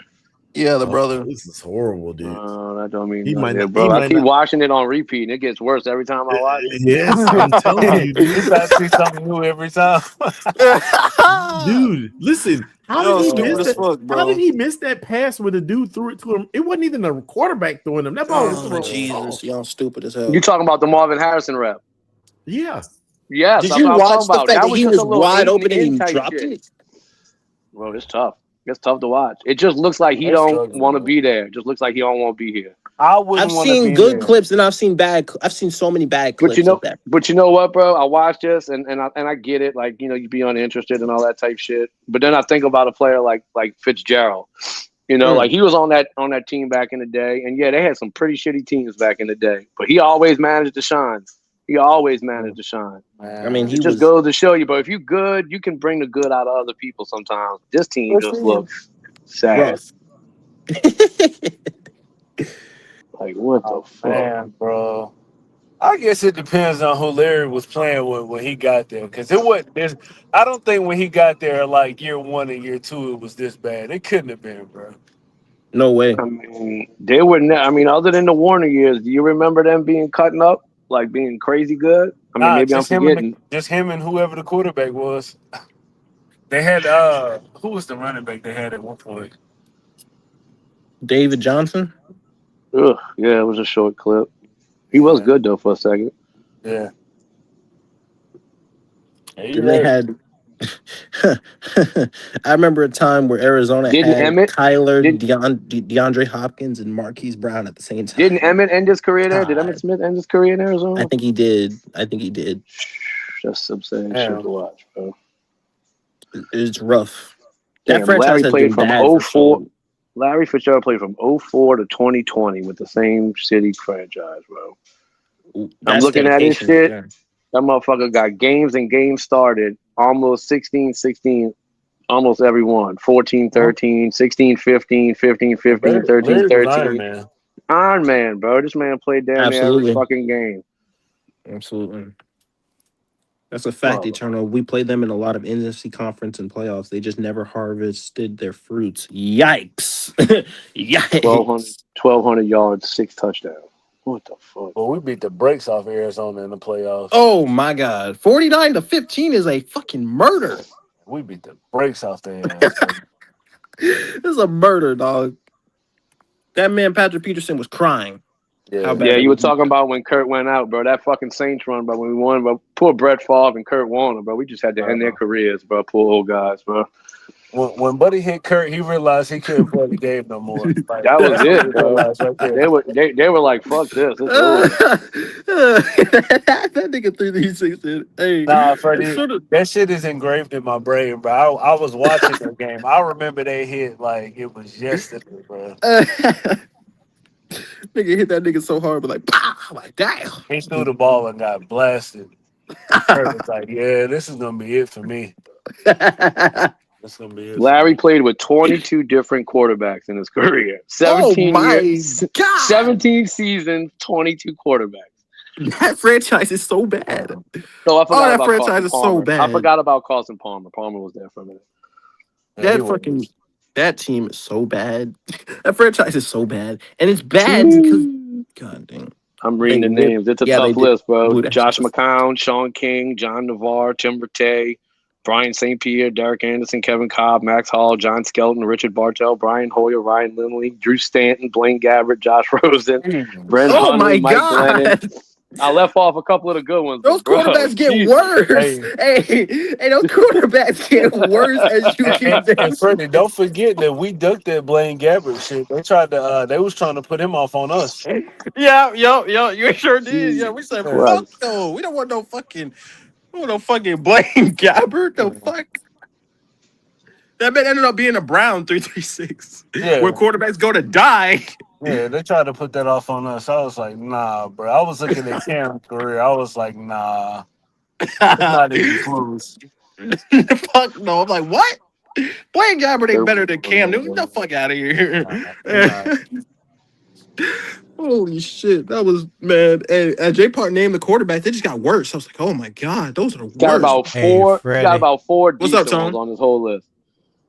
I'm about to get out of here, fellas. Hey, I appreciate you bringing me on the panel. Appreciate you having me. No problem. J Park. Nice meeting you, brother. 336. Same here, boss. Same here. 336. Oh yeah. All right, Tony. All right, Tone. Yeah, I just wanted you to see if you got an understanding of the Yeah. silence when I called your name. I got you. Yeah. Oh, I peep game. Yeah. Yeah, I see it. Yo, Nah, stupid. hey, you got a good show. Freddie, hold it down, man. Yeah, for sure. What I always tell you is this is your shit, and make sure you run it the way you want to run it. Don't let people dictate the flow of your show. Yeah. You know what I'm saying? You be the dictator. You know what I'm saying? Yeah, for sure. For sure. Yeah. I'm Always. sleeping. I know I'm sounding about half crazy, but I'm about to get the hell up off here. Yeah, Tone. Get some rest, bro. All right, Tom. All right, man. Y'all have a good night. Yeah, you as well. All right. Be cool. Oh my god. You watching the game, right, Fred? Oh, he must have helped out. You watching the game too, J Pop? Yeah, I'm gonna put it on to get a little football in my life, see what's going on. Yeah. It's good to see football back. Hey Freddie, you man. gonna watch the game? Yeah, I am. I'm gonna watch the game, but I got about 10 minutes. As I said, I'm on a time constraint. As soon as she texts, bro, I'm gone. So the fuck up out of here. You know. Oh, Yeah. So ain't nothing wrong with that. yeah, man. You know. So I've been doing that, and I told her, and she's paying attention to the time. So whenever I get that text, I'm gone. So yeah. But I Ain't nothing wrong with appreciate, that, Fred. you know, I appreciate y'all being on my thing and making this great. Hey, you missed Twan. Hey, actually, Twan was up here the other day. I believe Twan was up here Tuesday. When I went live. So you know, shout out to Twan and them. You know, shout out to Twan showing love. So and I tell you what, 336. The more I do this, the more I enjoy doing it. I can't even lie to you. Yeah, it's fun, right? I mean, it really is. And you the one. And by the way, now that I got my own show. Whenever you do that interview thing again, bro, I'm waiting for your ass, motherfucker.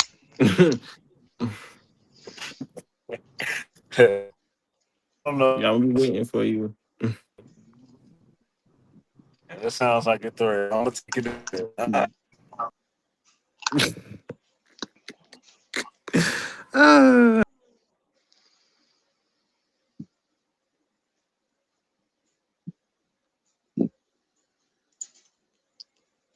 That nigga here, bro.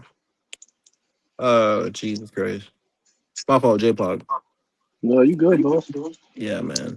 And I appreciate you, man. I also got your text in the middle. I appreciate that, bro, for sure. No, bro. Look, when I seen who was on, I seen it was a good collection, bro. When you got Red on and Yeah. Quantum, Yeah. you know, that's a good little mix, bro. When you can get that mix like that, that's when I seen everybody started clicking on. Boom, boom, boom, boom, boom.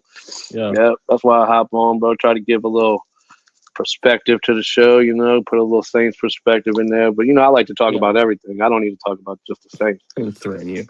PTC, you know what I'm talking about. I ain't threatening you, sir. That nigga stupid. Yeah, you know, Freddie, bro, I don't like to drop links like that in the back chat because I don't want people to click out your shit. You know what I mean? Yeah. I think it was. No, I understand what you mean. No, I understand. Yeah, no. Yeah, I for damn sure. I understand what you mean, man. You got to watch it while you was talking or no? I saw a little bit of it. Stupid. Yeah, bro, it's just so bad. It's really fucked up. 336 really know I'm fucking with him. Oh god, but you know, as I said, I mean, I just got the notification. Well, no, he ain't text yet. I'm still here.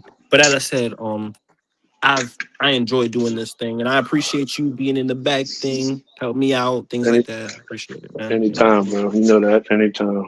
Yeah, man. The What you season's fitting to get almost off? here. You fitting to kick it? I got about 7 minutes, but you know, you. but as I said, I enjoyed having everybody up here and everybody who, you know, enjoying and Tony want to make fun of my ticker. That's the only thing that matters, sir. That's the only thing that matters. I mean, I could make it longer, but it's the only thing that matters. And I feel like I feel like I've done a great job with my show that I'm doing, you know. Well, bro, just think about it. Tomorrow you'll have a whole bunch of new shit to talk about. You know what I mean? Oh, that's a Tomorrow, fact. tonight's gonna, give you everything you need to talk tomorrow. That's You a can fact. I got add the content. score to the ticker. You feel me? Oh, look. Hey, I will. Hey, I damn sure will. And as I said, Yeah. I said I got 10 people on the panel right now, and this shit's expensive though. So like, it's just expensive. So the Cash App has to be in the ticker. So because this shit is Absolutely. expensive. So Absolutely. as I said, Expect no less, bro. yeah, nah, man. I already know that. I already know that this channel is gonna be great. Shout out to the founder, Father Quantum. You know, shout out to everybody in the community. Shout out to really everybody that made this happen. Even not gonna say no names, but I, I think you know. But I think you made it happen, brother. You made it happen. People helped you, but you made it happen. So give yourself credit, bro. You doing it. Ain't nobody else doing it for you. yeah, People that's a might have fact. give you a little boost or a little help, but you doing it yourself, bro. Yeah, From the man. people you met, you know what I mean? Yeah, That's for just sure. that's your connection you made with people, however long it's been you've been on YouTube, I mean, That's I've why only they been doing showing this up. for about 6 months, man. I mean, that's why they showing up though, Freddie. That's why people show up because they Yeah, know you from here. yeah, for So sure. give yourself a little credit, boss. You're doing your thing. I Hey, like it. man, That's look, why I show up, bro. That's why I come on, yeah, bro. I like it. yeah, It man. don't have nothing to do with no Panthers type shit. I just come on because I like to hear what y'all talking about. Yeah, for sure. And I always and I let anybody speak their perspective. When the time No comes, doubt. when the time comes, we all we a lot of people gonna be up here. A lot of different fans gonna be up here. Steelers, Bears. I want to try to get all of them up here. I want to Yep. try to get all their new football perspectives. Packers, Seattle Seahawks, all of them. I want them all to come. All of them. I welcome all fans. You know, as I said, like I just want to make this thing a great place to where everybody can talk Panthers versus the opponent. Logos, this, that, and the third. You know, just have a good old time. That's what it's about, Freddie, bro. That's all it's about. It ain't about all that serious shit like before, bro. It ain't that serious. It's No, just about coming no, on, having a good time, talking about some ball, bro. yeah, All that man. arguing and fighting and all that shit. That shit is stupid like a motherfucker, bro. Yeah, it's dumb as hell.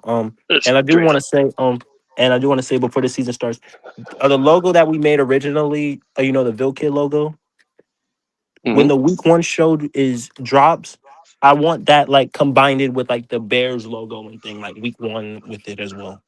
What's the I could put Bears it in logo? You the mean like just their symbol? You mean? yeah. Like the bear, Okay. yeah. Like yeah, like things like that. And of course, like it's gonna be it's gonna be a week 1, preview, things like that. But I want to try to get Bear fans in here, get their perspectives on how they feel like the game's gonna go, because they ain't all Panther chats. So I'm like, you know what? I'm like, when that comes out, because I'm gonna drop a short before I drop, 'cause I'm gonna drop a short for that as well. And I'm gonna drop that and be like, hey, Bear fans, pull up. Because we damn sure talking Bears and Panthers week 1, you feel me? That's the big game. So, you know, I'm gonna be lit than a motherfucker for that game. I can't even lie. Hey, you can hear me? Yeah. When you make titles for your videos and your shorts and all of that, does that like Mhm. if you put the name Bears in it, does that mean it's If, gonna start showing up on like Bears fans if I pages put and shit? hashtag Chicago Bears, hashtag things like that, that it usually does. Like the Gotcha.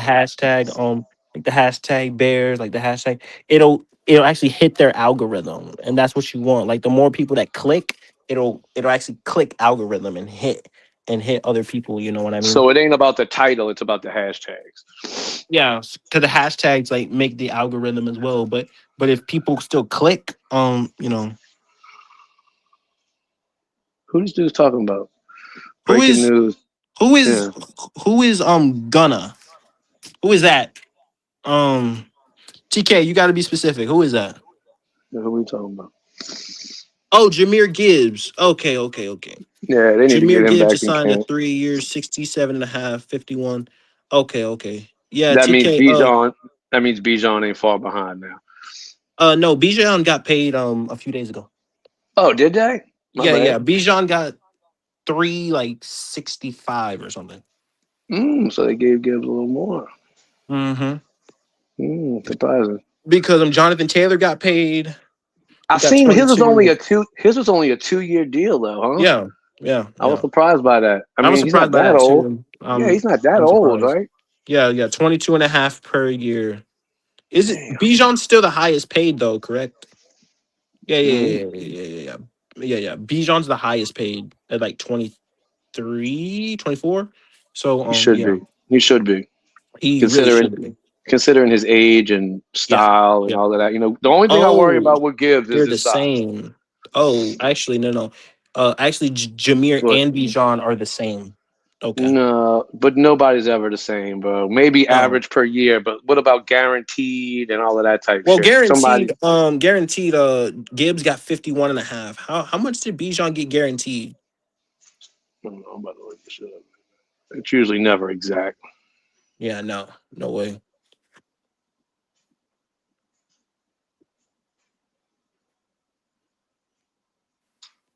So Bijan got 51 guaranteed. Oh, so Gibbs got 500,000 more than him. You know that's how they do that shit too, just to say you the highest. Right, because they put 51.5. God damn it! So they gave him 500,000 more. So yeah, but Bijan signed a 51.5. 3-year $75 million. He signed a 3-year $67.5 million with a $500,000 extra guaranteed. Interesting. That seems about right, bro. It does, because if Gibbs got more than Bijan, I would kind of be a little. I just worry about his size. You know, long term, the beating he's going to take.